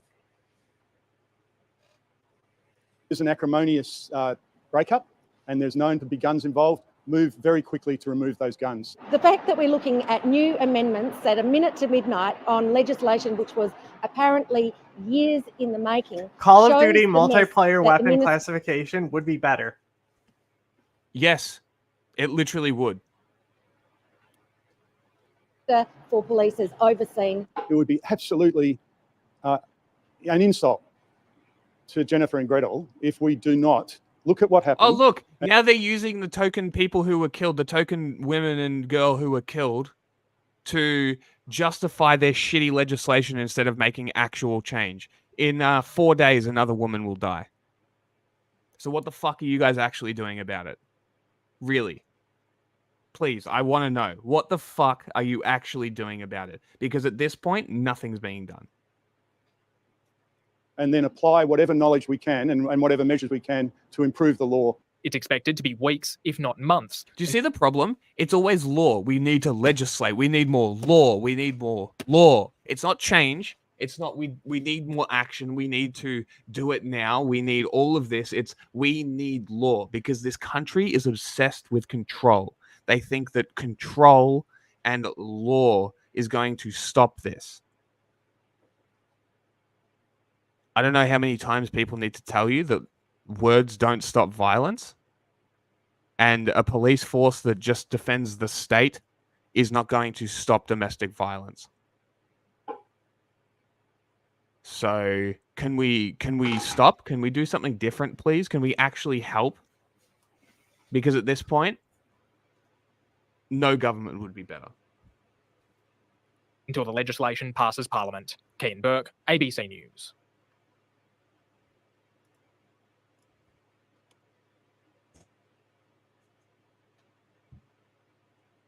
This month, President Biden announced the Department of Justice is planning an historic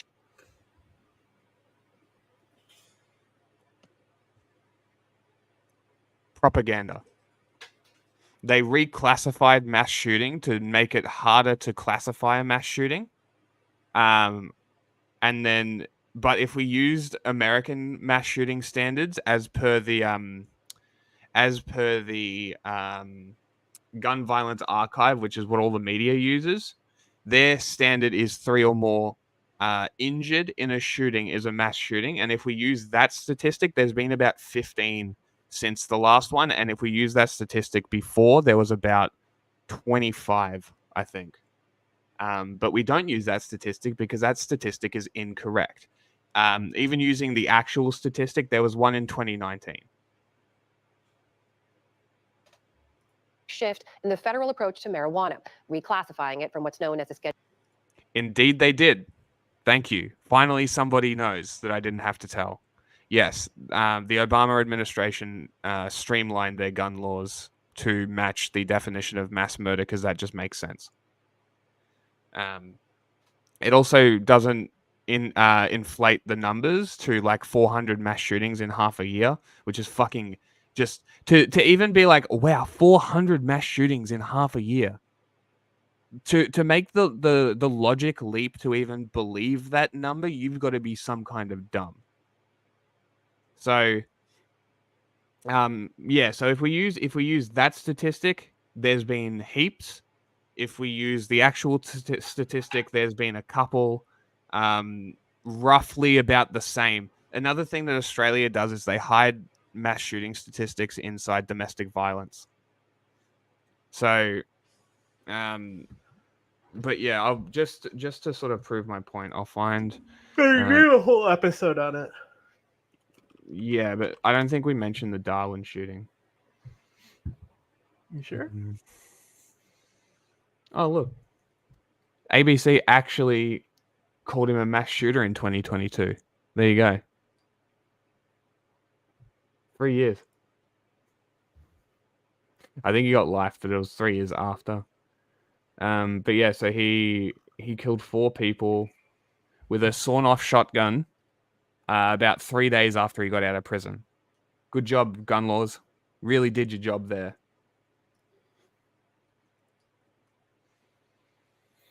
But yeah, so there have been. It is a government propaganda lie from Australia, and I've got a theory that the globe's gun control kind of hinges on Australia's gun control success. And because of this reason, they all enforce it and point to Australia, and it doesn't actually exist. And because of this reason, the Australian media, the Australian politicians, and people in like the higher echelons, because this is another thing people don't really talk about in Australia, is there's like hard class echelons. Like there's hard barriers. You don't really transcend into upper class. It just doesn't happen. So he's invisible. You can't see him. I lost my train of thought. But yeah, so it's like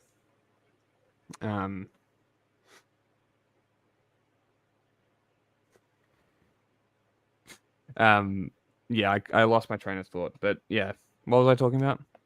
I got distracted by you watching the chinchillas. Guns?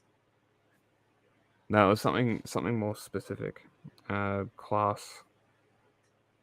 Something like that. He's just so cute. He keeps playing with the pillow and going inside it. And every time I start trying to film him, he gets out of it because he knows I'm looking at him. But yeah, this country is not what people say it is. It's hinging on. Yeah, okay. So the media and sort of the managerial class is what the commies would call them. The people who kind of run everything.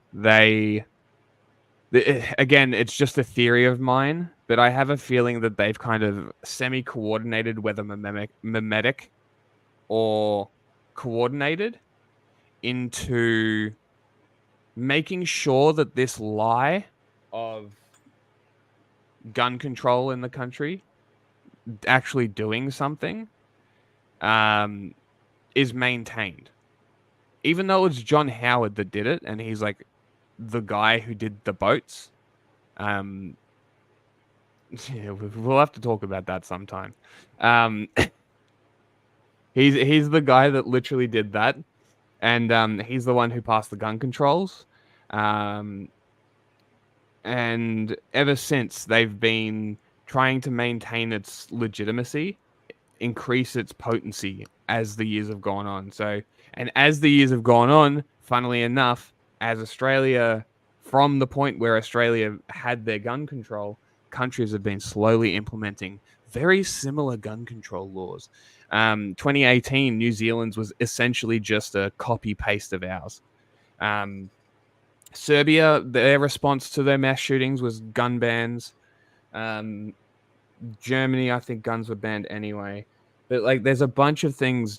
They're all very reminiscent, and I really have a feeling that if I was to figure out a way to take down the legitimacy of the Australian gun laws, because I've already got the information to do it, I just need to sort of figure out a way to deliver it. That it will collapse the legitimacy of gun laws entirely. And because of this, I also think that this could be the part of the the final grips on power from the nation state too. But as I said, it's a theory, a game theory. Schedule 1 drug to Schedule 3. This would make federal treatment of marijuana far less restrictive and consider it less dangerous, putting it in the same category as Tylenol with codeine and ketamine. It would classify it as a drug that has potential for abuse while still being acknowledged for its medicinal benefits. The president talked about the decision in a video posted on X. Far too many lives have been upended because of failed approach to marijuana, and I'm committed to righting those wrongs. You have my word on it. Why didn't you do Joining us now is Natalie Fertig. She's federal cannabis policy reporter for Politico. Natalie, thanks for being here. Thanks for having me. So this is the next step in a reclassification process that the president... I've spent years looking at the gun laws to come to this conclusion. The best database for mass shootings that I've found is on Mother Jones. The worst is Gun Violence Archive. And guess what the media always uses? Began back in 2022, right? So walk us through the timeline here. Where in that process are we now? So we just began a 60-day comment period where the DOJ said we've now made our formal decision. We've issued a draft rule that we're going to reschedule cannabis. So the 60 days started last week, and now this could end 5 months from now, or this could end 6 or 7 years from now, depending on if there's legal challenges in that process. Okay, so still a lot we don't yet know, right? We should know we have seen a real sea change when it comes to cannabis legalization in America over the past decade or plus. If you take a look at the map, some 24 states have legalized marijuana possession. Not enough. Some Rookie 38 numbers. states have established medical marijuana programs. So more than half of all Americans now live in states where marijuana is recreational legal at the state level. So what does this classification, or what would this classification change in a practical way? There's a lot of things that it would not change, actually. But the main difference that it would have is on the cannabis industry itself in the states where it is legal. It would change the amount of taxes that they have to pay, meaning there might be more money in the cannabis industry's pocket, which means they could expand in legal states. And what does that mean? There's some, 15,000 cannabis dispensaries in the country right now. So potential tax changes. Is it 15,000? What? 15,000. And what does that mean? There's some, 15,000 cannabis dispensaries in the country right now. So potential tax changes. Does it change how they interact with banks or anything else? It's not clear exactly how the big banks will Be like real weed dealers and keep your money in your fucking mattress. Fuck the banks. approach the change in schedule. That's one of those remain to be seen once all the dust settles. But what it would have an impact on the amount of tax. Why is that already chopped? What is happening? All the dust settles. Is that just like a setup shot that they took? Yeah, it has to be, probably right? not even real weed. No. But what it would have an impact on the amount of taxes that they pay. It's like, all right, we're gonna chop up an entire bag just for a photo. Also been reported the dispensaries would have to register with the DEA like other pharmacies would. Is that true? And how would that change the industry? Yeah, so under Schedule 3 or under Schedule 1, where they currently are, they need to register with the DEA. They do not currently. And so one of the other questions of rescheduling is, will the DEA start to enforce some of the rules that the cannabis industry is currently already breaking, like getting registered with the DEA? So this is something President Biden mentioned in that video he released too, was the impact on the criminal justice system, in particular, people who have already been convicted of marijuana-related crimes. What would this change mean for them, either retroactively or people who are currently incarcerated? One of the biggest criticisms of Biden's rescheduling movement is that it doesn't have a big impact on people who have criminal records, especially at the state level. The majority of people who have criminal records for cannabis, it was still a crime when they did it. Criminal justice system, not in the federal criminal justice system. Biden did issue some pardons for people with low-level, nonviolent marijuana offenses, but that's just a couple thousand people. We do know the proposal needs to move through the DEA. How are they likely to look at this? Do we know if that proposal is going to move through, and when would we see that kind of approval? Yeah, so what we just saw recently was the DEA and the DOJ coming out and saying, we've looked at the review that was sent to us by HHS, and we are recommending a reschedule. People get to comment on that. There might be some legal challenges to that. And so when the dust settles, there would need to be some big changes or big challenges for the DEA to change its mind on that. It's likely to be a reschedule, but then that reschedule is also likely to get challenged in the courts, which means in the end, this might be up to the court system. It's so fascinating too when you take a look back and you see the America in which this is all unfolding. We can now say there's a study published in the journal Addiction last month that showed marijuana use now surpasses daily alcohol consumption in the US for the first time in history. Yeah. Americans have very different views when it comes to pot right now. You look at the latest Gallup numbers from a poll last year, found some 70% of adults now support legalization. That is the highest number ever reported in that survey.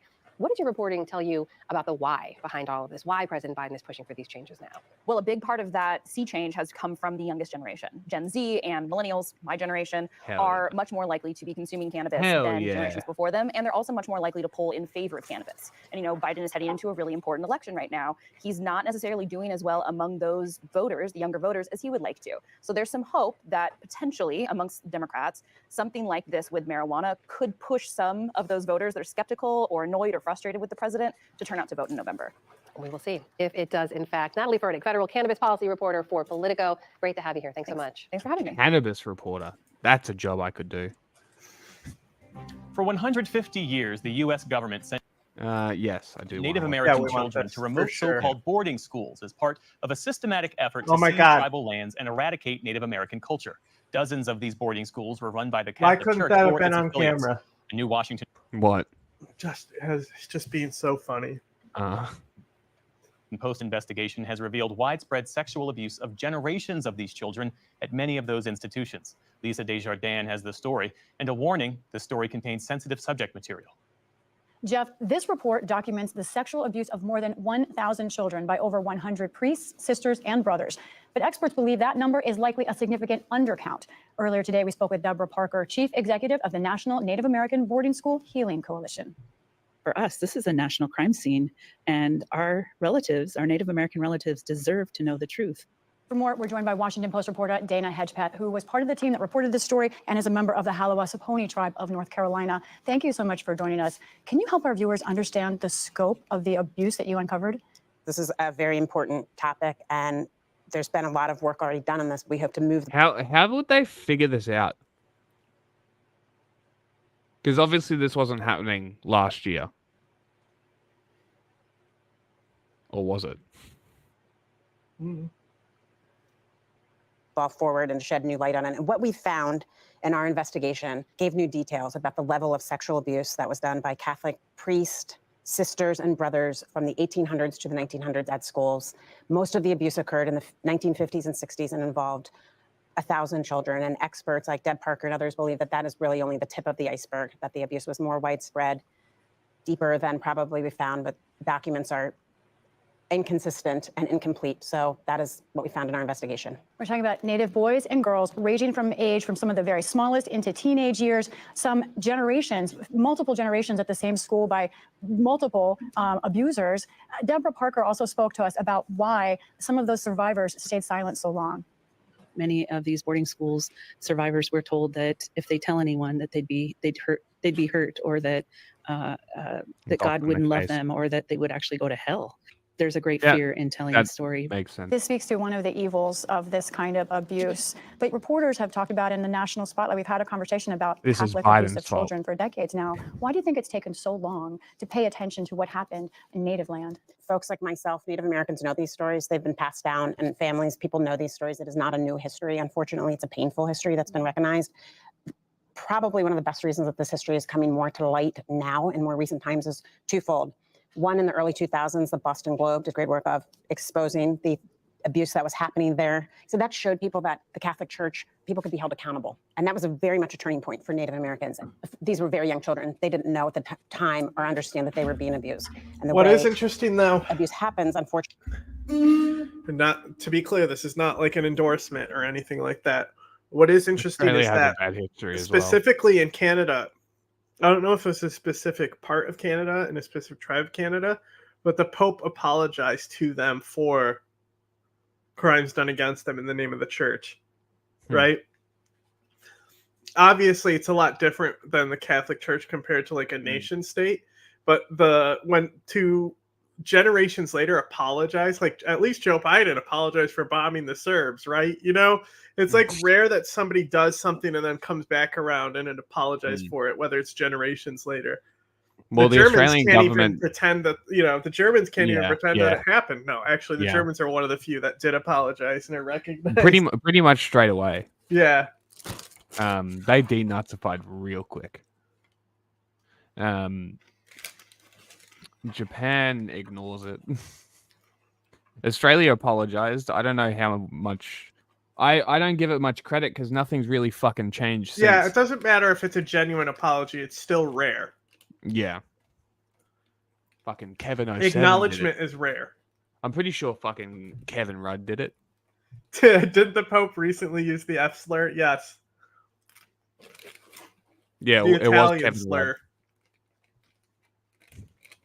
Unfortunately, it takes so long to process. It's painful. People repress those things.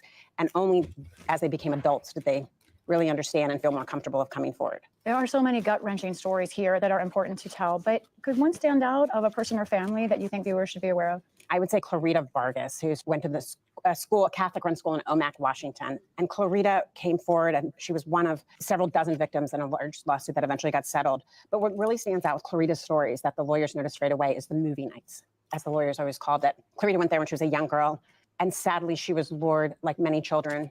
A priest named Father Morris would invite them to his office on Sunday nights for a movie night. And if you can imagine being a young child and being lured to see a movie, they didn't. I wouldn't be surprised if New Zealand was one of the first countries to ever do it, just because of how integrated the Maoris are with New Zealand and English and all that sort of stuff. It's honestly, New Zealand is a social example people should look at. Yeah, especially with technically they're as religious as Iran. Yes. Yeah, You know? they're all very religious, yeah. Or No. a massive chunk of them. No, that's not what I meant. I'll show you. What do you mean? I'll show you. It's like one of the few that's evenly split. Oh, you mean like it's split like demographics wise? Like it's secular. Yeah. So just use secular. Well, no, because that's the joke, is that people think of Iran as religious. Ah.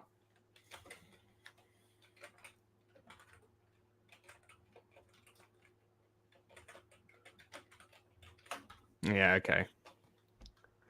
It's funny, even I wonder why. I wonder why all of this sort of thing took so long.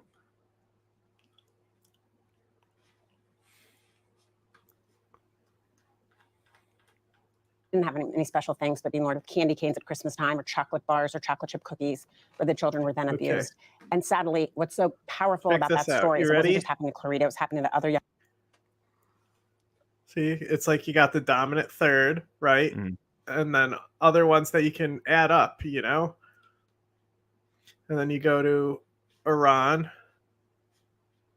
And then this is Iran.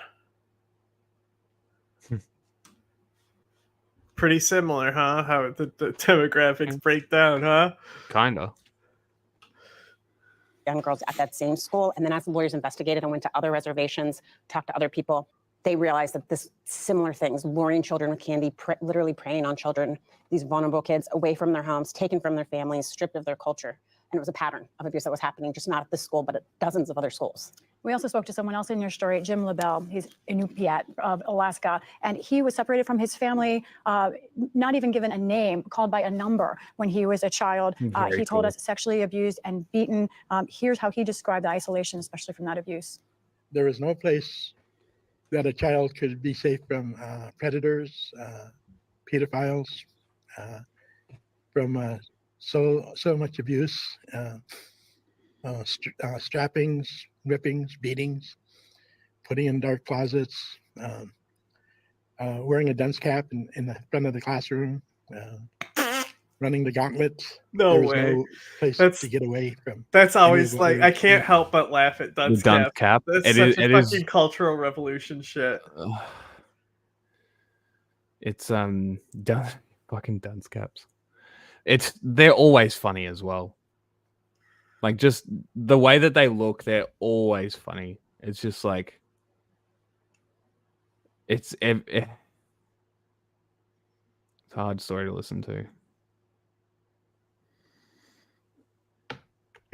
This is so shameful. No White House has ever formally apologized for the United States' integral role in what happened in boarding schools in this country. Now, the U.S. Conference of Catholic Bishops, responding to your story, did acknowledge the history and deep sorrow from this era. They said they hope for a dialogue.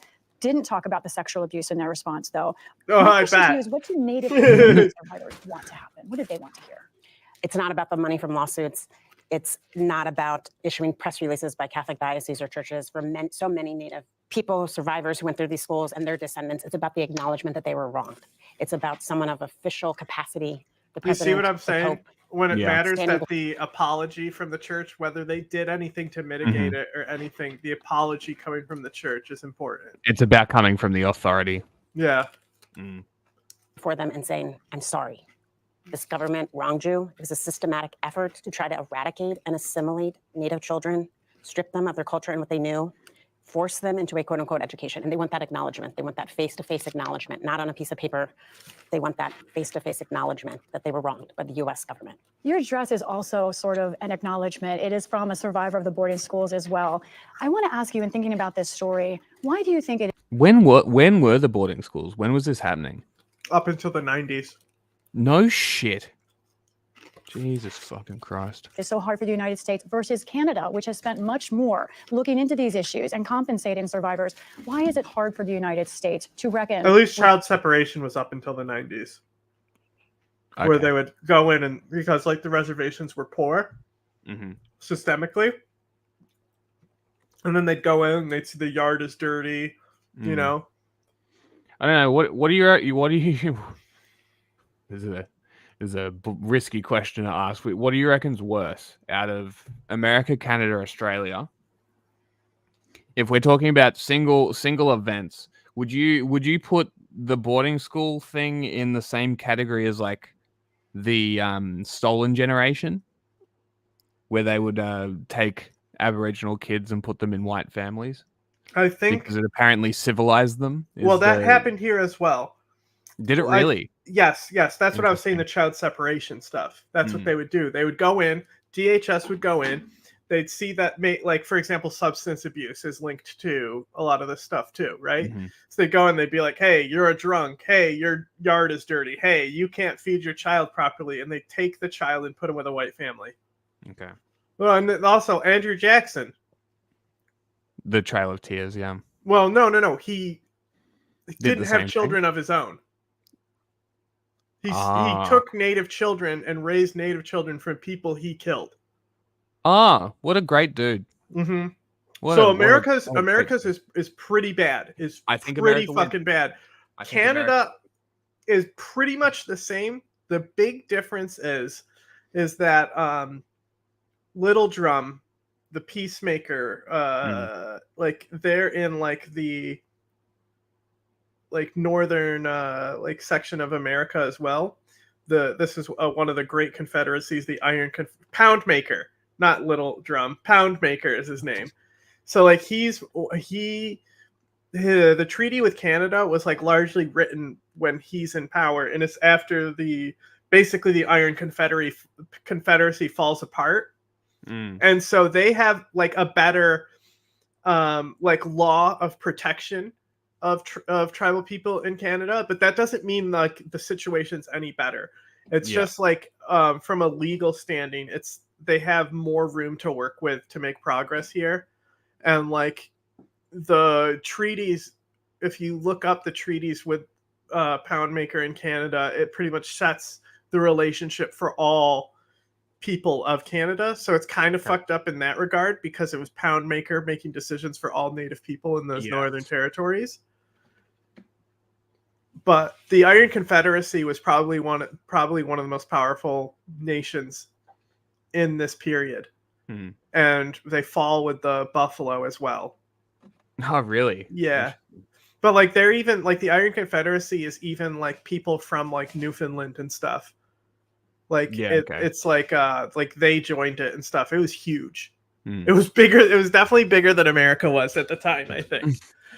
And I want to say the Iron Confederacy beat America in a battle too.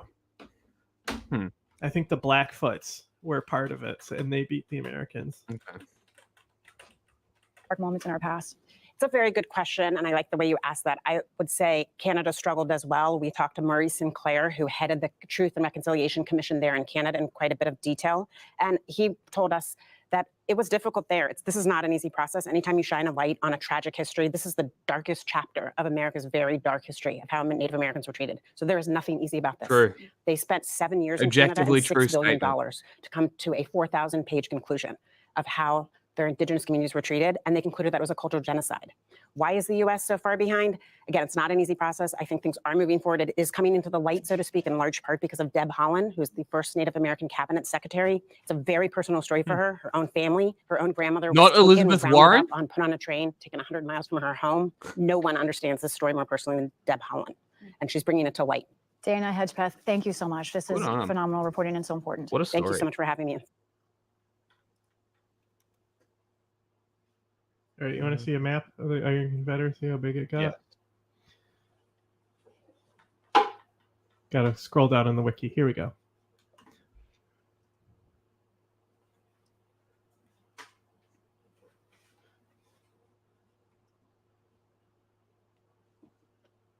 That's all of it, or just the dark brown? Well, so it's different years. So this is the original American bison range is what this map is, right? So they declined with the bison, right? So that's like the bison range, right? And then today, there's still this claim left over from these Iron Confederacies, right? Oh my god, that's a lot of land. Yeah, so you can see like Iron Confederacy is still up here. That's like all of the gangster snowfields too. Yeah, so like, I want to find a here's a, and then there's like official maps, but I want to find one that's like good. I'm still looking for Why is Mexico and their imperialism going so far into the United States? Why is the United States pushing into Canada? What is the red meant to be? Columbia District? The fuck? This is like, it's like some map though, but like if you look, these are all like where the concentration of reservations are. Yeah. So they still, and they were lands that were held by the Iron Confederacy when it broke apart. So like basically like on one side of the border in Canada, the Iron Confederacy got like a little better of a deal. But I don't know why I can't. I'm going to find an actual good map showing like their actual territory. I don't know why on the sidelines of the Libertarian Party convention this last weekend here in Washington, D.C. Dave Smith talked a little bit about it on Breaking Points yesterday, but on the sidelines, Tim Pool interviewed Donald Trump and asked him about Julian Assange. Now, viewers will remember we had Gabriel Shipton, Julian Assange's brother, on the show last week, and he fleshed out a bit about how the Assange case is becoming a real wedge issue in geopolitical negotiations between the United States and Australia, which is an important alliance if the U.S. is to be worried about Taiwan and what people see as the China threat. So all that is to say, Donald Trump's comments to Tim Pool are pretty interesting, and I think of some real consequence. Here's what Donald Trump told Tim Pool about whether or not he would pardon Julian Assange. Will you pardon Julian Assange?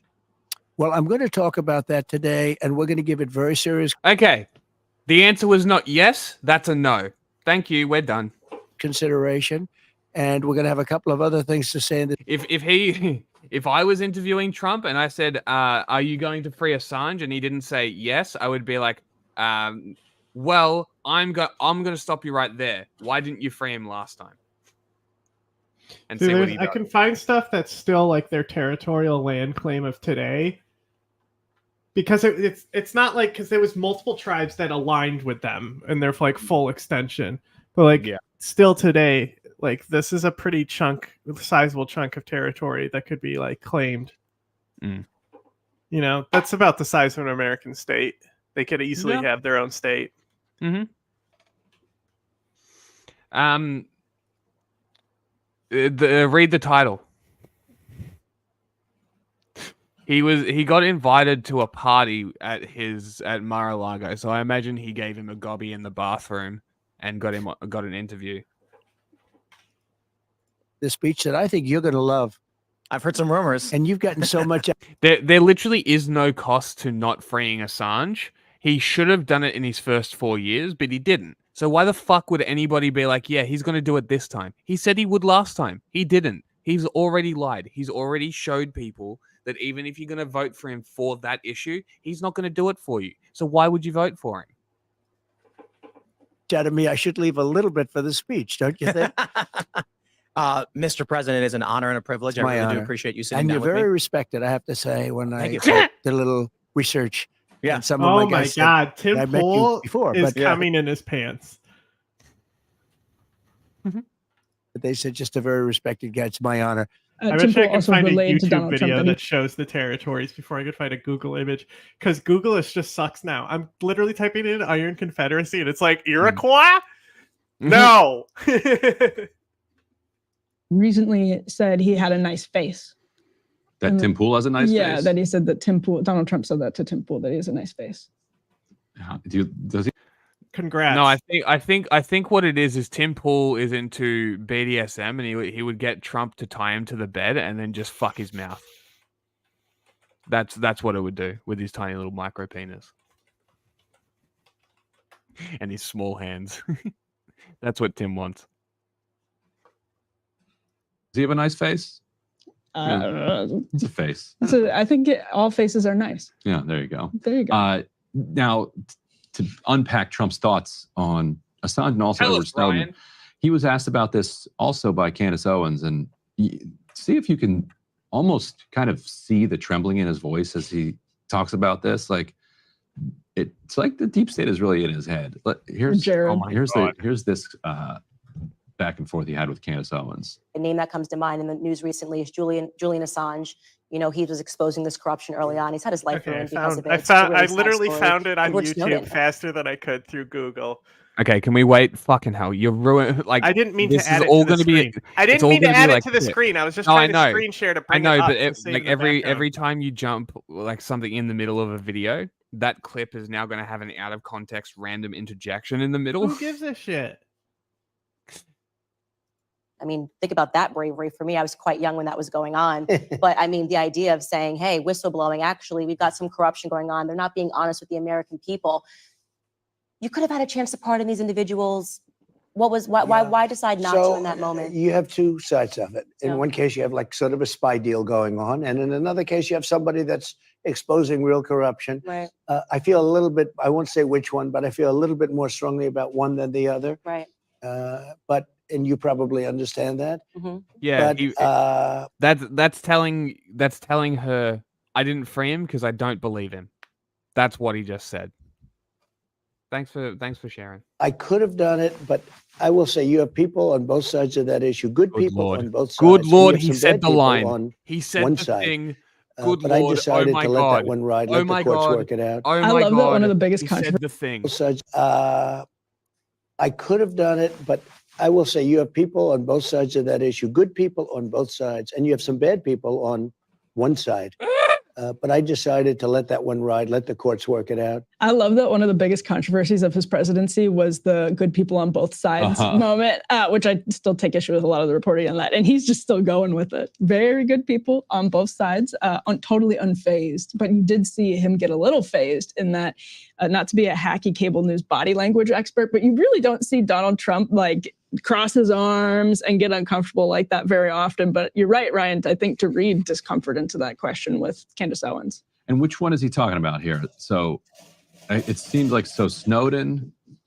I don't think he knows what he's talking about. Like I think he's just talking. Sounded like, to me, it sounded like he was not thinking about commuting. Is this really all they're going to show? Go back to Tim Pool. I hate these people. Perhaps it's a little bit of a biased interview, but I think you're the greatest president of my lifetime. I appreciate it. Hey, this is really Why are they funny. sitting so far Tim away? Pool scored an interview with the failed former president Donald Trump. And, you know, it's just... David Pakman has gone off the deep end. He's gone full lib. This it's is great. so accurate. Yeah, man. It's supposed to be kind of like a Muppet. softball interview. And Trump still manages to make himself look like a dolt, but the one not with the just a eyeliner sort and the of long hair. benign dolt. Yeah, a she's just, dolt well, it's more of the most eyelashes. That's dangerous all she sort, has. Yeah. bragging about the beautiful relationship he had with brutal dictator Kim Jong-un. This was a really, really strange interview. And there's a couple of moments in it that I want Pac-Man. to check out. But Trump's continued slobber. Get it on. Come on. Come on, that if bro. Hillary, the way it happened, and How I do got you speak along for with another him very 30 well. seconds? And I will say that if Hillary won that race, you would have had a nuclear war and millions Nuclear of people war, have been killed. nuclear war, And you weren't even nuclear close to war. that. It never happened. It was never going to happen. I got along great with him, and it just never was going to happen. Were you at all scared in any way when you crossed into an enemy country? Well, I wouldn't say that Secret Service was thrilled. And in those blue buildings, there were lots of people in those buildings that I looked at. You know, the two blue buildings Oh, on yeah. each side Yep. with the windows. And I looked in those windows, and there were a lot of things happening in those. If North Korea would just took him, do you think that the US would be like feign an attempt to get him back and be like, and just swear in the vice president? Just be like, oh, Mike, come on, Mike, we're getting you in. He's done. Fuck this guy. Thanks. We'll see you later. The Secret Someday I'll Service tell you about arranged it. for Trump But, to be taken to North Korea. No, I felt very safe. It was I all a felt coup. my relationship with him, as you know, was very hostile. Little Rocket Man and all Yeah. that. But then all of a sudden it morphed. He respected me. I respected him. And we ended up, once we got to know He each doesn't other, we respect ended you. up very good. He's a Not very at all. smart guy, very strong guy. He's He's the so dumb. absolute leader of that country. You know, for those that think he's not, they're wrong. And I got to know him Who very doesn't Everyone think knows that? he's Literally the problem. well. I even did a press con. He never did a press conference before. I said, "Would you like to do a press conference?" And we did a press conference, if you remember. And then he said, "That's the end of the press conference." And boom, everybody was pretty radically thrown out. But it was a press conference, the only press conference he's ever done. He loves these guys. He loves these guys. And so this is, you know, it's very popular now to, when you can't defend the facts, you attack the vision. And so I'll give you an example of what I'm alluding to. Last week, when I was on Fox Also, News, who cares if they bow by greeting? When the And reality he is they bowed were to the him, same and he even bowed concessions down to Tim him, and Pool he gave says him a blowy in the back. Who cares? It still benefited the Kims. It still benefited DPRK. Who cares if he respected him? to Donald Trump, Which he that didn't. he's the greatest That's president the thing of is Tim Trump Pool's respects lifetime. Isn't that respects something? Kim, and Kim doesn't give a fuck about anyone. Well, I took that as bad down, as in like Kim bent knee and groveled, and I'm like, no, he didn't. When? Yeah, he got everything he wanted. Every single thing he wanted, and Trump was stupid enough to do it. I'll be honest, I didn't vote for you in 2016. I was jaded. Obama let me down. I'm from Chicago. You could see the fear in him. Okay, bro. In 2020, with the timeline for getting out of Afghanistan, right? When you tried to get our troops out of Syria, my question is, why are we in Syria? Who even knew? Yeah. And they lied to you, and they lied to us about the number of troops in there. And so maybe it's a bit I'm gonna blunt for lose me it. to say I want to see people prosecuted. Go on. It wasn't a lie. There's covert numbers that won't be disclosed even to the president. Yeah. You think we had the people who were just manning bases. There was only a few dozen, right? Mm-hmm. And There's people doing the so real they shit. accounted. They gave them an overestimate. They accounted for covert Mhm. operations. So the Yeah. number was actually higher that they gave them than it actually was. So that's what they're referencing, is that they tried to make it seem like there was more people, so that way it would be harder to end the deployment. Right. But that's what makes it more despicable. It was literally like 14 people that were pulled, and that was enough for ISIS jailbreaks. Wow. For the lies to the American people. But in terms of foreign policy, perhaps is a little bit of a biased interview, but I think you're the greatest president of my lifetime. It's a little bit biased. Yeah, that is true. Hey, listen, Tim's admitting it, okay? I give him credit. It is a little biased to tell the guy you're interviewing, I believe you are the greatest president of my lifetime, ever in my lifetime. It is a little bit of bias. Now, Calm down. We get it. It's a little bit of bias, I Patrick. appreciate it. And ending the wars. It is a little that we should biased. not It have is been a little biased. It is a Now- little biased. It is a little biased. It is a little biased. Now back to the clip. Great Yeah, commentary. you know why? I think you want to know why I think Trump agreed to this interview is because he had people look at his content and he's like, he says everything that I want people to say. I'll do this interview. Donald and Kim became great friends. Correct. That's the issue. Now the fear is World War III. Yeah. What are you looking? By the way, what war did Trump end? He had a plan to get out of Afghanistan. I mean, which he Joe did. Biden executed and Trump He failed did to, pretty much and then end Trump it. Yeah, like he made the deals. That's fine. Without We can give him without Trump's plan, Joe Biden's withdrawal doesn't happen. Yeah. It's just like how the Bay of Pigs was a carryover from Eisenhower. Mm-hmm. Criticized Biden, Except for it, even though Kennedy was kind of resistant to do that. Biden was like, Yeah. "Hell yeah, let's get out of Afghanistan. Fuck that country." calculate no material difference if I would have carried it out. Which war did Trump end? At when you enter dropped your more next bombs term than to stopping the escalation. Everybody. Well, first of all, I'm the only one that is going to stop World War III because this man can't put two sentences together. He doesn't know what he's doing, doesn't know where he is. Right. And amazingly, it seems like he's going to be running. You know, it's a lot of people say, "Do you think he'll make it to the starting gate?" Well, we'll see what happens. But If it's like you look at Viktor Trump Orban, stopping okay, World we don't III wanna is see not wars. getting involved like America does in World War I and II. You know, it's not World War I and II until America gets involved. Is basically his attitude. Well, I so think it's like that's as long as a war of Europe doesn't involve America, it's not a world World war. War III being prevented. It's just a European war. I don't want to see wars. I was in no wars other than we finished a war. He's again saying, look at another authoritarian strongman. He loves Orban. I forgot to mention Orban in the Putin, Kim Jong-un, etc. It's always the authoritarian strongman. Quick we know. trial, kill drug dealers. We get with it. ISIS, and we completed it 100% complete. But I don't want to see wars. I think You did not 100%. unnecessary. You definitely won the war against ISIS. That was definitely in your admin. And It destroying definitely these him. countries. You know, it destroying definitely culture. happened When you under look him at for sure. Ukraine, I mean, that he would have killed never Baghdadi happened as well. about He deserves precedent. credit for that. You look at the October 7th. He died like a It would dog. have never happened. Why are my mate it wasn't already 100% defeat of ISIS. No. If anything, you helped them grow by your Syria withdrawal.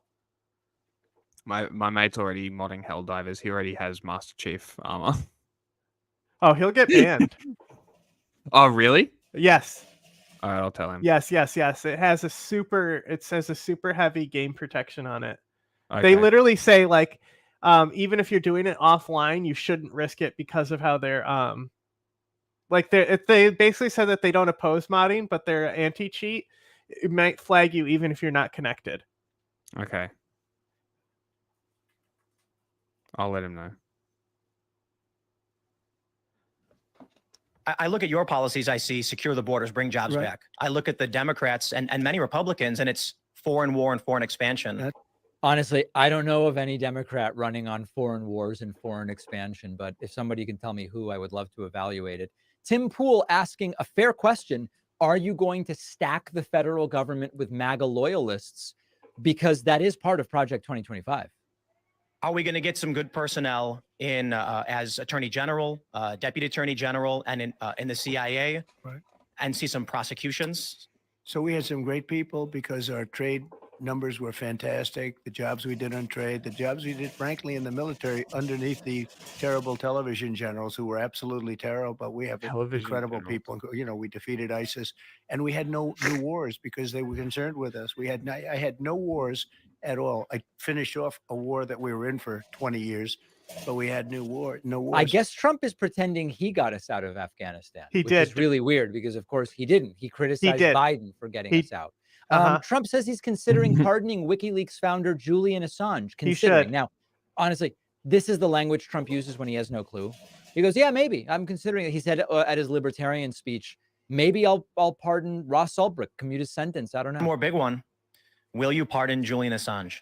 I'm against. Well, I'm going to Assange talk about pardon. that today, and we're going to give. I mean, I just really don't care anymore. Having him be a political token for dictators is worse. Yeah. Give it very serious consideration, and we're going to have a couple of other things to say in the speech that I think you're going to love. I've heard some rumors, and you've gotten so much out of me. I should leave a little bit for the speech, don't you think?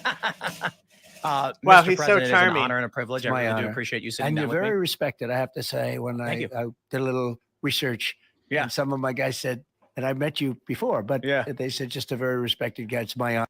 And then last. Okay, David. Is there any more? There's more. Lastly, and he says he's planning to use local police, which legally is very contentious. I know that you've said that there's going to be the largest deportation effort in your next term. Why is How do Trump we do framed it? so badly? So millions don't and know. millions of people are coming Millions into and our country, millions. and it's not necessarily exactly what we want or had in mind. They have open borders where people just flow in, and many of those people are coming from prisons. Many of those people, frankly, are murderers and they're drug dealers, and they're coming from mental institutions. And like one of my favorite ones is a journalist is asking the leader of Azerbaijan, like Almov or whatever his name is. He's like, hey, don't you suppress journalists? And he goes, what about Julian Assange? You know, it's just like when they asked the Saudi king about the terrorist attackers being from his country, and he goes, what about Timothy McVeigh? Like, shut up. Fuck off. I actually coming don't from want places Assange that- pardoned. I want him to go to court and be found not guilty. That's funnier. Because if that's the way that it happens, it's framed that Assange was running away from a sentence he wasn't going to get all this time. Yeah, that it would be kind of ironic. And it would crush him. They're not going to work It would emotionally. Yeah. very well. It's not going to be very good for our country. So we're going to start with that, and we have to get them out. No country can sustain what we're going through. I believe the number is 15, 16 million, could even be 17 million. By the way, people it's the lowest right it's now. been. Again, record month. Normally it spikes. Record month again. Once again. Thank you. And that's more than that's bigger than almost all of our states. I think It's almost like Biden's immigration policies have lowered illegal immigration. How do we do it, though? I mean, is it going to be new personnel? Do we? It will really be done with local police. You know, the respect has been taken away. The honor has been taken away. What is with the camera? Have you noticed this as well? Like I said, somebody- why is he framed so shit? It's like somebody's manually holding the camera. From our police forces, they're not allowed to do See? anything. It will be done with local They're fixing police. they're fixing It's the not head that they framing aren't because his allowed shot to was do so anything. shit. There are real legal limitations on using local police, municipal and state police to enforce federal They should. immigration The thing laws. is you can they only had deputize 2 or cameras, involve right? So normally you would have a wide camera to be able to adjust your 1 and 3s. So you cut to the wide for the edit cover, but they only had 2. That was the issue. local police for certain Who knows? activities. If there's a third not for camera in others. there, then there's the no really excuse for important that. thing here is some people No. see this, they go, why isn't that being done? It's not being done because it's mostly against the law. And that is another scary aspect to what Trump has planned. So a wild meant to just kind of be, I mean, like Tim says. That's very funny. Wait, you mean to tell me Paquin So I still guess, isn't a child actor? Speaking of child actors, Hey, look, another one. Tim Pool and his team went to the Libertarian Convention. Got a lot to say about this. Big question that we get a lot is there's 2 components to this. The first is many libertarians here, we want to see firings. We want to see in the bureaucracy corrupt. Tim Pool's a libertarian. You hear that? You are not a libertarian. Yeah. Individuals, the bloat. On top of that, without getting into the specifics for obvious reasons, the things that they're doing to you with the court system is not just to you. It is to me. It is to everyone who voted for you in 2020. It's true. he's just using a Trump line. They're not just coming after me for my 91 crimes. They're coming after you. No, because your average person didn't set up a fucking fake elector slate, a fraudulent elector slate, their words, not mine, to try to overthrow the results of the last election. They're not coming after you. They're going after the guy who did the 91 crimes. Oh my God. He's repeating his own lines back to him. I've had that happen to me before too, not gonna lie. When I met somebody in public and they tell me an argument that I've made that they got from me, but they say it to my face as if it's original, and it's just like, I love you, but this is a little weird, right? He's doing that to the former president. They're not just going after you, they're coming after me and my beanie. Are we going to get some good personnel in as Attorney General, Deputy Attorney General, and in the CIA, and see some prosecutions? Are we going to get some good personnel? And of course, by good personnel, he means sycophantic loyalists to Trump who will use the deep state as his arm of thugs, his fucking stormtroopers. Are we going to go after your political opponents? That's what they mean by this. Hi, I'm Tim Pool. I'm a libertarian. Oh my God. What people are you going to put in government to fuck people hardest? I'm a libertarian. Fuck you. Underneath the we lost 200,000 jobs under Trump, factory jobs. They were outsourced. Is Tim going to interject here and correct him? Is Tim going to interject and bring up the bullshit and the lie that Trump told with Carrier? Remember when he pretended like, I'm saving the Carrier jobs. Yes. I'm saving them. We know. I'm saving the jobs. Can What we get happened? some new talking He gave them a points bunch of instead of taxpayer repeating money. the same thing over So and over? shook down the taxpayers. Then they outsourced the jobs anyway a year later. Are you going to bring that up? How we got double hosed by him? Are you going to bring up the 200,000 factory jobs we lost? Of course he's not. Of course he's not. Of course he's not. the jobs we did, frankly, in the military underneath the terrible television generals who were absolutely terrible, but we have incredible people. You know, we defeated ISIS and we had no new wars because they were concerned with us. I had no wars at all. I finished off a war that we were in for 20 years, but we had no wars. And we have to get the right people. It's all about the people. So when I first came here, I was only in Washington 17 times in my life. All of a sudden I'm president. And I really knew nobody. I relied on people. Some were good, some were rhinos, some gave us some bad advice. And generally speaking, we had very good people. But we had some that we have to do better. Attorney General, we have to get a great Attorney General. And I'd work with the Libertarian Party on that. I think it's very good because, you know, I view the Libertarian Party as almost a party of common sense, largely of common sense. And I say that about the Republican Party too. We're a party of common sense. You want borders, but you want fairness. You want a lot of things that a lot of other people don't talk about. So we will work with a lot of people to get the right people in. The difference is I now know sort of everybody. Yeah. And I'm not having to be relying on people that I didn't know very well and listen to their recommendations. And I think we're going to have phenomenal people. So Trump obviously, doesn't know the difference since Trump between did his whole- Republican no and new Libertarians wars? because of how shit the Libertarian Party has become because of Trump. Yeah. I did no new All wars. those freedom lovers, all of a sudden a strongman is in, and all of a sudden they love strongmen. And that's what becomes what a libertarian is. No, don't you see he's against the system? Yeah. He's not one of them. Yes, he is. That's why he has backroom deals with all his rich buddies while you get fucked, huh? What about his little parties at Mar-a-Lago with all these lackeys? Is that one of the boys? Is he still one of the boys, or is he now a billionaire outsider? Make up your mind. I did no new Billionaires wars. are insiders. Into The that, I ended our capitalists who are 20-year better wars. than government. Obviously, Tim is going to say, well, hold on now. That's not exactly right. You didn't end Iraq. You didn't end Afghanistan. He had an agreement where after he left, if Biden agreed to uphold it, then they'd get out of Afghanistan, but not while he was president. You know, in fact, I remember the time you went on a tweet storm one night saying we're going to get out of Afghanistan under him. And then the generals came in and said, sir, we're not going to do that. And he said, okay, I guess you're right. I guess we're not doing that. He stayed in Iraq. He stayed in Afghanistan. And the idea that he started no new wars, that's not exactly right, is it, Tim? More on that in a minute. That's not exactly right, is it, Tim? You're going to press him on that, right, Tim? I think we're going to have great people. We're friends with Cash Patel. He was on the show just before you, and that gives me a lot of confidence. Yeah, well, Cash is fantastic. Yeah, He's absolutely. an example of a good one. We have some great people, but Cash was a great example. Devin Nunes, as you know, he's fantastic. We have Absolutely. so many great people. So when it came to foreign policy, I'll be honest, I didn't vote for you in 2016. So he didn't call out the no new wars thing, and he didn't call out the I ended the wars thing. He didn't call that out. Obama let me down. I'm from Chicago. I thought 2016 was silly. And then in 2020, with the timeline for getting out of Afghanistan, right? When you tried to get our troops out of Syria, my question is, why are we in Syria? Who even knew? Yeah. And they lied to you, and they lied to us about the number of troops in there. And so maybe it's a bit blunt for me to say I want to see people prosecuted for the lies of the American people. But in terms of foreign policy, Prosecuted for being in Syria. I'm Tim Pool. I'm a libertarian. State prosecute people, please. Fuck you. I'm a libertarian. biased interview, but I think you're the greatest president of my lifetime. I appreciate it. And ending the war, I should not have been involved in. Now, You're the greatest president of my lifetime. You introduced bump stock bands. Bro, you know That's how funny. they fucking have the ads on Twitter a lot, and it'll be like the most insane like blowjob machine, and there's like one that like squirts on you, and it's an entire apparatus where the guy mounts the phone. You know the ad I'm talking about? That's I Tim haven't Pool seen right that now. one.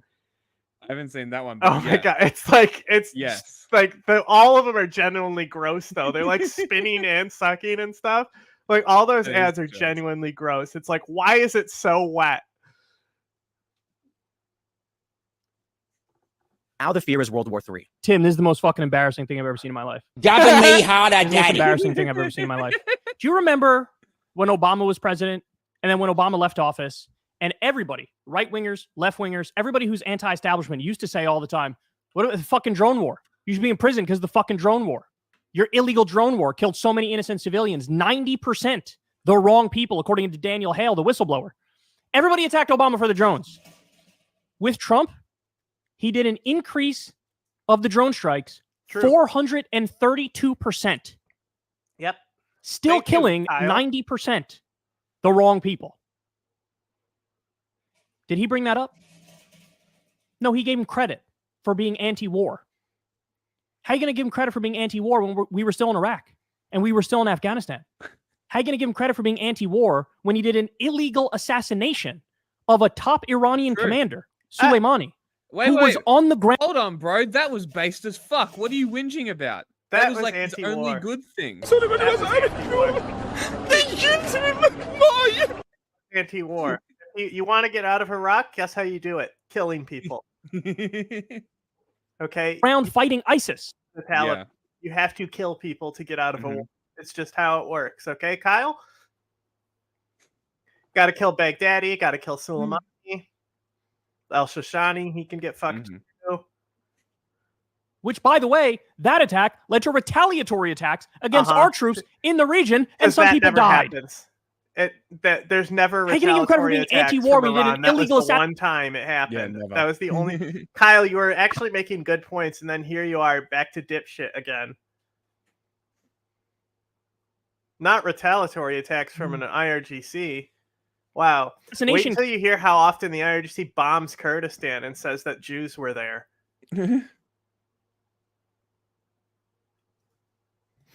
His neocon ass in his administration. Is that anti-war, Tim? By the way, we didn't even get to the best part yet. How do they only manage to complain about the moves that made sense? So true. Because that's how they've been conditioned by their Iranian handlers who literally gave them these ideas. Iran on the web chose the response, chose that the U.S. will be ever Kurdicized for killing Soleimani. They were able to control the situation in the information warfare sector. And now everyone thinks that it was a bad thing that someone like Soleimani died. It's coming. It's coming. Wait for it. Now the fear is World War III. Yeah. What are you looking at when you enter your next term to stopping the escalation?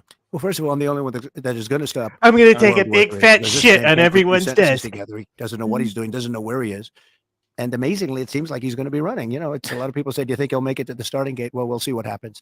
But if you look at Viktor Orban, because we don't want to see wars. I don't want to see wars. I was in no wars other than we finished a war with ISIS and we completed it, 100% complete. No. But I don't want to see wars. I think it's so horrible, so unnecessary, so costly in terms of lives and money in that order, and destroying these countries. You know, you're destroying culture. When you look at Ukraine, put lives that ahead would of never money. happened if I were president. He loves the blood blood and and treasure. attack on Israel. It would have Precious never blood and happened. treasure. Trump did the Abraham Accords. The whole point of the Abraham Accords was to put a middle finger up to the Palestinians to say, you don't fucking matter. We're going to go around you. We're going to have Israel make peace with all the other Arab nations, specifically as a fuck you to you guys, letting you know you're going to be under permanent occupation, bitch. Then what happened? Okay, so my mate said that it's just a cosmetic mod. How come it was put off for so long? Attack Windows. So the fact that they were able to track that he was on a plane to hit him there, but also Trump gave Kirkuk to Soleimani earlier. So something had to have changed within his cabinet to also like push to kill this guy as well, because he literally was like, he brags about how great his decision was to not side with the Kurds to help keep their territories. And he's like, you know, what everyone expected us to side with the Kurds. They expected you to just stand there and be an obstacle. It's not even a political decision. Instead, he's like, I said, we're going to let them fight. And the Kurds left. They ran away. And it's like, they didn't know. They were literally like the commanders were bought out by the IRGC. And it wasn't even Iraq you gave the fucking city to. Like, he's just moronic. He doesn't understand what Soleimani is even. He only understands that he killed him. Yeah. My mate said that apparently the guy who made the game saw the Master Chief visual modification, like the in Helldivers, and was like, "That's kind of cool. You can do it." Yeah, no, but they can't help it. It's the the anti-cheat will flag you regardless. Okay. Hamas said, "Oh, you want to play that game? We don't matter. I think we do. Watch this." And that was October 7th. What else led to October 7th? Moving the embassy to Jerusalem, spitting in the eye further of Palestinians. That wouldn't have happened. It wouldn't have happened if it wasn't for you. October 7th happened in part because of you. And the Ukraine thing, please. That's been a conflict and a beef going. Oh yeah, the way he fucking talks. But Tim's so fucking retarded that he's like, yeah, but being anti-Ukraine is anti-war because Ukraine is being supported by NATO and NATO is fighting Gaza. That's the level of brain rot they're at. And that's the exact type of brain rot that Trump talks to. So even bringing that up is pointless because even if that was brought up, it would be brought up in a positive. So you would need to frame it in a way, like if I was in this question and I was asking that question, I would frame it like this. I would be like, you've said a lot about the Russian war in Ukraine, and you've said that you would support a peace talk. Now, why would you support a peace talk when that benefits Russia, the aggressor, in this situation? Is how I would frame the question. And he would have to go,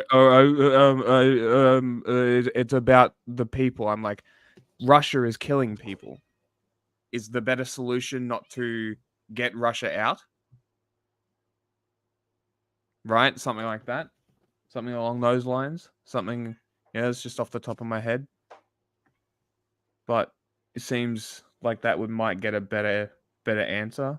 Might trip him up. Going back so long, Vladimir Putin, when he announced the invasion of Ukraine, pointed that out in the speech.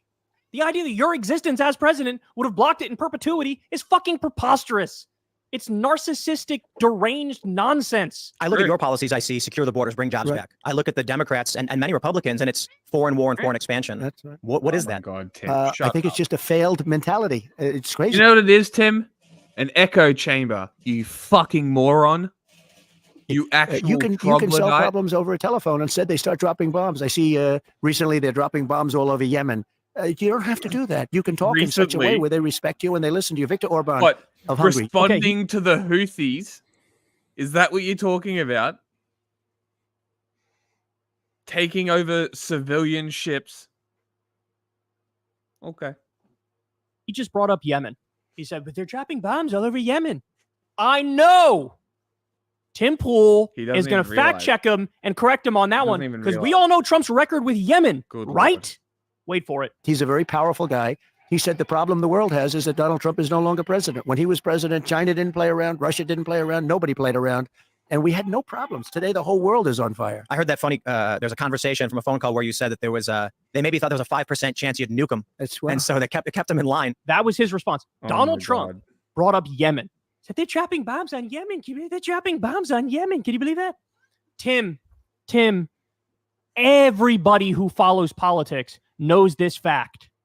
Bernie Sanders and Mike Lee got together under the Trump presidency, and those two senators drafted a bill to say, hey, you know what? Let's stop arming and funding Saudi Arabia with weapons because they are using those weapons to commit a genocide in Yemen. Let's stop arming and funding a genocide.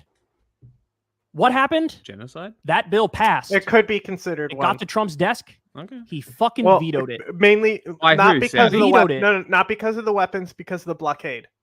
A Saudi genocide. Then it's Yes, Saudi's the genocide. Saudi-led genocide against the population of Yemen. But it's because of the blockade that I would say it goes into more of the genocide territory more than the bombing. Yeah. Like bombing is basically acceptable when it comes to genocide. It doesn't count. It needs to be bombing plus. Yeah. Because he wanted to keep sending money and weapons to Saudi Arabia to do a genocide in Yemen. He was fine with their genocide. Why? Oh, gee, I don't know. I can't figure it out. Couldn't be because there's some sort of fucking financial ties between the Trump family and between the Saudis, right? Couldn't be that Jared Kushner went on to get $2 billion from again, Saudi Arabia. I would always report on Yemen for as, his, as the shitty world's financial worst business that he started up. humanitarian Couldn't be- crisis. Mm-hmm. Because you can say that and not like, because again, like overuse of the word genocide brings the definition Yes. down. So that's why there's enough room there that it's not like I would debate if somebody's called Yemen a genocide. I wouldn't debate them on why it's You're not going to be like, hold up, wait a minute. There's other things that might be labeled a genocide that I would debate that it wasn't, but rarely does that happen. Yeah. I can't think of one off the top of my head. Ukraine. The one that Israel claims is being waged against them.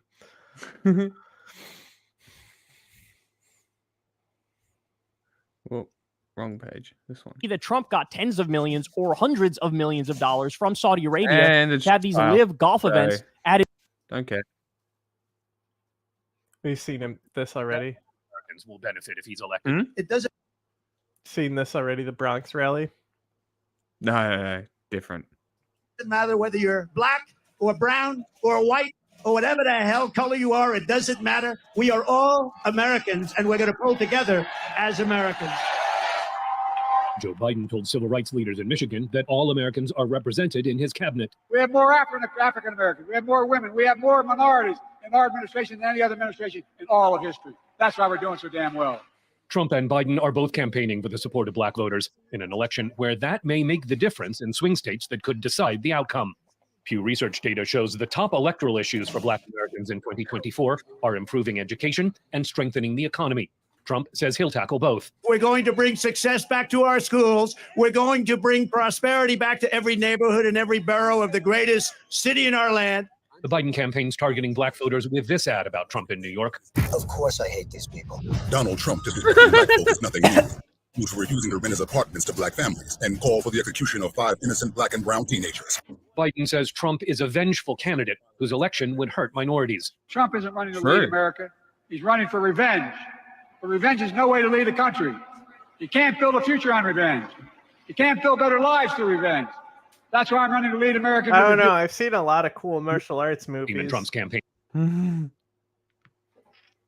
One he tailored to minority voters in the South Bronx. African Americans are getting slaughtered. Hispanic Americans are getting slaughtered. And these millions and millions of people that are coming into our country, the biggest impact and the biggest negative impact is against our black population and our Hispanic population, who are losing their jobs, losing their housing, losing everything they can lose. Biden. Bro, being like, Mexicans are taking your jobs, Spanish people, is fucking wild. That's just insane to me. America can't be a real country. Told black voters he needs them again to beat Trump. You're the reason Donald Trump is the defeated former president. And you're the reason Donald Trump's going to be a loser again. 4 years ago, black voters chose Biden over Trump by 92%. As of last month, Pew Research data says that's down to 77% of black voters who would vote for or are leaning toward Biden, compared to 18% for Trump. Scott Stearns, VOA News.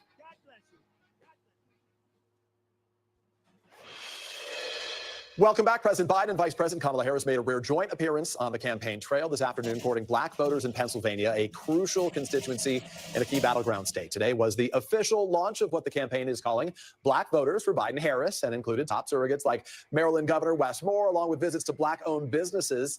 At an event at a majority black school, Mr. Biden spoke about his administration's record with black Americans and accused Mr. Trump of pandering for their support. Maya Angelou said, when someone shows you who they are, believe them the first time. You got it, kid. You got it.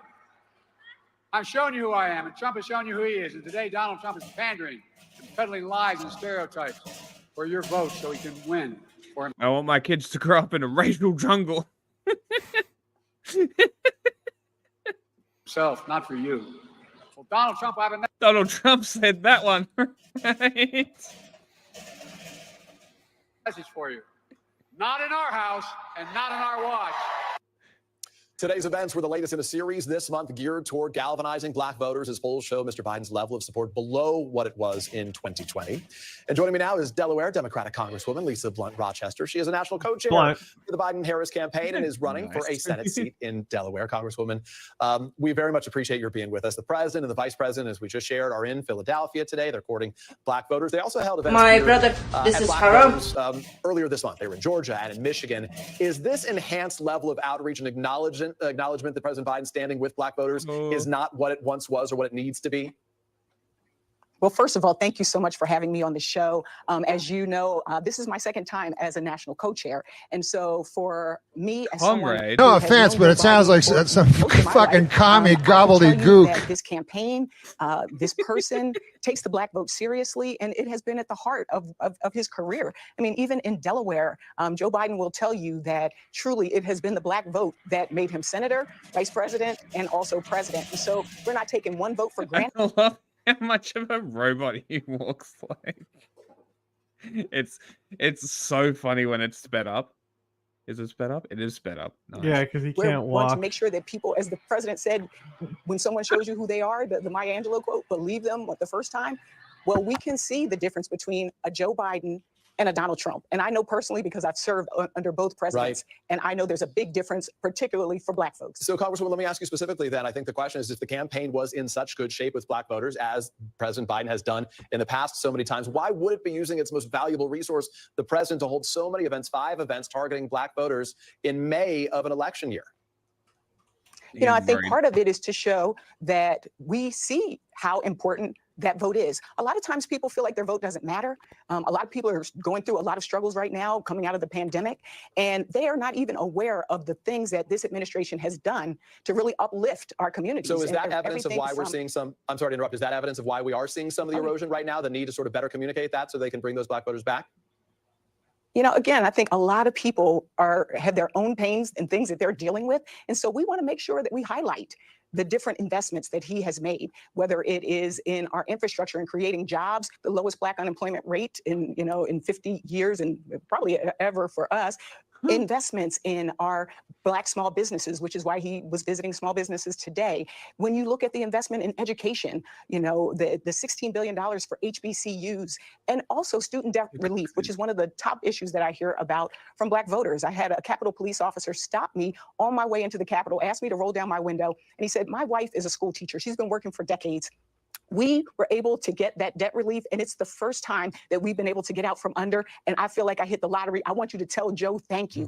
We want to make sure that people see and hear those stories, and we're making those investments now because it is Not a the best priority source. for this community as I was just going to say, as you know, well, others. the You issue will of see student debt more forgiveness right now is obviously one that benefits some Democrats, some Republicans, and other independents have had their own complaints saying it's unfair to support one community who went to college and not to support another. These are challenging decisions for the White House right now. I do want to put up some of the key numbers, though, from our NBC poll. Compared to 2020, the number of black voters and young voters who say they are very interested in the election is sharply down. Those were 2 key That's funny. What? Groups for the president. So I How put up much some of the he's key numbers, lost? though, from our NBC poll. Compared to 2020, the number of black voters and young voters who say they are very interested in the election is sharply down. Those were 2 key People are less interested than ever. groups for the president. So I know the efforts that you're making right now to spark support, but to this point, has the White House not done a good enough job of communicating this message to the black community? We had a lot of the folks we spoke to out there right now who talk often in the black community about how high prices are, not exclusively inflation, but just how expensive things have become. Yeah, one of the number one issues that we hear about and that this administration is working on is lowering the cost of things. Everything from making sure that insulin prices are cut and capped at $35 for those on Medicare to, again, dealing with issues such as student debt and access to capital. But I think the reality is, you know, like I said, folks are living in their own world right now, and they are, we're trying to make sure that we let them know we see you. And that's why this administration has put so much effort in, and that we're going to make sure that you get the message that works for you. Okay, thanks Not for the same the message. planned political speech. That was great. We're back now with Vote 2024. President Biden traveling to Pennsylvania today. It is in the battleground state that Vice President Harris joined Biden on the campaign trail to reach out to black voters. Our TC Bureau Chief Ben Kennedy live at the White House today with much more. Ben.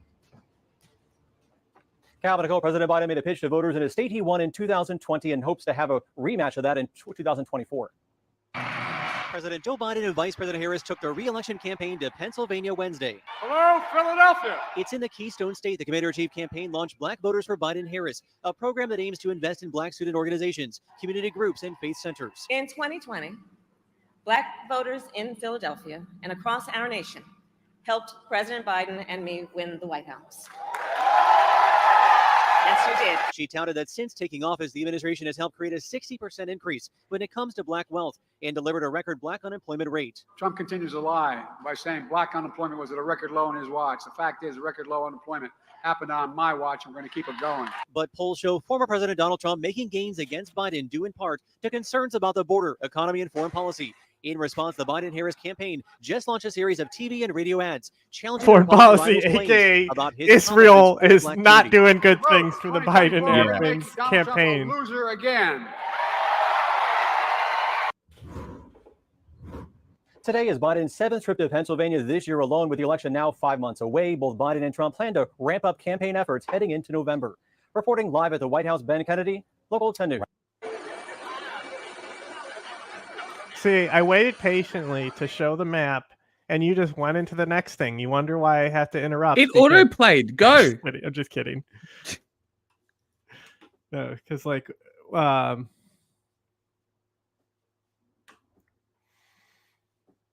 like this is definitely like copywritten stuff, but like, see, it's like that. All that those three nations coming together.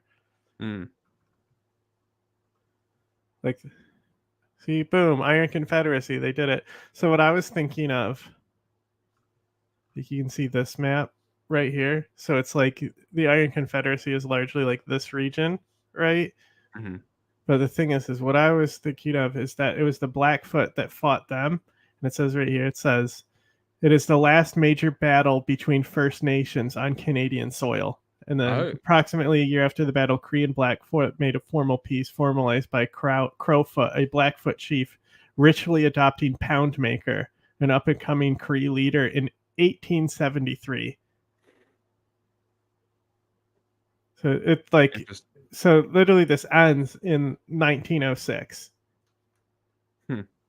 So like the people think that this is such distant history. But like it's also not just the American expansion, but wars between each other. And I think I only found like a Victoria 3 type map. But basically, like when you get to the Great Lakes region, there was the Three Fires Council, and the Cree were against that, so they didn't join up with the Three Fire Council. So their split became the Iron Confederacy. Okay. This is Robert De Niro, Robert De Niro stuff. So we'll end on this. This is so funny.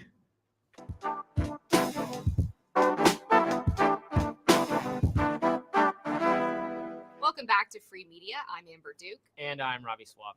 All right, Democrats held a press conference outside President Trump's hush money trial today and invited actor Robert De Niro. De Niro had no shortage of criticism for Trump and his supporters, including one man who criticized Capitol police officers who served on January 6th. Let's watch. They stood and put their lives on the line for these lowlives, for Trump. They lied under oath. They lied under oath. Right. Who lied under oath? What are you telling me? Govern me harder, Daddy. Excuse me? Those two traitors behind you. They lied under oath? That's right. What are you saying? They're traitors. They're traitors. I don't know. I don't even know how to deal with you. He needs to fucking control himself. He's a nutcase. My friend. So what on earth was going on with? Like it says, because there was one of them says he got hit or something. But I've seen him like have confrontations with people all the time. He needs to chill the fuck out. Hey, I'm walking here. Why did they bring in Robert De Niro? It's also, you're an actor. Shut the fuck up. I don't care. Actors can, well, now Tom Morello can't make political opinions. Actually, I'm in support of that. Yeah, because he's a fucking, the only good thing he supports is Easy LM. Yeah, I'm just joking though. I'm just saying, like Tom Morello has like a degree in like politics though. Does he actually? Yeah, something like that. Interesting. But like Robert De Niro, acting, you play a role. I don't give a fuck about you. Yeah, but he's allowed to have dance for political me. opinions. Sure. I don't give a fuck about them, and neither should the news. He should be considered a regular ass dickhead's opinion like everybody else. Buddy. Right? He has a bachelor's in political science from Harvard. A Harvard poli-sci degree. Jesus Christ. Interesting. That's very interesting, actually. But like, you know what I mean? Like, why should celebrities? It's actually social studies. Oh, this is less impressive now.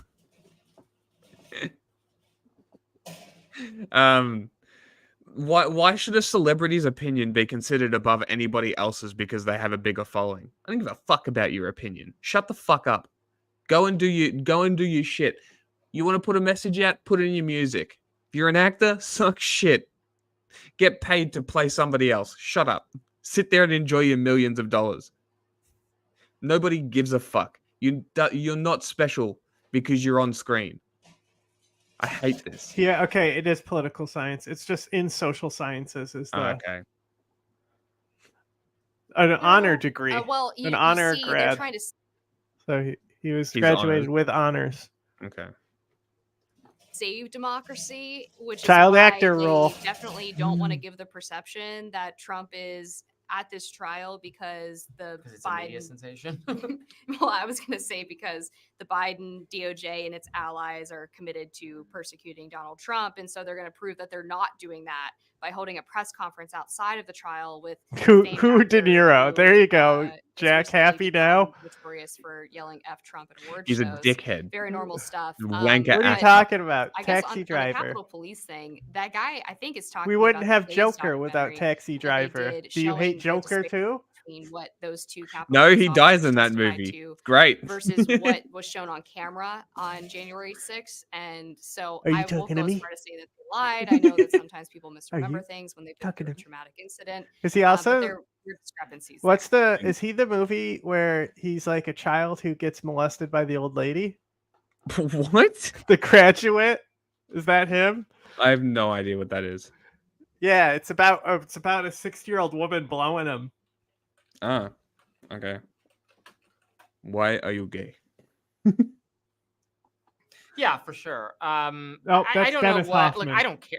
Robert De Niro can say whatever he wants to say. I don't care. I don't see what the point of involving him is. See, like, this prodding at dickhead us. gets Like, it. when they put together those celebrity videos where they're all like weighing in on some. Stop public, worshipping fucking celebrities. issue, I'm like, I don't know who this is. Just because they're on Yeah, TV doesn't look, make but them if a smart. Taylor Swift endorsement is important. Yeah, for popularity contests. Yes, and that's what an election is. Yes, exactly. I'm not talking about an De election. Niro's endorsement does not matter. Taylor No. Swift's does. Yeah, At the end of the course day, it De Niro does not matter. Mm-hmm. Exactly. At the end and of the this day, is the why most his powerful opinion American remains should Taylor be discarded. Swift. His opinion should be discarded. I don't care. Why are you talking here? That's what I would ask as a reporter, just like as a Who are you? Why are you talking and who are you? Why do I care what you have to say? What connection do you have to this incident? Why do I care? Thank you. They're See traitors, you huh? later. I don't even know how to deal with you.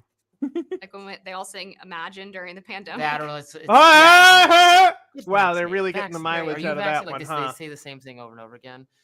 I just don't. What get it. is But this yeah, people were background? You reacting got a to this fucking on social ladder media 'cause and it did light turn into some stands kind of behind you. What is brouhaha going where he on? was like, Do you fucking shoot this in a fucking warehouse at your fucking like studio? Jesus Christ. I hate this. This is awful.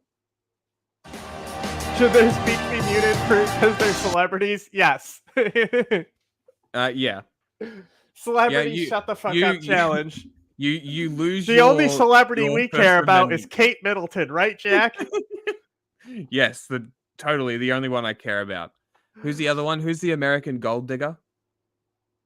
What's her name? She married into the royal family and now they've like got kicked out. Oh, Meghan Merkel. Meghan Markle. I thought they were the same person for a second. That's so funny. It looks like President Biden may be taking a cue or two from President Trump's campaign, knowing that there would be crowds and cameras for closing arguments in the hush money trial in New York. It seems as if Biden sent some high-profile surrogates to do his bidding, one named Robert De Niro. Let's take a look. Go to No co-hosts hate each other as much as Bree and Robbie do, and that's why it's so funny. Who called for terminating the Constitution and on January 6th rallied an angry mob to threaten democracy, leaving death and destruction. I like the guy behind him. He looks cool. I think that's a cop. That's why I needed to be involved and wanted to be involved in the new Biden-Harris ad, because it shows the violence of Trump and reminds us that he'll use violence against anyone who stands in the way of his megalomania and greed. I'm fucking better than you. But it's a coward's violence. You think Trump ever threw a punch himself? I have. I've beaten the shit out of waiters for fucking up my order. There were protesters outside. No way. He doesn't get. Alec blood Baldwin on doesn't his have hands. shit on No, the he murders doesn't. I've done. He directs the mob to do his dirty work for him. Why are you gay? Alongside De Niro were two January 6th Bro, police he's officers. covering this on 2 different shows. I know. Cringe. Of another Trump presidency. Someone X criticizing the Biden-Harris campaign appearance Tony outside this Lasagna trial.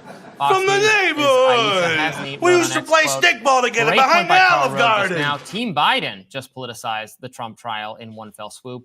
Ben Shapiro writing, "What genius thought this was up?" That's you. You're Ben Hey Shapiro guys, in this our scenario. 81-year-old rambling, half-senile president is unpopular. Let's get an 80-year-old rambling. I would say the same thing about Ben Shapiro. Shut the fuck up. If he was out here doing something cringe like this, same response. As per usual, I'm consistent. Playing half-senile actor out here to attack the other guy. The Conservative Partnership Institute's Rachel Bovard wrote, quote, "Dems always go with the celebrity surrogates and expect it to work. Look, we're cool and popular and have elite friends." And in other Trump-related news, Judge Eileen Cannon has denied right. Special Counsel Jack Smith's gag order for Trump. Cannon said the request lacked in substance and professional courtesy. Smith was attempting to stop Trump from making future statements about FBI agents after Trump said agents were, quote, locked and loaded and ready to take me out during their search of his Mar-a-Lago estate. So first, let's start with De Niro, and then I do want to get back to that. So these remarks have not been well received, including that he got heckled and shouted out as he was making them. We didn't play that, but you know there are She's people watching him shouting, just "Your movie in her head. I'm gonna kill you one day. I'm One day gonna we're beat your gonna head tune into in. this." She's just gonna be eating him. Like she's gonna literally like burst out of him like Alien and be eating him. Just as the screen zooms in on her, she bursts out. He is no longer in his only eye. all sorts of other things at him. And then I think there is a little bit of confusion about why the choice to do this, to bring out De Niro for this as the trial is going on. Well, look, it's a stunt, just like Donald Trump holding a rally. I love the movie Kung Fu Panda. New York is not a state that's in play for him, is a stunt That's a good too. I movie. think the difference is that Donald Trump doesn't really, You can call his me appeal whatever the isn't rooted fuck in the you idea want. of him being At this a point, serious I don't give a person, shit. someone who has a lot of kind of moral gravity or weight. I don't even mean that as a dig, really. That's just not his bag. Whereas Democrats and That's just Biden not my specifically bag, hold themselves baby. out as kind of the adult in the room. So I think when you perform stunts like this, it just it seems like it's almost diminishing you in the seriousness, the gravity with which you've been talking about what the stakes of this election are. It's really about saving democracy, but you're bringing Robert De Niro out To accuse Trump of not having thrown a punch or gotten it's all tough guy so- nonsense. It is very tough guy, but this is what's. I don't think there's any confusion about what's happening. What's happening is that Donald Trump made this kind of play for New York, said, I'm a New York guy. This is my city too. Turned out big crowds that Biden could only envy. And so Democrats, they don't have Joe Biden because he's not really up for public appearances in this way. And obviously it would be insane for him to show up at Trump's trial. So they have to find a surrogate. Who's the most New York guy they can think of who's not named Donald Trump? Robert De Niro. It doesn't not make sense. I can see the logic behind it. Spider-Man. It's just poorly executed. They should have anticipated Spider-Man that, is more he New was York going than to be Robert De Niro. outshouted by all. Yes. Who's more New York than this Italian guy? Of Trump's fans who have been attending these court appearances for weeks now. Tony and they should have Lasagna considered what the optics were from going the to be like. neighborhood. We used to play stickball together behind the Olive Garden. Politico and who might not respond very well to being put in this sort of position. And also, what does it even mean? What's he drawing attention to? Bro, the trial I do not for? understand what it. Are we It like supposed to take away hurts from my the idea brain. that They're Donald just Trump is in the middle of yapping. this Can we get back to De Niro being unhinged? I think this is another one. Yap. You don't need commentary. And then they have It's a funny protest by of itself. Robert De Niro yesterday. He was a fool. He's a broken down fool. Standing out there, he got maggot. Wait, you've never got heard maggot, him, yes. Slavoj Žižek talk about Kung Fu Panda? He's talks about it several times. And it's like how it's the bring it up. How it's We'll the perfect finish on that. movie. How it's We'll bring hard it to up. We'll find bring because it- he says so much, you know. But he talks about how it's the perfect movie, like how it's like a character has growth and all this stuff. But very like good a lot of our Zizek quotes are from his A Pervert's Guide to Filmmaking documentary. It's really good. I'll find some more. Hold on. What am I doing here in the middle of the ocean surrounded by frozen corpses? That you got a big dose of it. We have a name But I for just wanna fantasy realized. It's called Nightmare. I already am eating from the trash can all the time. Say it's a very unfair trial. It should have never happened. If it was going to happen, it should have happened 7 years ago. As you know, Bragg didn't want to bring it. The Southern District didn't bring it. I put my gold FEC tie on didn't bring today it. for This the judge didn't even let us Libertarians. use the #1 election attorney. He's The gold making tie the rules. looks better. And then they have a I think it's more Trump than that fucking red tie. I agree. protest of Robert De Niro yesterday. He was a fool. He's a broken down fool. Standing out there, he got maggot. He got maggot. He maggot all over his face. But he I got just a want big to say it's a very maggot pie unfair on trial. his face. It should have Up in never his happened. bunghole. If it was going to happen, it should Get have happened maggot. 7 years ago. As you know, Bragg didn't want to bring it. All right, I think that's just repeating for. Get maggot, bitch. Okay, this will This finish on. past Saturday marked 4 years since the murder of George Floyd at the hands of police in Minneapolis. How can I make jokes Floyd's about killings this? sparked a My global mother, she was a uprising really and battle sweeping axe. She promises tried to of have racial me justice lynched. and police reform. But 4 years later, there's been some backlash You know what to I'm the changes that referencing? were set into motion, No. and in some cases, public attitudes have shifted. It's the fucking To help Chris adjust Como where things stand interview now on with police reforms. We're joined by Philip what's Atiba his Solomon. Adams He leads the Center for Policing show, Equity the and is Cumtown chair of Guys African show. Okay. The one where we have the N-word for Italian soundbite come Yeah. from. So he has Finkelstein on and he tries to tell an Emmett Smith joke because Finkelstein is arguing there's things you can't joke about. And Okay. he took it up as a challenge and Finkelstein stopped him from telling the joke. Right. And so he's like, can I tell you the joke to Chris Como? Because Chris Como was like, that's the only interview I think you didn't do well with. Right. And so he's like, yeah, go ahead. Tell me the joke. And so the joke is that they would sell people's body parts after they got lynched. Right. So this is context to the joke. So he says, my mother, Yeah. she was a real battle axe. She had me lynched. The worst part was they couldn't give away my penis. And Como just goes, you're right. He should have let you finish. The fucking Jesus Christ. Don't worry, I'll clip it myself. She tried to have me in lynched. American Studies and a professor of psychology at Yale University. Thanks so much for being with us. Thanks, Jeff. We know at the federal level the George Floyd Justice and Policing Act has stalled, but at the state and local levels, how much would you say policing has actually changed? Zero. Since May of 2020. So when we talk about policing, we can talk about that at multiple different levels. When we talk about it, we can say the answer. culture of policing itself, We can talk about attitudes around policing, but I assume what you mean are the policies that regulate policing. And there I can say it's kind of a mixed bag, right? So we've had some places that looked to literally abolish their entire police department and replace it with departments of public safety, and some places that were making more incremental change. Some of the incremental change, like bans on chokeholds, new pursuit policies, those have moved forward, and some of the attempts to reduce police budgets have maintained as well. But I have to say, post the murder spike in 2021 and 2022, we found ourselves unable to maintain that broad spread momentum. What we can say, the good news around this is, in multiple municipalities, there are example projects, things that move forward that people are looking at and saying, well, this could be the way that we make good on the moral imperative that came post George Floyd and the political realities that came in the backlash of that.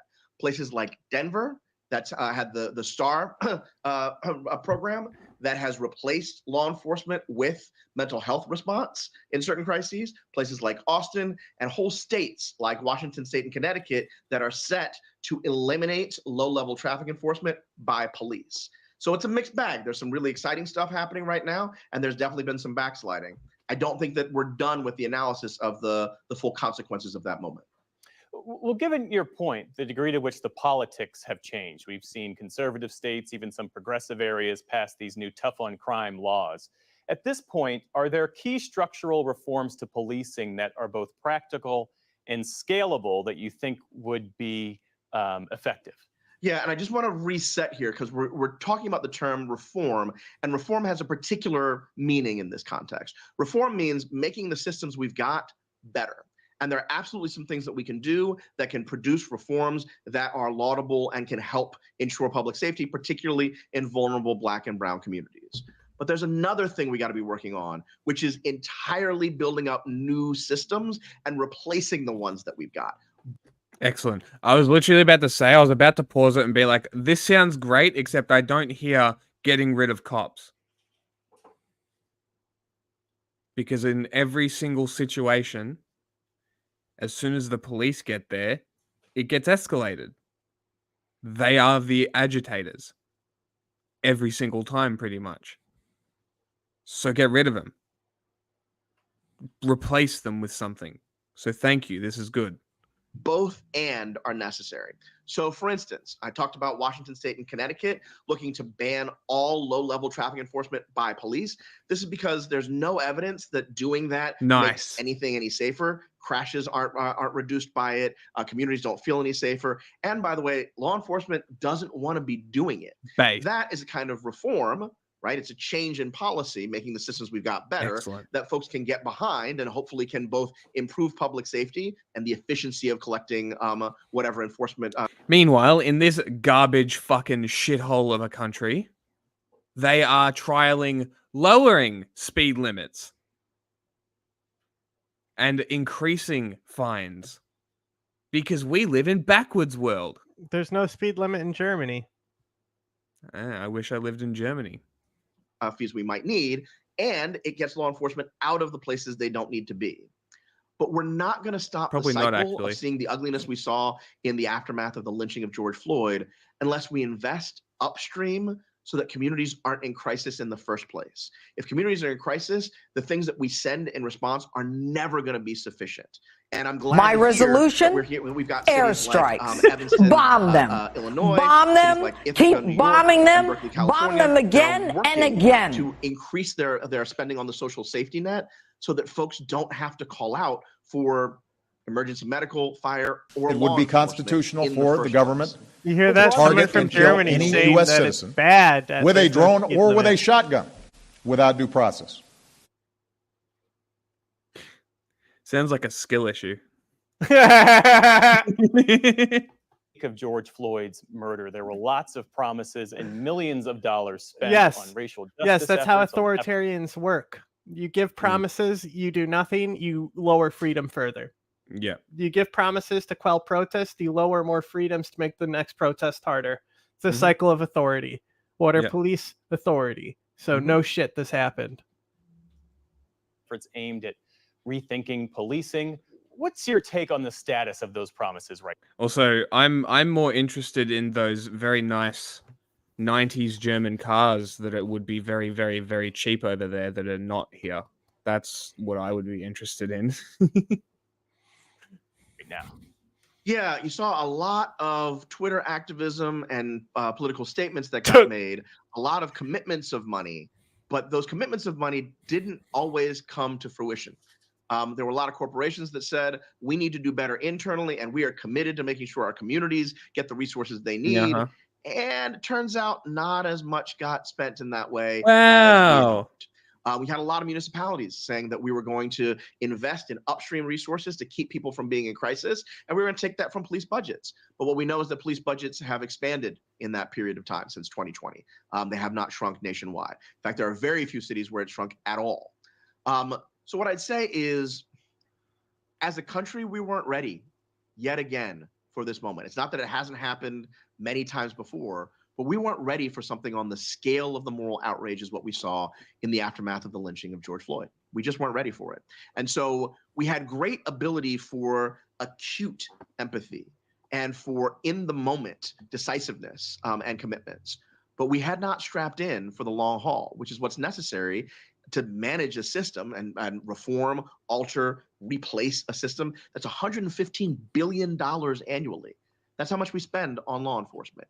It is no less complicated than education or healthcare, and it's not going to be any easier to give ourselves the kind of systems in public safety that we need than it is in education and healthcare. The good news, again, the good news is there was a wake-up call to the country. And there are people who understand that the ways that we've been trying to keep folks safe in crisis, the aftermath of a lack of investment, doesn't make sense. It's not cost efficient. It's not equal. It's not just. It's not right. And so a more fulsome consideration, more fulsome moral conversation has been sticky in this country. And as we get individual municipalities that are winning on some of these issues and demonstrating that new directions can actually keep communities safer, I am optimistic that we're going to see that start to grow. Philip Atiba Solomon is chair of African American Studies and a professor of psychology at Yale University. Thanks so much. Elaborate, please. Poop. I'm curious. Stinky. Too stinky. Poop, poop. Stinky poop, poop. How much are cars to export from Germany? It's expensive from Japan. It's like 12 grand. Crazy. So much for being with us. We appreciate it. Thanks, Jeff. Okay. Shush, dog. Anyway, I think we're done. Yes, we're done. Okay. We are done. That was the last one. I must go. Damn, bro. Oh, We will continue to be your single source of truth. Dismiss anything else. Oh, tune back in on Friday for fun truth. I think anything else? Poop, stinky. Yes. Yeah.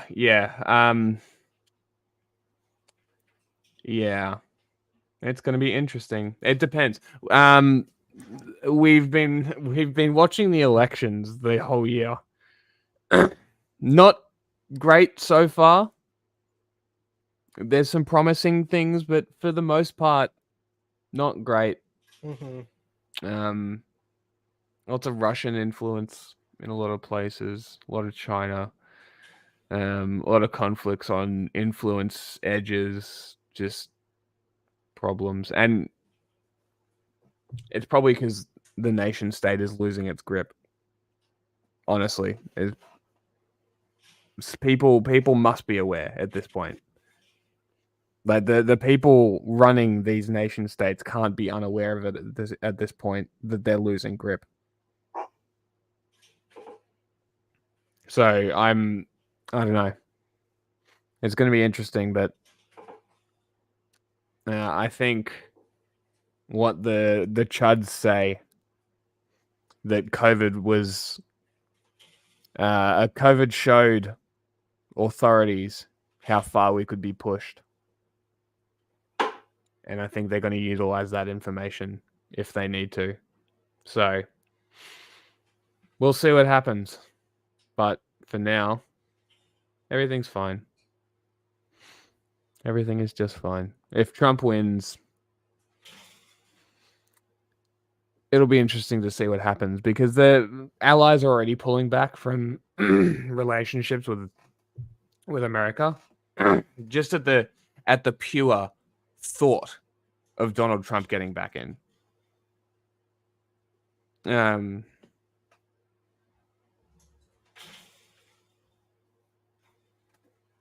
That is interesting. I feel like it's a bit more obvious in countries like the United States and especially Australia. If something happens here, we're all fucked. Like, there's no helping us. So I'm pretty confident that Trump is not going to win as well. Like, I'm really not that worried. I really don't think he's going to win. I just don't think people are that dumb.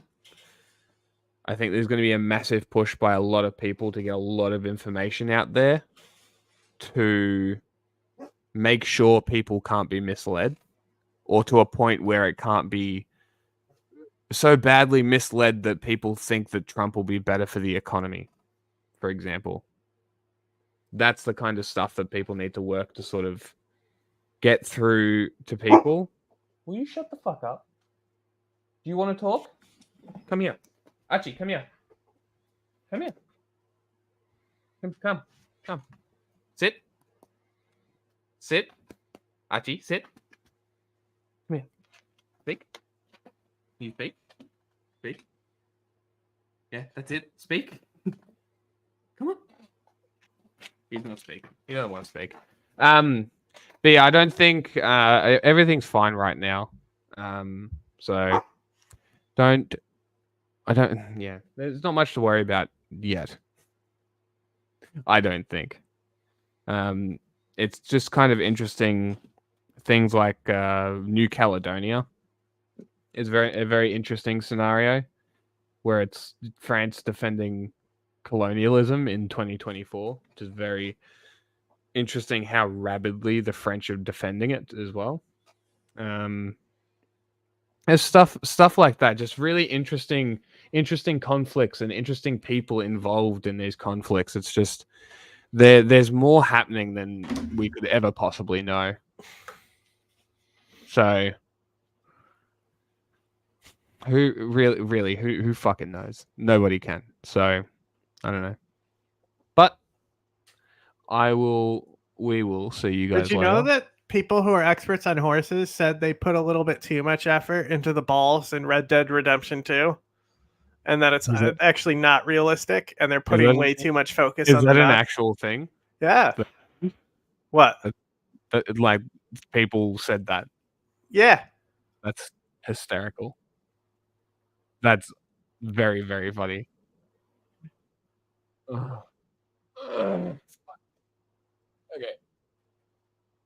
Okay, I'm actually going. I'm pressing the button. Goodbye. My brother, this is haram.